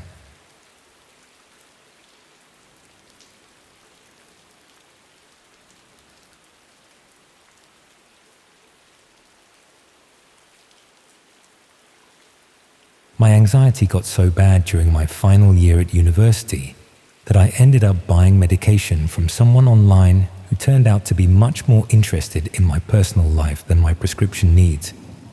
I'd always been a bit of a worrier, but something about the pressure of final exams and job applications sent my mental health completely off the rails. Panic attacks in lectures, sleepless nights staring at the ceiling, that constant feeling like something terrible was about to happen even when everything was fine. Classic anxiety symptoms that probably half the students at York were dealing with in their own ways. The obvious solution was to see a doctor and get proper medication, but the waiting list for mental health services was about 3 months long. The university counseling service was overwhelmed, private therapy was expensive, and meanwhile, I was supposed to be writing my dissertation and applying for graduate jobs while feeling like I was having a heart attack every time someone mentioned deadlines. A friend mentioned that there were ways to get anxiety medication without going through the official channels. Nothing dodgy, she insisted. Just people who could provide prescriptions for students who needed help urgently and couldn't wait for the NHS bureaucracy to catch up with demand. I was desperate enough to consider it. The panic attacks were getting worse, and I was starting to fall behind on coursework because I couldn't concentrate on anything except the constant worry that everything was going wrong. If I could just get something to take the edge off for a few weeks, maybe I could get through the final push to graduation. Finding these unofficial prescription services turned out to be easier than I'd expected. There were entire communities online dedicated to helping students and young people access medications that were difficult to obtain through conventional channels. Most operated through hidden websites that required specific addresses to access. The service I eventually contacted called itself Student Health Solutions and presented itself as a legitimate medical consultancy that specialized in providing rapid access to treatments for common student health problems. Their website looked professional, with information about qualified doctors and proper pharmaceutical suppliers. The consultation process seemed thorough and responsible. I filled out detailed forms about my medical history, symptoms, and previous treatments. I even had a video call with someone who claimed to be a qualified doctor, who asked intelligent questions about my anxiety and seemed genuinely concerned about finding appropriate treatment.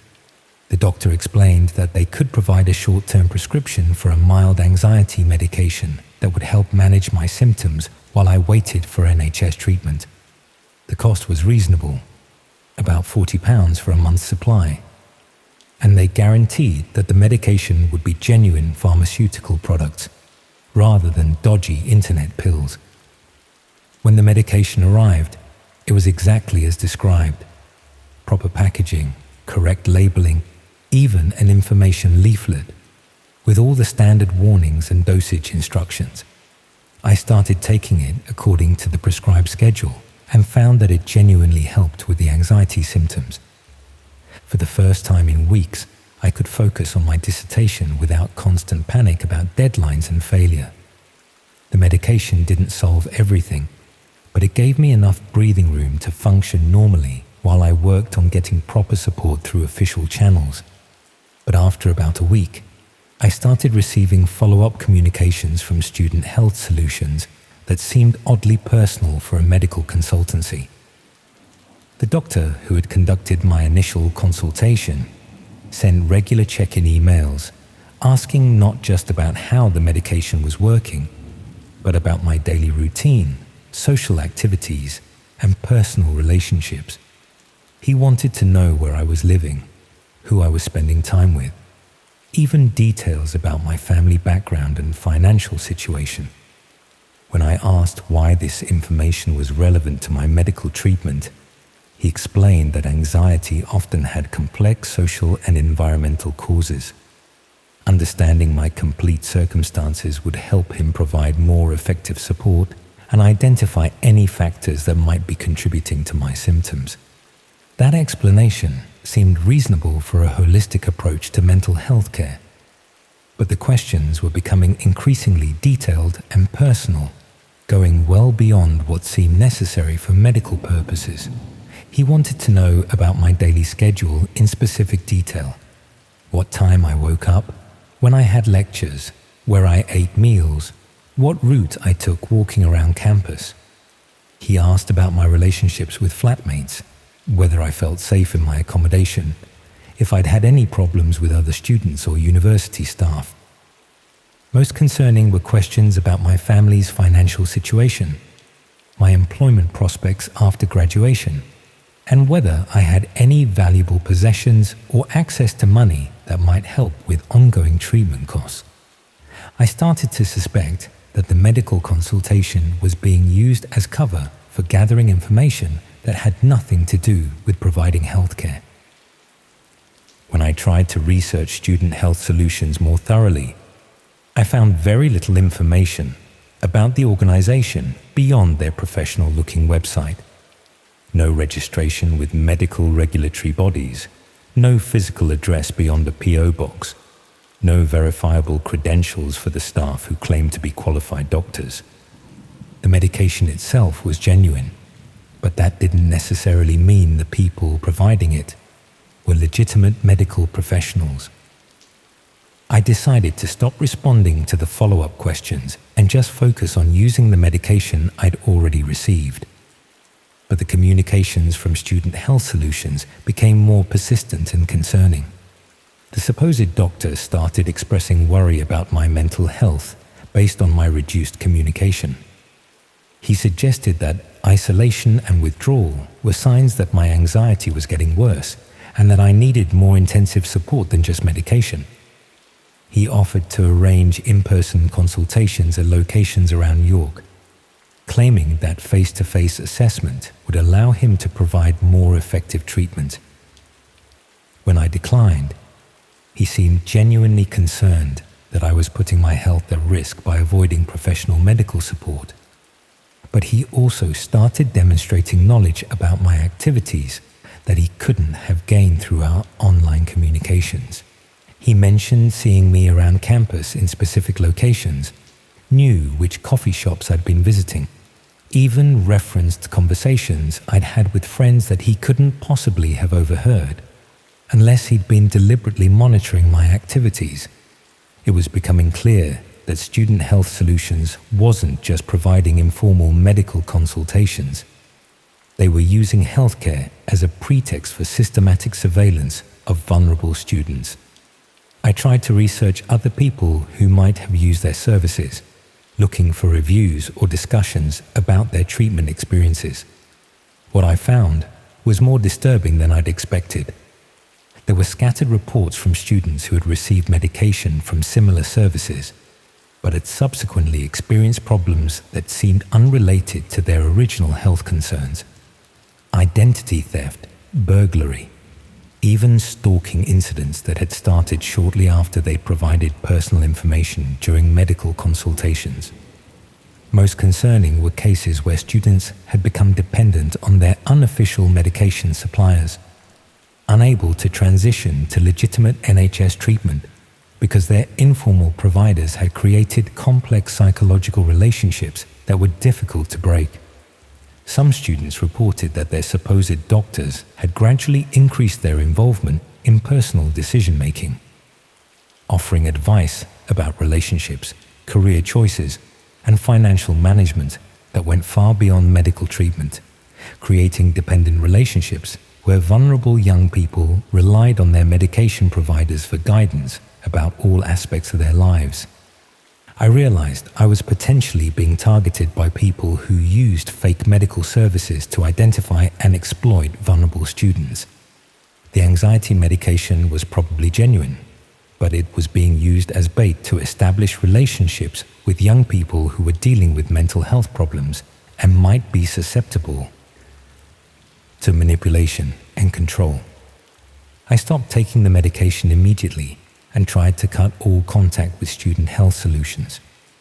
But they continued sending communications expressing concern about my welfare and offering various types of support that seemed designed to maintain some form of relationship.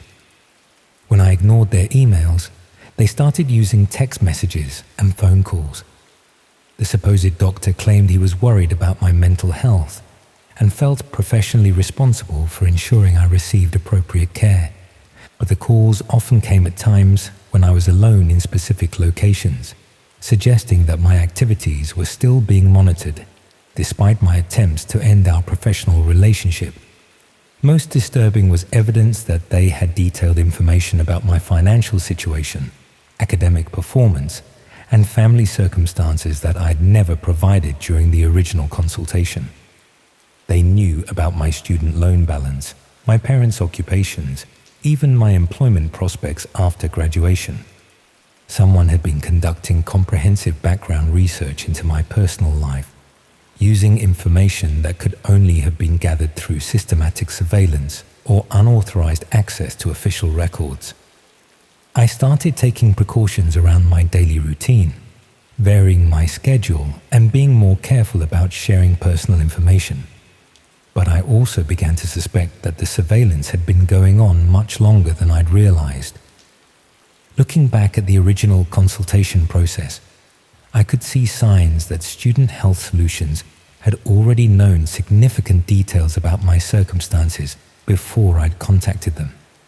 The questions they'd asked had been designed to confirm information they already possessed, rather than genuinely learning about my medical history.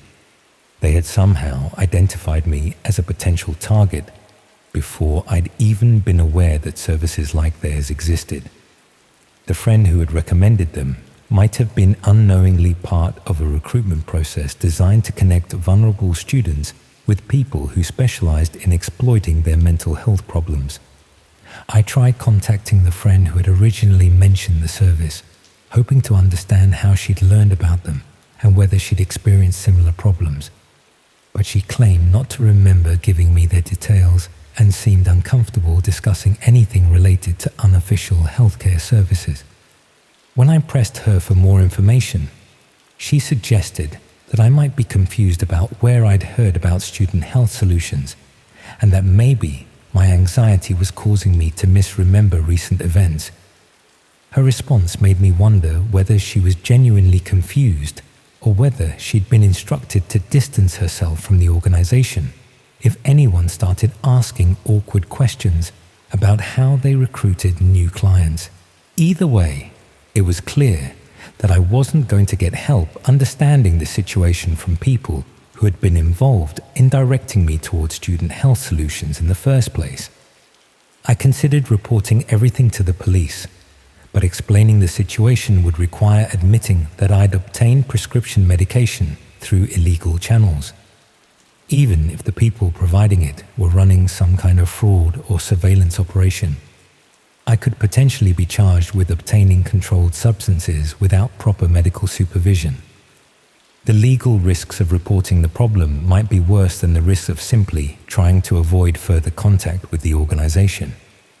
But I also knew that other students were probably being targeted through similar schemes, and that the surveillance and manipulation tactics I'd experienced were likely being used against more vulnerable people who might be less able to recognize what was happening to them. Students dealing with serious mental health problems would be particularly susceptible to people who offered medical help while gradually gaining control over their personal lives and decision-making processes. I started monitoring online communities where students discussed mental health and informal healthcare options, looking for other people who might have encountered student health solutions or similar organizations. What I found was a pattern of reports from students who had received medication or treatment from unofficial providers, but had subsequently experienced various forms of harassment, exploitation, or identity theft. Most of these students had been in vulnerable situations when they'd first sought help, dealing with mental health crises, financial problems, or academic difficulties that made them desperate enough to consider alternatives to official support services. The fake medical providers had used their initial healthcare consultations to identify students who were isolated, financially insecure, or struggling with personal problems that made them susceptible to manipulation. Once they'd established relationships with vulnerable targets, they'd gradually expanded their involvement in those students' lives, offering various forms of support and guidance that created psychological dependence while gathering information that could be used for financial fraud or other criminal purposes. Some students had lost significant amounts of money to people who had gained their trust by providing medical help during mental health crises. Others had experienced identity theft, stalking, or harassment that had started after they'd shared personal information during fake medical consultations. The most disturbing cases involve students who had become completely dependent on their unofficial healthcare providers, unable to function independently because they'd been systematically isolated from legitimate support systems and convinced that only their fake doctors could provide effective treatment. I realized that Student Health Solutions was probably part of a larger operation that specialized in identifying and exploiting vulnerable young people through fake medical and support services. They used legitimate-seeming healthcare provision as a way to establish relationships with targets who were dealing with mental health problems, financial difficulties, or other vulnerabilities that made them susceptible to manipulation and control. The genuine medication they provided was just the initial hook used to establish trust and credibility. Once they'd gained access to their targets' personal lives, they could exploit that access for various criminal purposes while maintaining the appearance of being helpful healthcare providers. But understanding the scheme didn't necessarily protect me from its consequences. I'd already provided them with extensive personal information and had demonstrated that I was dealing with mental health problems that might make me a valuable long-term target. even if I avoided further direct contact with Student Health Solutions.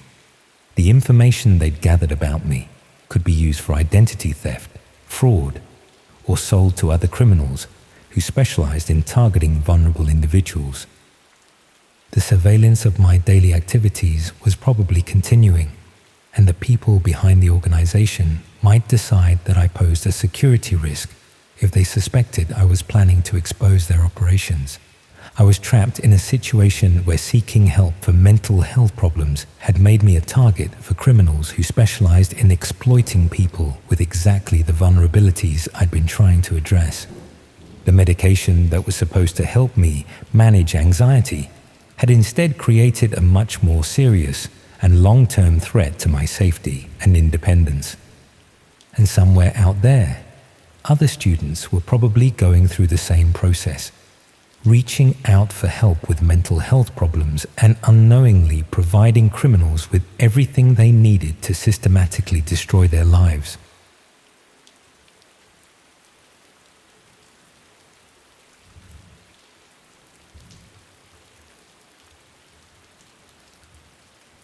I used to think I was pretty good at staying out of trouble. Always handed assignments in on time, never got into fights, kept my head down and minded my own business. The sort of person teachers liked and parents approved of their kids hanging around with.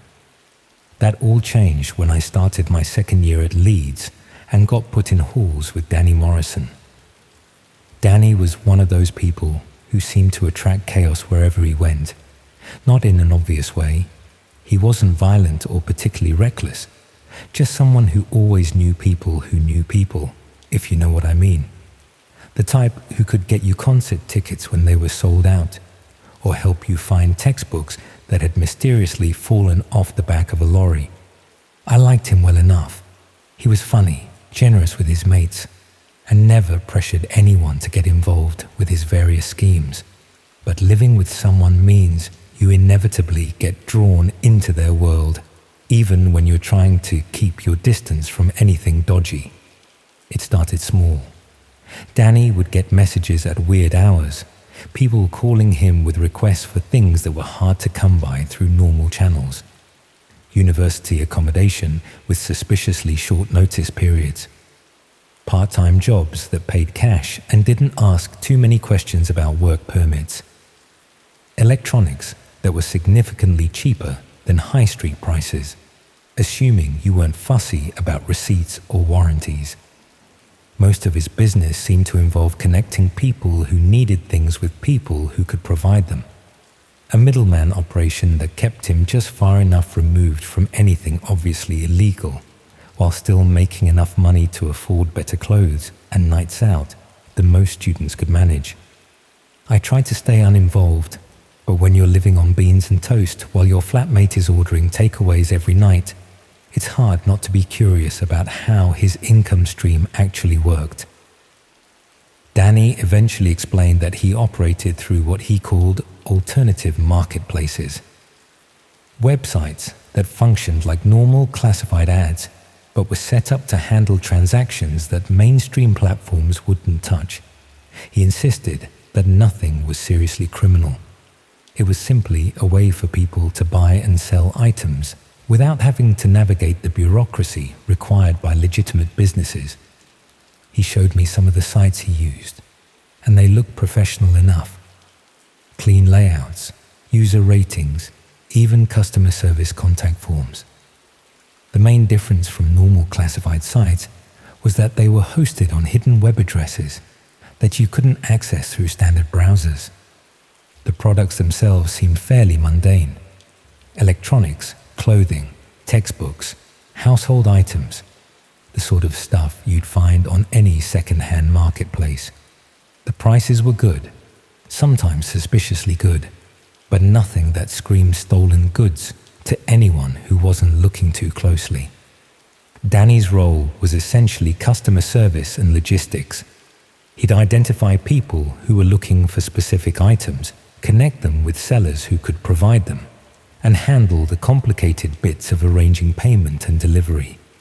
Taking a small commission from each transaction, while keeping buyers and sellers anonymous from each other. It seemed like a fairly harmless way to make money, helping students and young people who couldn't afford retail prices to find the things they needed. Danny was careful about who he worked with, avoided anything that was stolen or dangerous, and made sure his customers knew exactly what they were getting into. But as I got more familiar with how these marketplaces operated, I started noticing things that made me uncomfortable. Some of the items being sold were clearly targeted at specific types of buyers. Electronics that had been modified in ways that served no obvious purpose except to make them harder to trace. Clothing and accessories that were described using terminology I didn't recognize, but that seemed to mean something specific to certain customers. More concerning were the services being offered alongside physical products. People's advertising skills and capabilities went well beyond simple buying and selling. Data recovery from damaged devices, document reproduction and verification, even what appeared to be identity verification services that could help people prove they were someone they weren't. Danny insisted that he stuck to straightforward retail transactions and didn't get involved with the more complicated services. But the boundaries seemed fluid, and I could see how easy it would be to gradually expand from selling second-hand electronics to helping people with more questionable requirements. The customer base was also more diverse than I'd initially realized.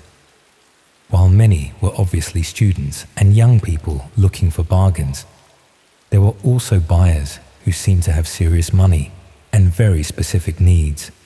People who were willing to pay premium prices for items that met particular requirements, even when cheaper alternatives were readily available. These higher-end customers often communicated through Danny, rather than dealing directly with sellers, apparently valuing the additional layer of anonymity he provided. They'd send detailed specifications for what they wanted, sometimes including technical requirements that seemed far more complex than anything a normal consumer would need. Danny started spending more time managing these premium customers, and I could see that the money involved was significantly larger than his usual transactions. Instead of making a few pounds commission on student textbooks, he was earning hundreds of pounds for arranging single transactions between serious buyers and specialized sellers. The work was also becoming more demanding. Premium customers expected rapid response times, detailed progress updates, and absolute discretion about their requirements. Danny found himself available at all hours, managing communications between people who operated in different time zones and had very specific ideas about how business should be conducted. But what really worried me was how paranoid he was becoming about security. Danny had always been reasonably careful about his online activities, using VPNs and avoiding leaving obvious traces of his marketplace involvement. But his security measures were becoming much more elaborate, suggesting that he was dealing with people who took anonymity very seriously indeed. He started using multiple phones, different laptops for different types of business, even separate internet connections that he paid for with cash, to avoid any link to his real identity. His room began to look like something from a spy film, with various devices and cables that seemed designed to make his online activities as untraceable as possible. When I asked why all this security was necessary for what he claimed was just second-hand retail, Danny explained that some of his customers were prominent people who couldn't afford to be associated with alternative marketplaces. Business executives, politicians, celebrities, people who needed to maintain public reputations but sometimes required access to products or services that weren't available through conventional channels. That explanation made sense up to a point, but it also raised questions about what exactly these prominent people were buying that required such elaborate secrecy. If it was just discounted electronics or designer clothing, why would they care about being associated with second-hand marketplaces? I started paying closer attention to the messages Danny received from his premium customers, trying to understand what kind of products and services were worth paying such high commission rates for. The requests were often vague, described in terminology that seemed designed to obscure rather than clarify what was actually wanted. Customers would ask for documentation packages or verification materials without specifying what these items were supposed to verify. They'd request consultation services or technical assessments without explaining what kind of expertise they needed. But occasionally, the requests were specific enough to be genuinely disturbing. People wanted detailed background information about individuals they claimed to be considering for business partnerships. Others requested access to private social media accounts or email addresses belonging to people they said were involved in legal disputes with them.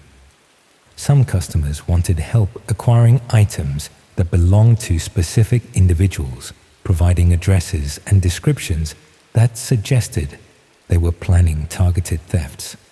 Danny insisted that he only handled the communications and logistics, never getting directly involved with whatever his customers actually did with the products or services they purchased. But it was becoming clear that some of these transactions were facilitating activities that went far beyond simple retail commerce. The most concerning development was when customers started requesting information about people in our local area. They'd provide names, addresses, and personal details about individuals living in Leeds, asking for verification services or background research that required someone with local knowledge and access. Danny began receiving requests to visit specific addresses, photograph particular properties, even gather information about people's daily routines and habits. These local reconnaissance requests paid extremely well, often several £100s for what appeared to be straightforward information gathering. But they also meant that Danny was now directly involved in activities that looked suspiciously like stalking or preparation for criminal activity. When I confronted him about this, Danny claimed that the information was being used for legitimate purposes: due diligence for business investments, background checks for potential employees, research for legal proceedings. But he admitted he had no way of verifying what his customers actually did with the intelligence he provided. More troubling was his acknowledgement that some of the people he'd been asked to investigate had subsequently experienced problems. Houses that had been burglarized, cars that had been vandalized, individuals who had received threatening messages or experienced identity theft. Danny insisted these were coincidences, that correlation didn't prove causation, and that he was just providing information that was probably available through other sources anyway. But the pattern was becoming too consistent to ignore. I tried convincing him to stop taking the local reconnaissance requests, pointing out that he could be charged as an accessory if any of his customers used the information to commit serious crimes. But the money was too good, and Danny argued that someone else would just take the work if he turned it down. That's when I started documenting everything I could about his operations. I began keeping records of the customers he worked with, the types of requests he received, and their outcomes for people who had been investigated or targeted, building a file that might be useful if I ever needed to distance myself from his activities or provide evidence to authorities. What I discovered was that Danny's operation was much larger and more organized than he'd admitted. He wasn't just a freelance middleman handling occasional transactions. He was part of a network that specialized in providing intelligence and access services to clients who couldn't or wouldn't use legitimate channels. The network included people with skills in surveillance, data recovery, social engineering, and physical security. Customers could commission comprehensive investigations that included online research, physical reconnaissance, and even direct approach operations designed to extract information from targets. Danny's role was primarily handling local operations in the Leeds area. but he was connected to similar operatives in other cities who could provide coverage across the UK.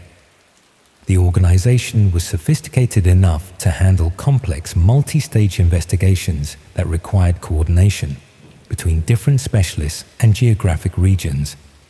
Most disturbing was the evidence that some customers were using these services to target vulnerable individuals for exploitation or harm. People in financial distress who could be manipulated into fraudulent schemes.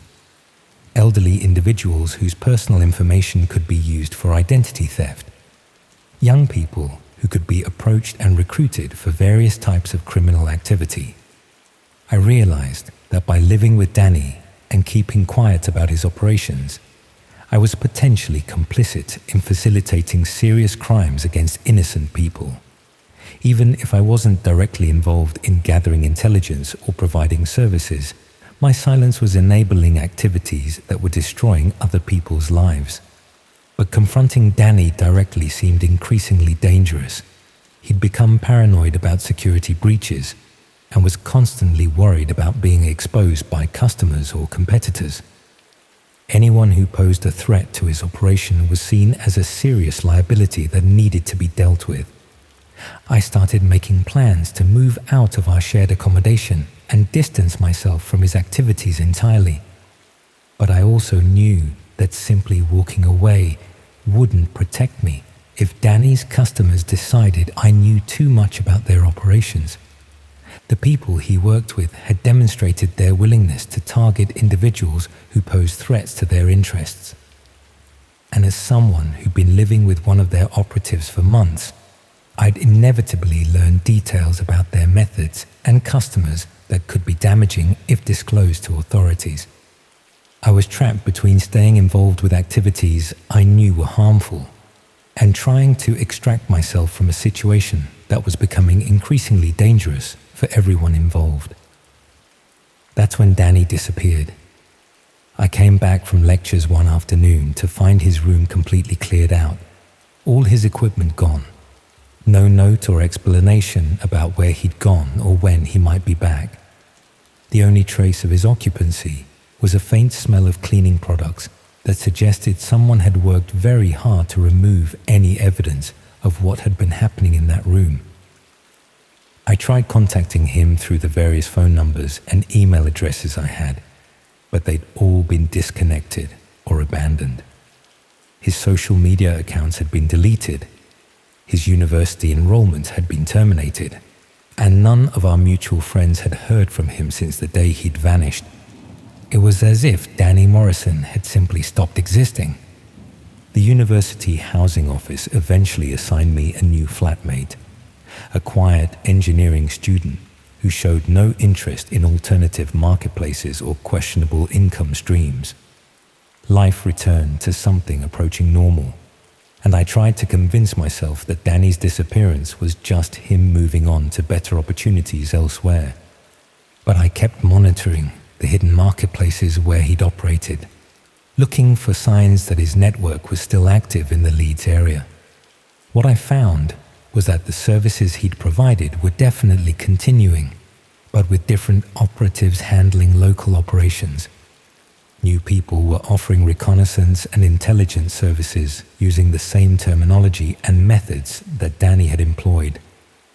The customer base seemed unchanged, and the types of requests being fulfilled were just as concerning as before. Someone had simply replaced Danny in the network's organizational structure, taking over his customer relationships and operational responsibilities without missing a beat. That suggested his disappearance hadn't been voluntary. Either he'd been eliminated because he'd become a security risk, or he'd been reassigned to different duties that required him to adopt a completely new identity. Either way, it meant that the people running this network were serious enough about operational security to make their own operatives disappear when necessary. And as someone who knew details about their methods and customers, I was probably next on their list of potential security risks that needed to be managed.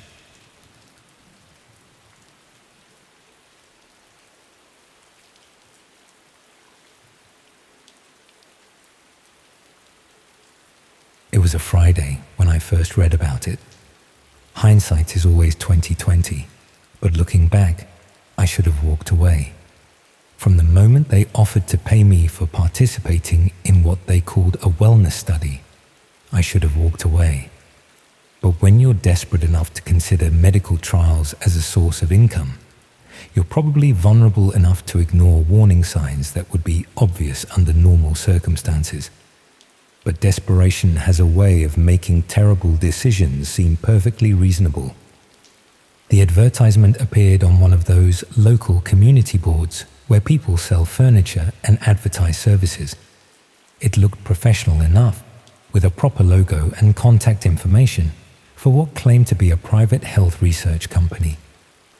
They were looking for participants between 30 and 50 years old to take part in a study examining the effects of lifestyle changes on mental well-being and cognitive function. I had recently been made redundant from my job at a marketing firm in Leicester, and the severance package was running low after months of unsuccessful job applications. The study offered decent compensation for what seemed like minimal effort, involving regular health assessments and lifestyle monitoring over a period of several weeks. The initial screening process was thorough and professional. They conducted comprehensive medical and psychological evaluations, asking detailed questions about my health history, family background, and current life circumstances. The researchers seemed particularly interested in my stress levels, social support systems, and coping mechanisms for dealing with difficult situations. They explained that the study was investigating how environmental and social factors affect mental health outcomes in people experiencing significant life transitions. As someone who had recently lost their job and was struggling with financial insecurity, I apparently fit their target demographic perfectly. The compensation was substantial enough to cover my rent and basic expenses for the duration of the study, which was scheduled to last approximately 3 months. They explained that participants would receive regular health monitoring, including blood tests, cognitive assessments, and psychological evaluations, along with personalized recommendations for lifestyle improvements. What made the study particularly appealing was that most of the participation could be completed from home. They provided participants with various monitoring devices and applications that would track sleep patterns, physical activity, and other health indicators. We were also given access to online resources, including guided meditation programs, nutritional planning tools, and stress management techniques. The first few weeks of participation were exactly as advertised. I received regular check-ins from the research team, underwent periodic health assessments, and followed personalized wellness plans that seemed genuinely beneficial for my physical and mental health. The monitoring devices provided interesting insights into my daily routines and health patterns. The online resources they provided were surprisingly comprehensive and effective. The meditation programs helped me manage the anxiety associated with unemployment, and the nutritional guidance helped me maintain better eating habits despite my reduced income. I actually felt healthier and more mentally balanced than I had in months. However, around the 4th week of the study, the researchers began requesting additional information that seemed to go beyond what would be necessary for a wellness study. They wanted detailed reports about my daily activities, social interactions, and emotional responses to various situations throughout each day. They explained that understanding the complete context of participants' lives was essential for interpreting the health data they were collecting. Environmental factors, social relationships, and daily stressors all played crucial roles in determining how wellness interventions would be most effective for different individuals. The reporting requirements gradually became more intensive and invasive. I was asked to document not just my own activities and emotional states, but also information about the people I interacted with, the topics we discussed, and my observations about their emotional states and life circumstances. When I questioned why the study needed such detailed information about my social interactions, the researchers explained that social support systems were crucial factors in mental health outcomes. Understanding the quality and nature of my relationships would help them develop more effective wellness interventions for people in similar circumstances. This seemed like a reasonable explanation for legitimate health research, but the specific questions they asked about my social interactions felt increasingly intrusive. They wanted to know about private conversations, personal details that friends and family had shared with me, and my assessments of other people's psychological states and vulnerabilities. Around the 6th week of the study, the researchers began providing me with specific guidance about how to conduct these social interactions. They suggested conversation topics that would be useful to explore with different people, and they provided questions that might help me gather more detailed information about others' personal circumstances and emotional states. They explained that part of the wellness intervention involved learning better communication skills and developing deeper social connections. The guided conversation techniques they were teaching would help me build stronger relationships while also providing valuable research data about social interaction patterns. The conversation techniques were surprisingly effective at encouraging people to share personal information and emotional vulnerabilities. Friends and family members began opening up to me about problems and concerns they had never discussed before, often providing intimate details about their relationships, finances, and personal struggles. The researchers seemed particularly interested in this information about my social network. They requested detailed reports about what I'd learned about each person's circumstances, their psychological vulnerabilities, and their responses to different types of emotional support or advice. When I realized that I was essentially being trained to gather detailed psychological intelligence about my friends and family, I became deeply uncomfortable with the direction the study was taking. The wellness research had evolved into something that felt more like social surveillance than health monitoring. I tried to discuss these concerns with the research team, but they reminded me that I had signed comprehensive consent forms that covered various aspects of social and environmental health research. They assured me that all information would be kept strictly confidential and used only for legitimate research purposes. They also pointed out that I had been receiving significant health benefits from the study participation, including medical monitoring and wellness interventions that would have cost thousands of pounds if purchased privately. The social interaction components were simply part of a holistic approach to health research that recognized the importance of relationships in overall well-being. Around the 8th week of the study, the researchers began requesting that I use the conversation techniques and relationship-building skills I had learned to gather information about people outside my immediate social circle. They wanted me to engage with neighbors, acquaintances, and even strangers to practice the communication methods and document the results. They explained that developing social confidence and communication skills was an important component of mental health improvement. Learning to connect with a broader range of people would help me build a more robust social support system, which was crucial for long-term psychological resilience. This expansion of the social research beyond my existing relationships felt like a significant escalation in the invasiveness of the study.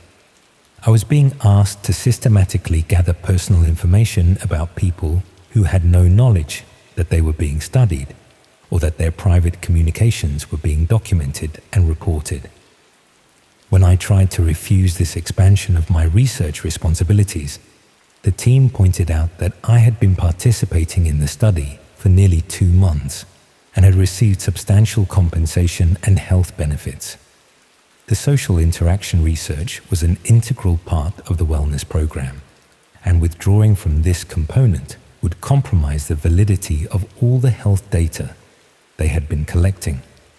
They also mentioned that the psychological and social information I had already provided about my friends and family represented a significant investment in understanding my complete social environment. This information would be valuable for developing personalized health interventions, but it also meant that I had detailed knowledge of other people's private circumstances that required careful handling. The researchers began demonstrating knowledge of my personal activities and relationships that extended far beyond what I had reported to them through the official study protocols.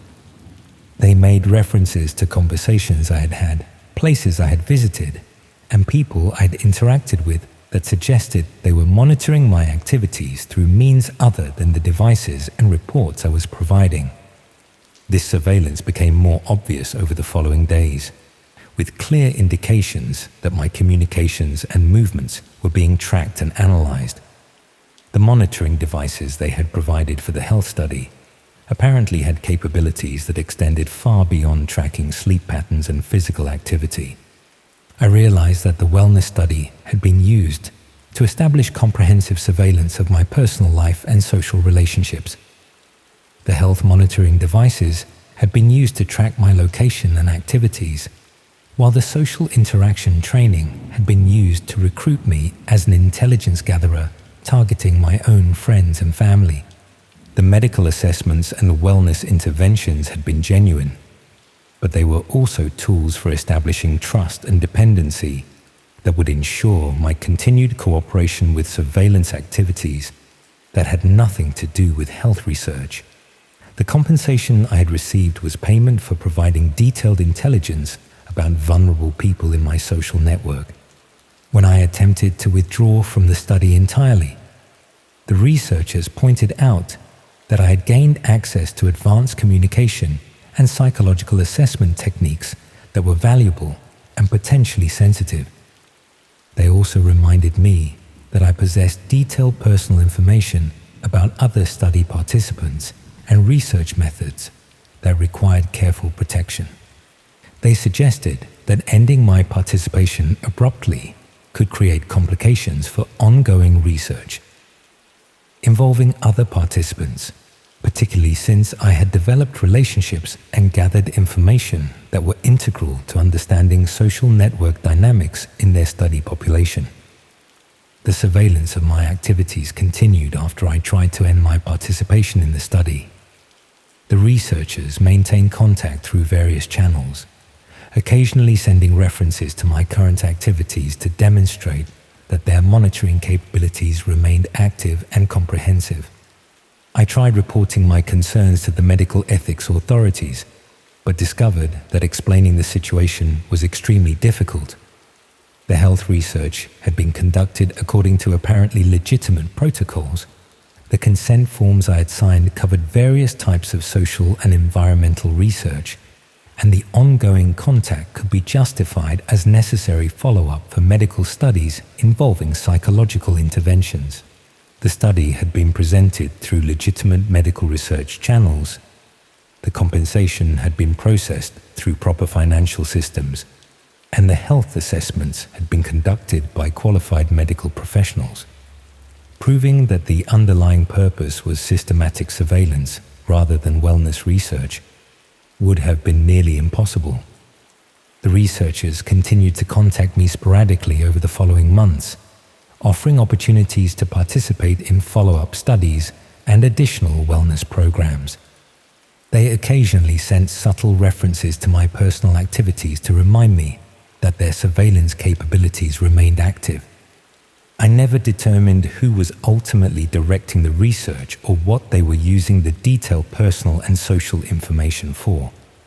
The systematic gathering of psychological intelligence about vulnerable people, combined with sophisticated methods for recruiting unwitting surveillance operatives, suggested an organization with purposes that extended far beyond legitimate health research.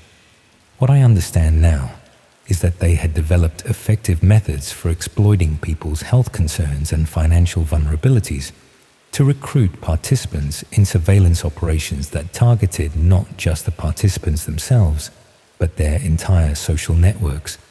They understood how to present systematic intelligence gathering as beneficial health research while using the participants as both subjects and agents for comprehensive social surveillance. The most disturbing aspect of this experience was how my desire to improve my health and financial situation had been transformed into participation in the systematic violation of my friends' and family's privacy. The wellness study had been designed to recruit people who were vulnerable enough to ignore ethical concerns in exchange for health benefits and financial compensation. I still receive occasional contact attempts from similar health research organizations, offering compensation for participation in wellness studies that would provide valuable health monitoring and lifestyle interventions. The studies they describe always involve comprehensive life monitoring, social interaction research, and access to advanced wellness resources that would be expensive to obtain privately. I decline these opportunities immediately now, but I wonder how many other people have found themselves in similar situations, believing they are participating in beneficial health research, while actually providing detailed surveillance intelligence about themselves and everyone in their social networks.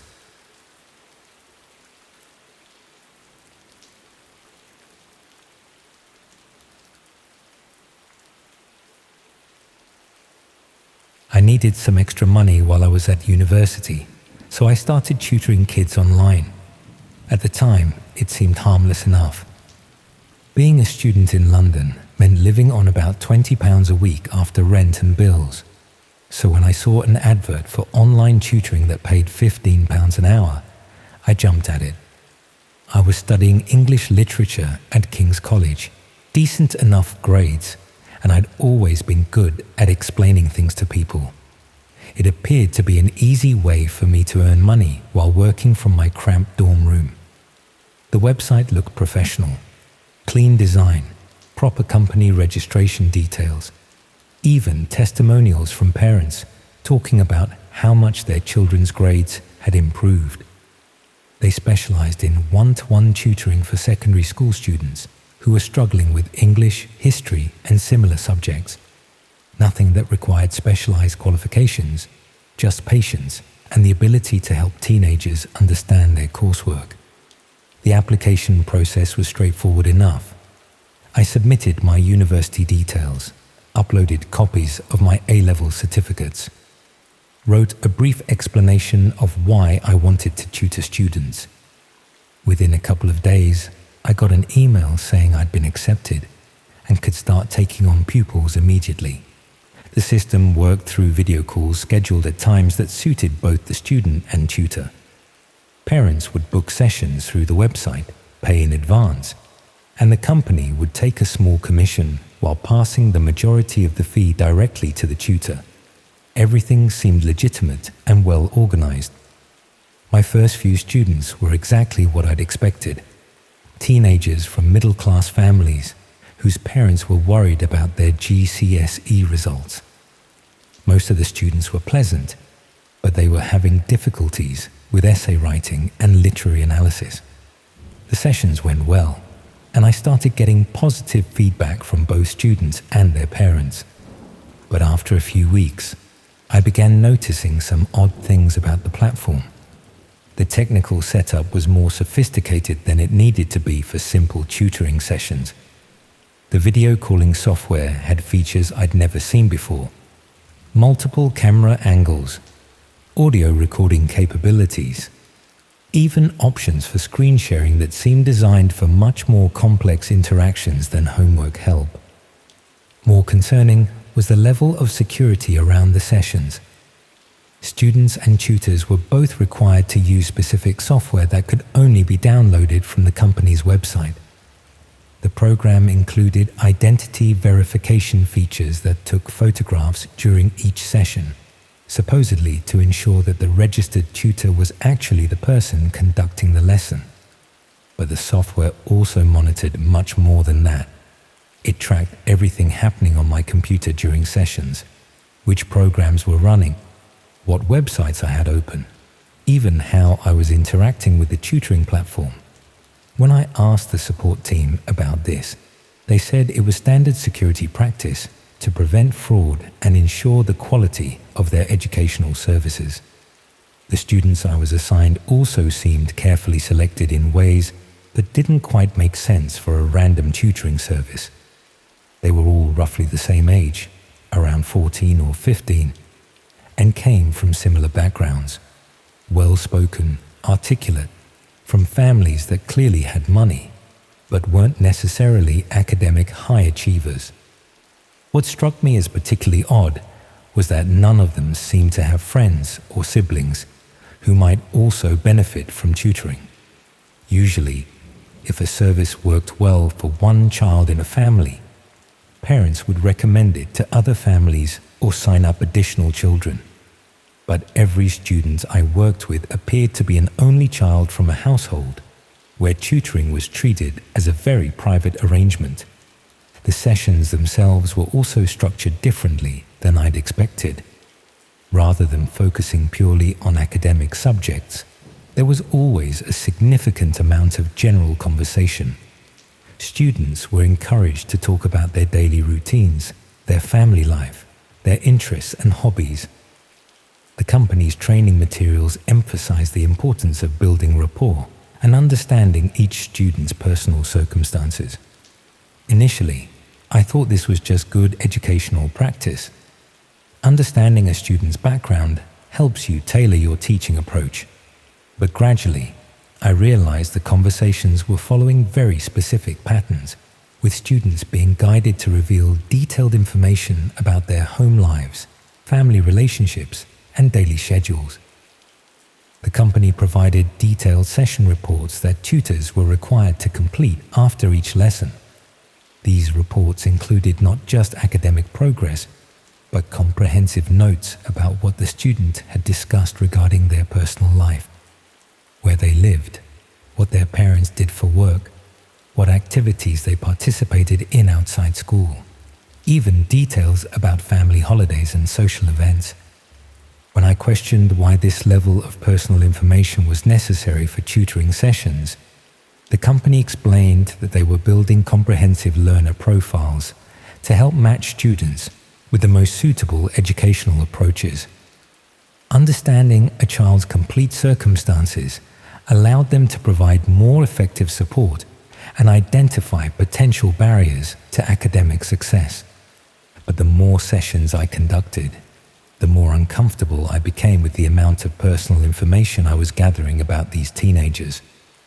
Some of them were incredibly open about details that seemed far too private to be relevant to their education. Family arguments, financial problems, even information about when their parents would be away from home. I started paying closer attention to the other tutors working for the platform, trying to understand whether they were having similar experiences. The company had a private discussion area where tutors could share teaching tips and support each other. But most of the conversations felt oddly scripted and superficial.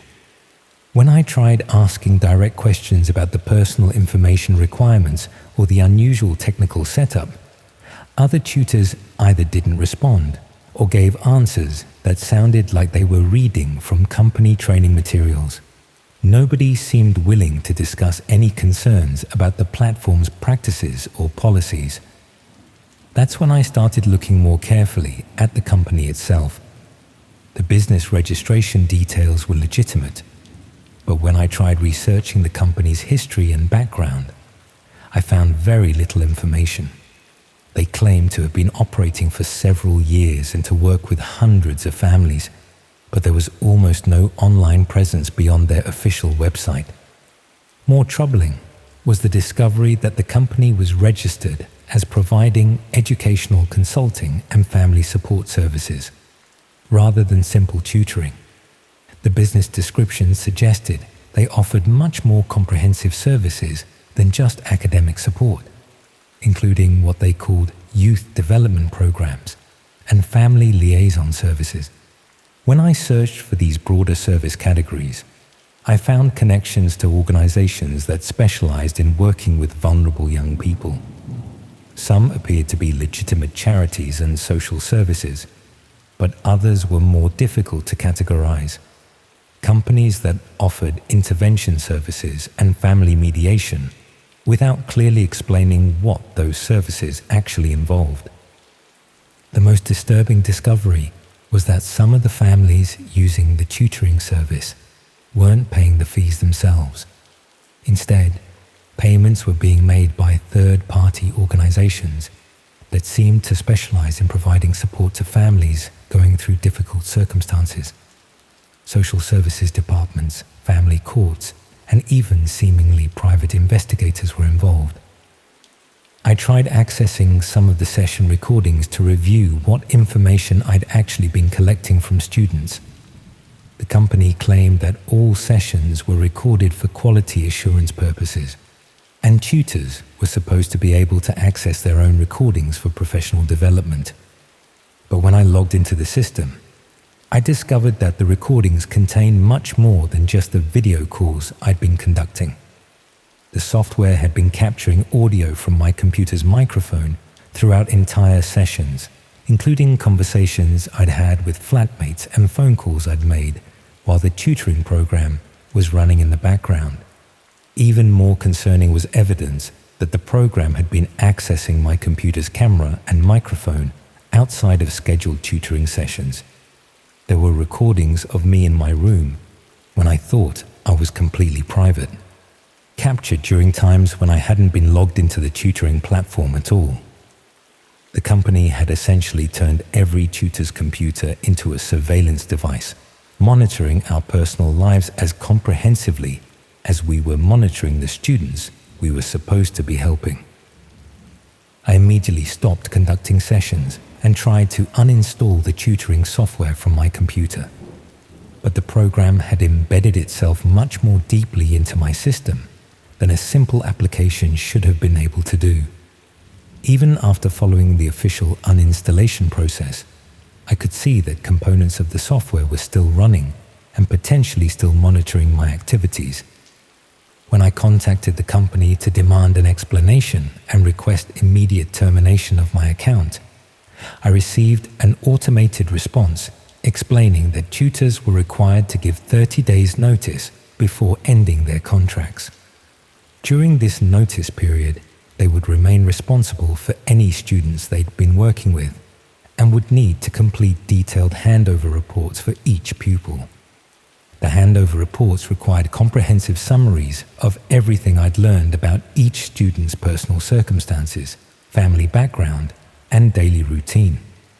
Essentially, the company required me to compile detailed profiles for whoever would take over their educational support. I refused to complete the handover reports and demanded immediate account closure. But the company's response was much more threatening than I'd expected. They reminded me that I'd signed detailed contracts when joining their platform, including clauses about confidentiality and data protection responsibilities. More specifically, they pointed out that I now had access to sensitive information about multiple minors and their families. If this information was misused or disclosed inappropriately, there could be serious legal consequences for everyone involved. The company had a responsibility to ensure that all personal data collected through their platform was handled properly and securely. The implication was clear. If I tried to expose what I discovered about their operations, they would claim I was violating the privacy of the children I'd been tutoring. The families who trusted me with information about their personal lives could potentially take legal action if they discovered I'd been sharing details about their circumstances with unauthorized parties. I was trapped by the same surveillance system I'd been unknowingly helping to operate. I tried researching what had happened to other tutors who'd worked for the platform, looking for anyone who might have spoken publicly about similar experiences. But I could find almost no trace of former employees or any discussions about the company's practices beyond their official marketing materials. Either previous tutors had been convinced to stay quiet through similar threats, or something had happened to prevent them from sharing their experiences. The few references I could find to people who'd worked for the company suggested they'd simply moved on to other jobs without making any public statements about their time as tutors. The most disturbing possibility was that the tutoring service was just the visible front for a much larger operation, that the detailed personal information being gathered about students and their families was being used for purposes that had nothing to do with education. Young people from wealthy families would be valuable targets for various types of criminal activity: kidnapping, burglary, identity theft, or even more sophisticated fraud schemes that required detailed knowledge of family circumstances and routines. The company had found a way to systematically gather intelligence about potential victims while maintaining complete legitimacy. Parents were voluntarily paying for a service that gave strangers comprehensive access to their children and detailed information about their family lives. And the tutors, like me, were unknowingly collecting the information that made these families vulnerable to whatever the company's real clients had planned for them. I still don't know what happened to the students I was tutoring or whether their families ever realized what kind of information they'd been sharing. The tutoring platform is still operating, still recruiting new tutors and signing up new families who think they're just getting help with their children's education. But I've never been able to completely remove their surveillance software from my computer. Sometimes I catch glimpses of processes running that shouldn't be there, or notice that my microphone has been active when I haven't been using any applications that should require it. The company claimed they'd closed my account and deleted all associated data, but I suspect they're still monitoring my activities, making sure I don't try to warn potential victims or expose what I discovered about their operations. After all, I now know exactly how their system works and what kind of information they're really collecting. That makes me either a valuable asset or a dangerous liability, depending on whether they think I can be trusted to stay quiet. And given what I've learned about how they operate, I'm not sure which category is more frightening to be placed in.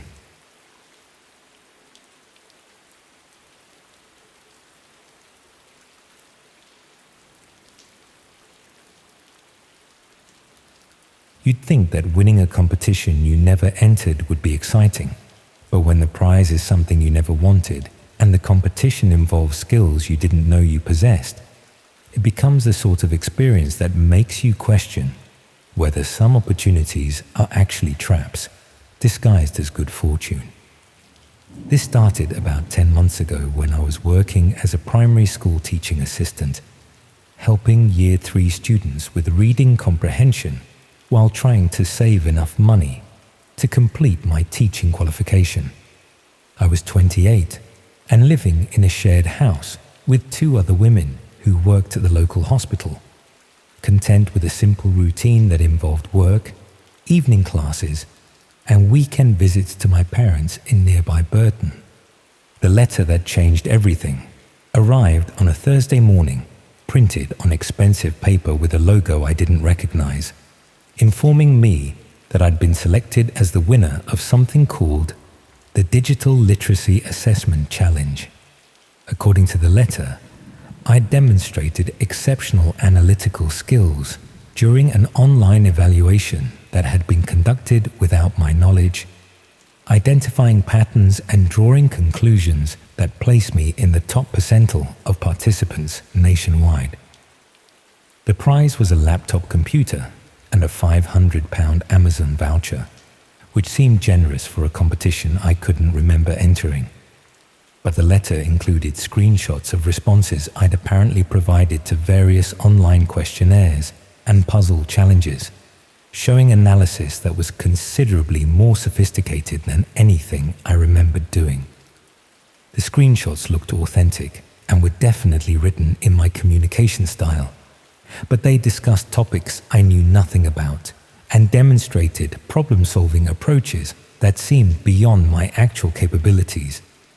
I assumed there had been some kind of administrative error, but when I contacted the organization behind the competition, they insisted their records were accurate and that my analytical performance had been genuinely impressive. They explained that the Digital Literacy Assessment Challenge had been conducted through routine internet activities rather than formal testing, analyzing how people naturally approached information processing and pattern recognition during normal online browsing.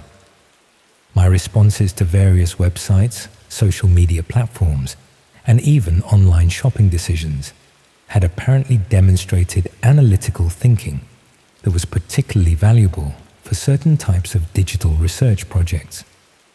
The competition had been designed to identify individuals with specific cognitive strengths who might be interested in participating in advanced research activities that required sophisticated analytical capabilities.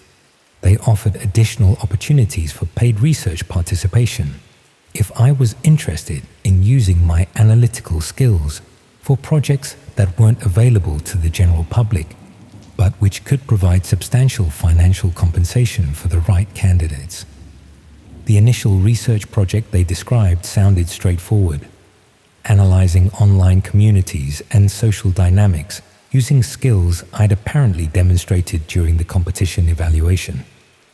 The work would be conducted remotely and would pay significantly more than my teaching assistant salary. I was curious about what analytical skills I'd supposedly demonstrated, and the financial opportunity was appealing given my student debt and career development expenses. I agreed to participate in the initial research project to see what was involved. The research materials they provided required special software that allowed access to online communities that weren't part of mainstream internet platforms.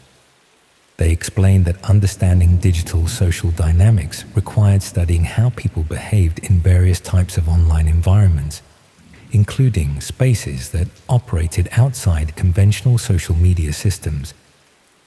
The first communities they directed me to study were academic in nature. Discussion groups focused on complex political theories, philosophical debates about ethics and social responsibility, even collaborative problem-solving communities where participants worked together on challenging intellectual puzzles. My role was to analyze communication patterns, identify influential community members, and document how information spread through these networks. The work required the sort of detailed pattern recognition and social analysis that apparently made me suitable for the research project. I found myself genuinely engaged with the analytical challenges, discovering that I had stronger observational skills than I'd realized and could identify subtle social dynamics that weren't immediately obvious to casual observers. The research supervisors were impressed with my analysis and gradually provided access to more complex communities that required deeper analytical expertise to understand properly. Some of these communities were focused on activities that seemed ethically questionable, sharing personal information about strangers, coordinating harassment campaigns, even planning activities that appeared to be designed to cause psychological harm to specific individuals. When I expressed concern about analyzing communities whose activities seemed harmful, the research supervisors explained that understanding problematic online behavior was essential for developing better digital safety measures and protecting potential victims. They assured me that my analysis was contributing to protective research rather than facilitating harmful activities, helping identify warning signs and intervention points that could be used to prevent digital harassment before it escalated into serious harm. The academic framework made sense, and I was genuinely interested in contributing to research that might help protect people from online harassment and digital manipulation.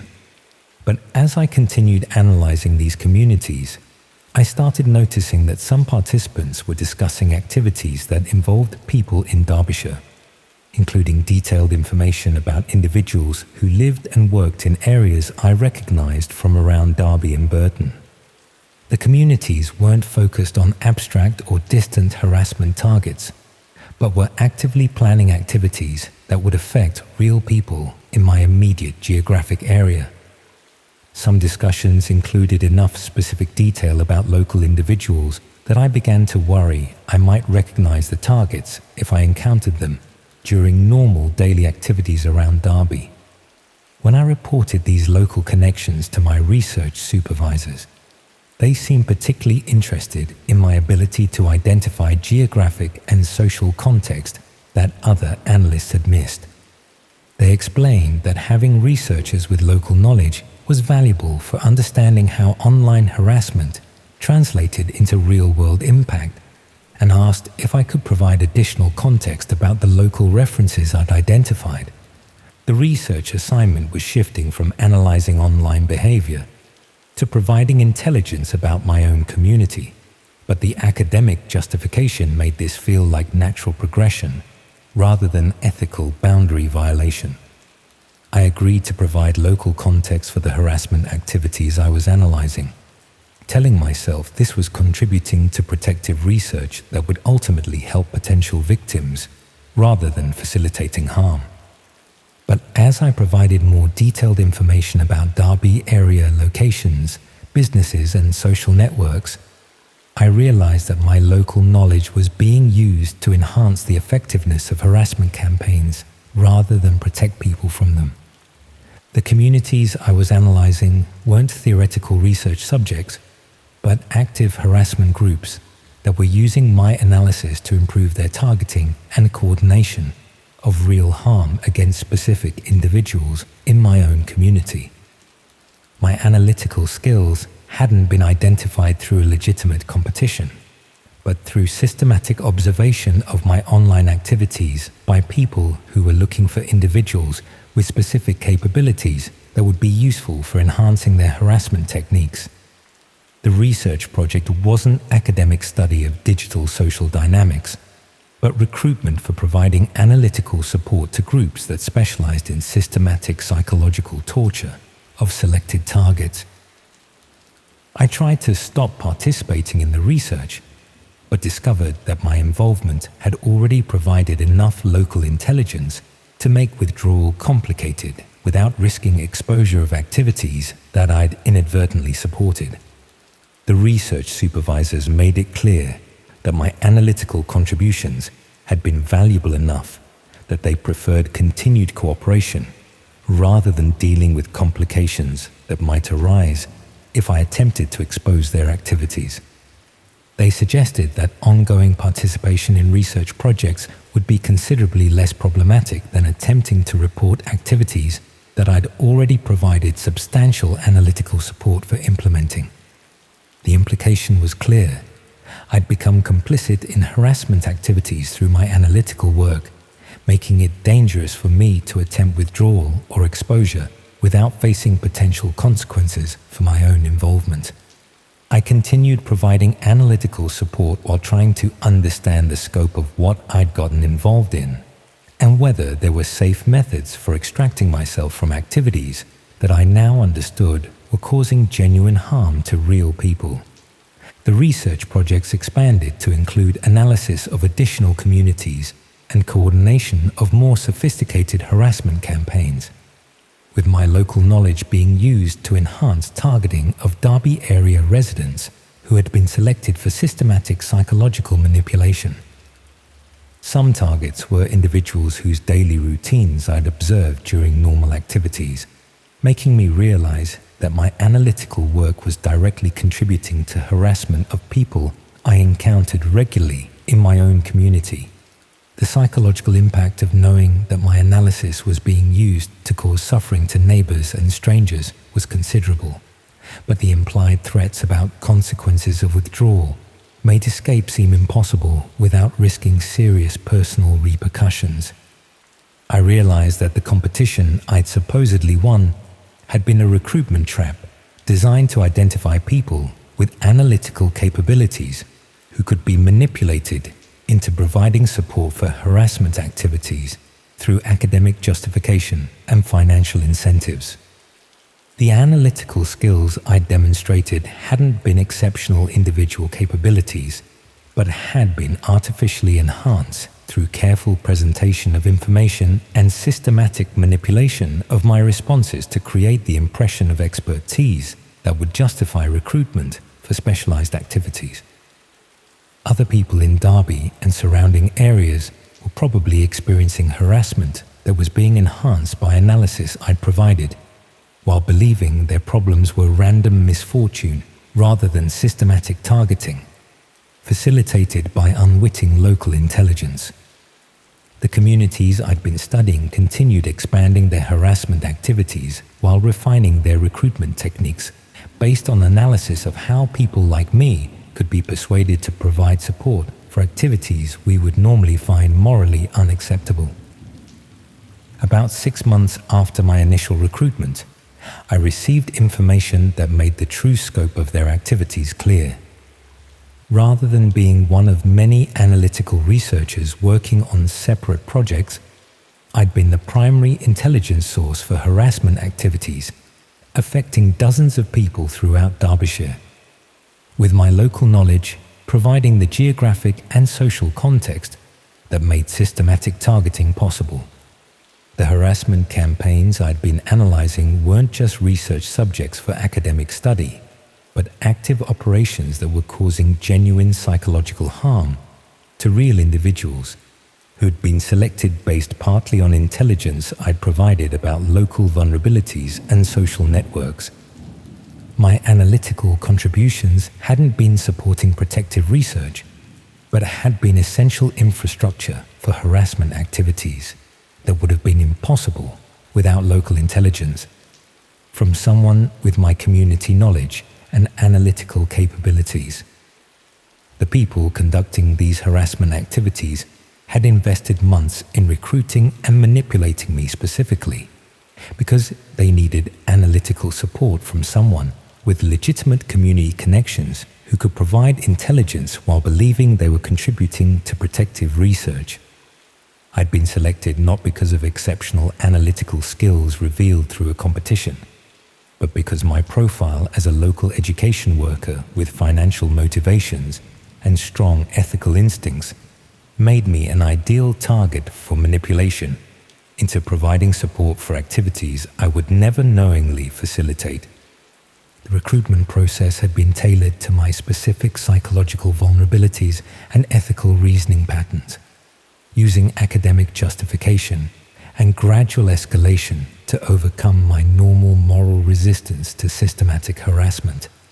I never found a safe method for extracting myself from involvement in these activities, and the harassment campaigns I'd supported continued expanding while incorporating intelligence I'd provided about local community dynamics and individual vulnerabilities. I still work as a teaching assistant, still live in Derby, still encounter people who may be experiencing harassment that was enhanced by analysis I provided, while believing I was contributing to protective research rather than facilitating systematic psychological torture. But I'm also aware that analytical capabilities can be systematically exploited by people who understand how to present harmful activities as legitimate research, and that good intentions can be weaponized by individuals who specialize in recruiting well-meaning people for activities they would never choose to support if they understood the true consequences of their involvement. The test I thought I'd passed by winning a competition I'd never entered turned out to be evaluation for recruitment into activities that treat systematic harassment as entertainment, with my analytical skills being used to enhance the suffering of real people in my own community, while I believed I was contributing to academic research designed to protect potential victims from digital manipulation.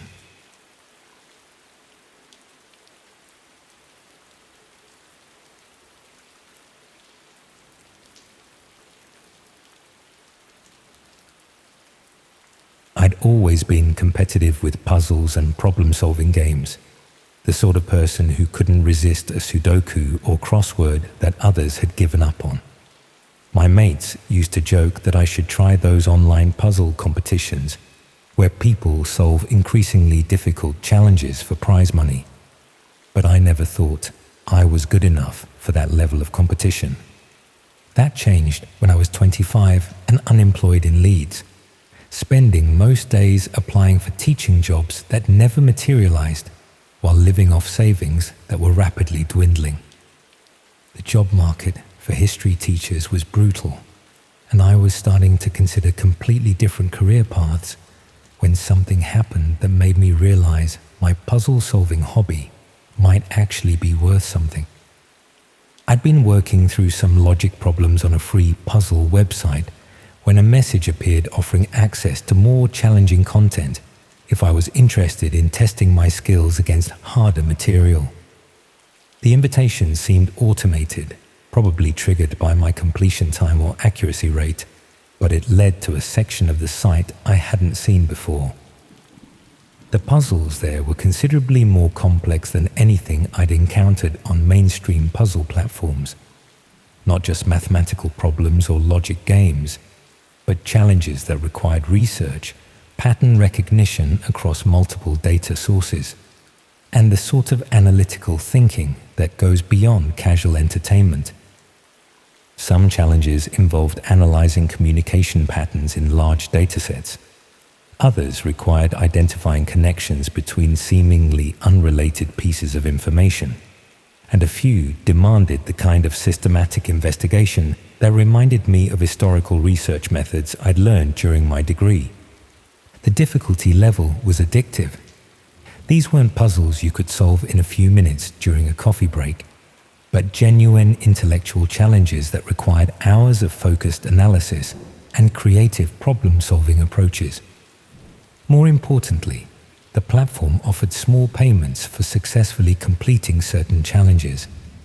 Nothing substantial, but enough to make the time investment feel worthwhile when I wasn't earning anything through conventional job applications. Over several weeks, I worked through increasingly difficult challenges, earning modest amounts that helped offset my unemployment, while keeping my analytical skills sharp during a period when I wasn't getting much intellectual stimulation. The challenges gradually shifted from abstract logic problems to tasks that involved analyzing real-world information. Some required researching public records and identifying patterns in business registrations.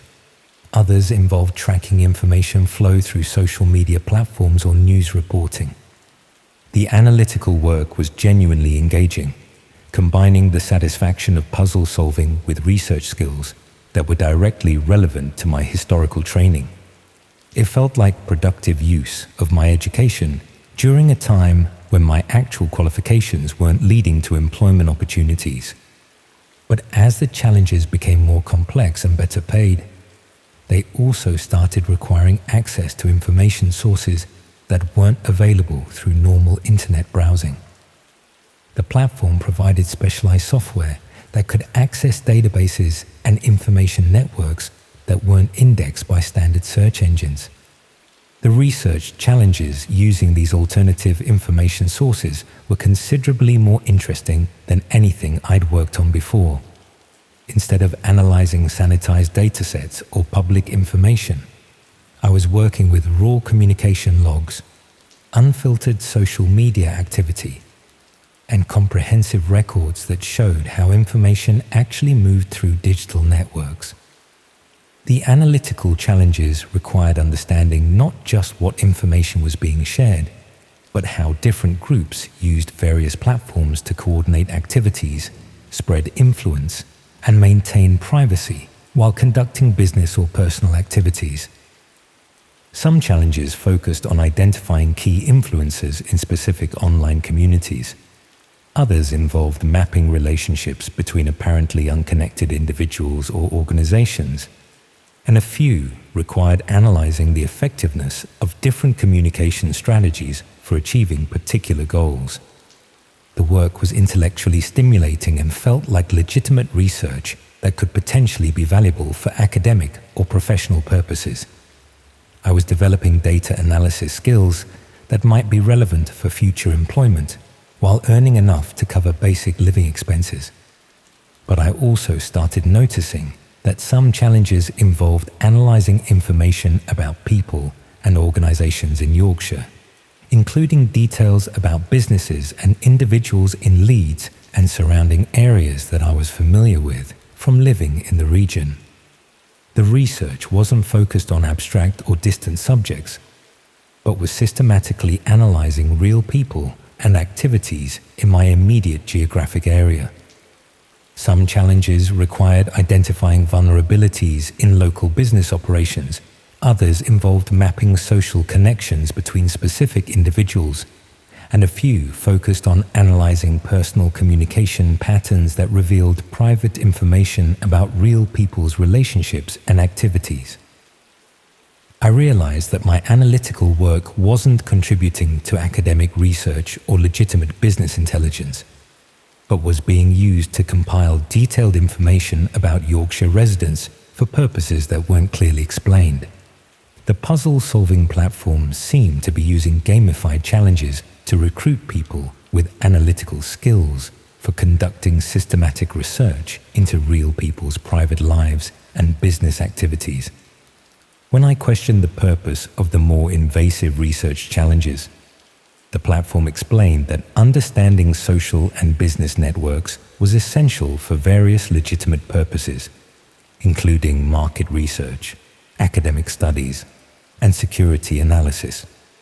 They assured me that all information was obtained through legal sources and that my analytical work was contributing to legitimate research rather than harmful activities.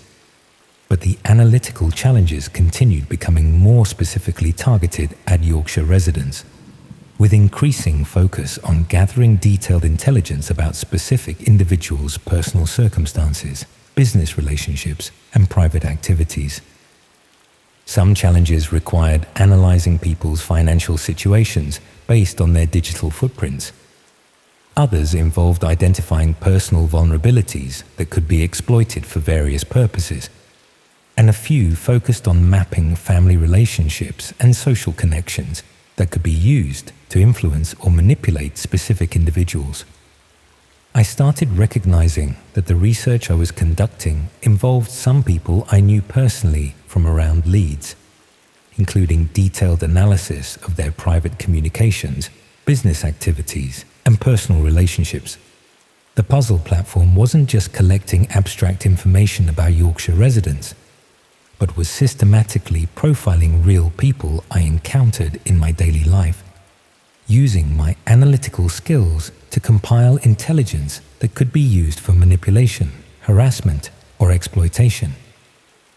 My competitive puzzle-solving hobby had been exploited to recruit me for conducting surveillance research on my own community, with the intellectual satisfaction of challenging analytical work being used to overcome ethical concerns about systematic invasion of privacy. I tried to investigate what was being done with the analytical research I'd been conducting, following the specialized software connections to discover where my intelligence reports were being distributed and used. The investigation led to online communities that operated outside normal internet infrastructure, where detailed personal information about UK residents was being traded and analysed for various purposes that range from targeted advertising to systematic harassment. The analytical intelligence I'd been providing through puzzle challenges was being used by these communities to develop comprehensive profiles of Yorkshire residents that could be used for financial exploitation, personal manipulation, or coordinated harassment campaigns. Some community participants specialized in using personal intelligence for systematic psychological manipulation of selected targets, while others focused on financial exploitation or identity theft based on detailed knowledge of people's circumstances and vulnerabilities. The research skills I developed through historical training and puzzle solving were being used to facilitate systematic harm to real people in my own community, with the intellectual challenge of analytical work being used to disguise surveillance activities as legitimate research. When I attempted to stop participating in the platform challenges, I discovered that my analytical work had already provided enough intelligence about Yorkshire residents to make withdrawal complicated, without risking exposure of activities I'd inadvertently supported. The platform made it clear that my research contributions had been valuable enough that they preferred continued cooperation, rather than dealing with complications that might arise if I attempted to expose their data collection activities. They suggested that ongoing participation in analytical challenges would be considerably less problematic than attempting to report activities that I'd already provided substantial research support for implementing. The competitive puzzle solving that had seemed like productive use of my analytical skills during unemployment had made me complicit in systematic surveillance activities affecting real people in my own community. I never found safe methods for extracting myself from involvement with the platform, or for warning Yorkshire residents who were being profiled using intelligence I'd helped compile through analytical challenges. The puzzle platform continues operating. The systematic analysis of UK residents continues expanding, and people continue having their personal information collected and distributed through gamified research challenges that exploit competitive instincts and intellectual curiosity.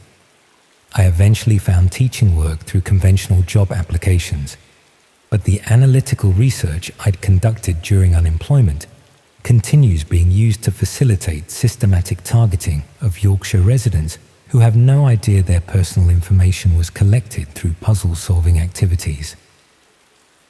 The intellectual challenge that had seemed like productive use of my historical research skills turned out to be recruitment for comprehensive surveillance activities affecting real people in my own community, with competitive puzzle solving being used to overcome ethical resistance to systematic invasion of privacy. My analytical contributions continue being used to harm vulnerable individuals throughout Yorkshire, while the platform continues recruiting unemployed graduates who believe they're developing valuable research skills rather than providing intelligence for systematic exploitation disguised as challenging intellectual work.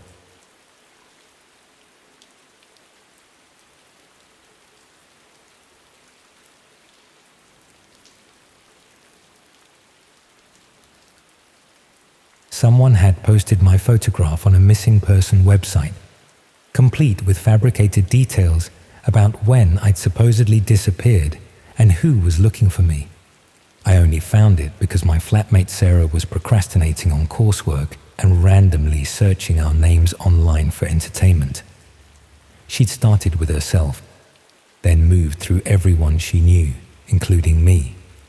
Most results were the usual social media profiles and university sports team listings, but then she found something that made her call me over to her laptop immediately. The missing person entry showed a recent photograph of me, not one from social media, but a candid shot that appeared to have been taken without my knowledge while I was walking around Canterbury. The description claimed I'd been missing for 6 days, had last been seen near the university campus, and that my family were desperately worried about my safety. The contact information listed a phone number I'd never seen before and an email address that didn't belong to anyone I knew. Most disturbing was how accurate some details were. My age, general appearance description, even the clothes I'd been wearing in the photograph. But other information was completely fabricated, including claims about my mental health and suggestions that I might be in danger. The website itself looked legitimate, with proper layout and other genuine missing person cases listed alongside what was obviously a fake entry about me. It wasn't immediately obvious how someone could have added false information to what appeared to be an official platform for reporting disappeared individuals. Sarah helped me take screenshots of everything before I tried to contact the website administrators to report the fraudulent listing. The contact process required submitting detailed forms with identification documents and explanations of why the entry should be removed, bureaucratic procedures that would take time even for someone trying to correct obvious misinformation about themselves. While we were documenting the fake missing person report, Sarah discovered that the same photograph of me had been used on other platforms as well. Dating websites where someone had created profiles using my picture, classified advertisements for services I'd never offered, even academic research participant databases where my details had been listed as someone willing to take part in psychological studies. The pattern suggested systematic identity theft rather than a simple prank or mistake. Someone had been using my photograph and personal information to create false identities across multiple platforms for purposes that weren't immediately clear but were clearly unauthorized. When I tried to reverse search the photograph to understand where it had originally come from, I found references to hidden websites that required specific access methods to view. Following these links led me to platforms that specialized in trading personal information and photographs of people who had no idea their details were being distributed. The marketplaces contained thousands of profiles with photographs and personal details of ordinary people, students, young professionals, anyone whose social media presence or public activities had made them visible enough to be documented and catalogued by people who collected such information. Most disturbing was that many profiles included detailed behavioral information alongside the photographs, daily routines, social connections, even psychological assessments based on observed activities and online presence. The kind of comprehensive intelligence that would be valuable for stalking, harassment, or more serious criminal targeting. I realized that my photograph and information weren't just being used for fake dating profiles or fraudulent missing person reports. They were part of a larger database that criminals use to create false identities, plan targeted attacks, or recruit people for various illegal activities. The fake missing person listing might have been designed to establish credibility for someone impersonating me, or to create confusion if I ever did actually go missing. Having an existing missing person report would make it easier for criminals to explain my absence or redirect attention away from their activities. But understanding what was happening didn't provide any immediate way to protect myself or remove my information from these criminal databases. The platforms operated through hidden websites that were difficult to access and impossible to regulate through normal complaint procedures. Meanwhile, people using my stolen identity could be committing fraud, harassment, or other crimes that might eventually be traced back to me, even though I hadn't consented to any of these activities. Explaining that my identity had been stolen would be complicated if law enforcement discovered evidence of criminal activities connected to my personal details. The investigation into my stolen identity also revealed how easily personal information could be gathered about anyone who maintained normal social media presence or participated in university activities. Photographs from public events, details from course listings, even behavioral patterns observable through routine activities provided enough material for comprehensive identity theft. People who thought they were maintaining reasonable privacy were actually providing criminals with everything needed to impersonate them or use their identities for illegal purposes. The information was collected systematically and organized into databases that could be searched and purchased by anyone willing to pay for access to detailed personal profiles. But the most disturbing discovery was that the fake missing person report was just one element of a much more comprehensive impersonation operation. Someone had been using my identity to establish relationships, apply for services, and participate in activities that I knew nothing about. Bank account applications had been submitted using my details. Employment records had been created showing jobs I'd never held. Even medical records existed claiming treatments and diagnoses that had never occurred. My stolen identity had developed an entire parallel existence that could be used to support various criminal activities. The scope of the identity theft suggested that this wasn't opportunistic fraud, but systematic preparation for long-term criminal operations that required established false identities with comprehensive supporting documentation. I tried to research whether other people had experienced similar comprehensive identity theft and found that it was increasingly common for criminals to develop detailed false identities over months or years before using them for major fraud or other serious crimes. The fake missing person report, dating profiles, and service advertisements were all ways of establishing online presence and credibility for stolen identities that would eventually be used for activities requiring trusted personas and believable background histories. Students and young people were particularly attractive targets because they typically had clean criminal records, limited credit histories, and social media presence that provided extensive material for creating convincing impersonations. But most victims never realized their identities had been stolen until serious crimes had been committed using their personal details, making it difficult to prove innocence or recover from the damage caused by activities they'd never participated in.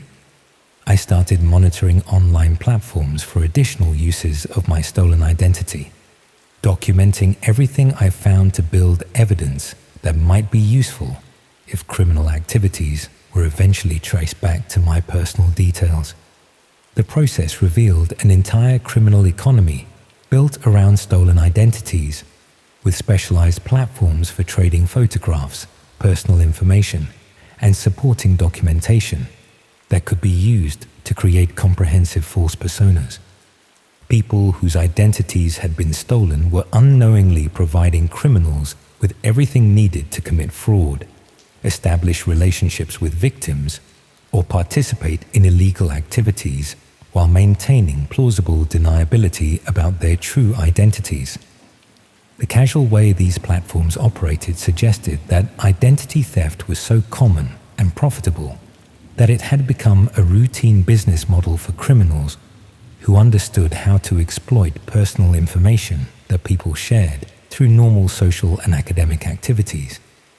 But reporting what I'd discovered would require admitting that I'd been browsing illegal websites and potentially accessing criminal platforms, making me appear potentially complicit in activities I was actually trying to investigate and prevent. The stolen identity operation was probably continuing to expand, with my personal details being used for increasingly serious criminal activities, while I remain helpless to prevent the misuse of information that had been gathered without my knowledge or consent. When the police knocked on my door on Tuesday morning, I already knew it couldn't be good news. They were investigating fraud cases where someone using my identity had been targeting elderly victims across England, using the comprehensive background documentation that had been developed through systematic identity theft to establish trust with vulnerable people who had no reason to suspect they were being deceived.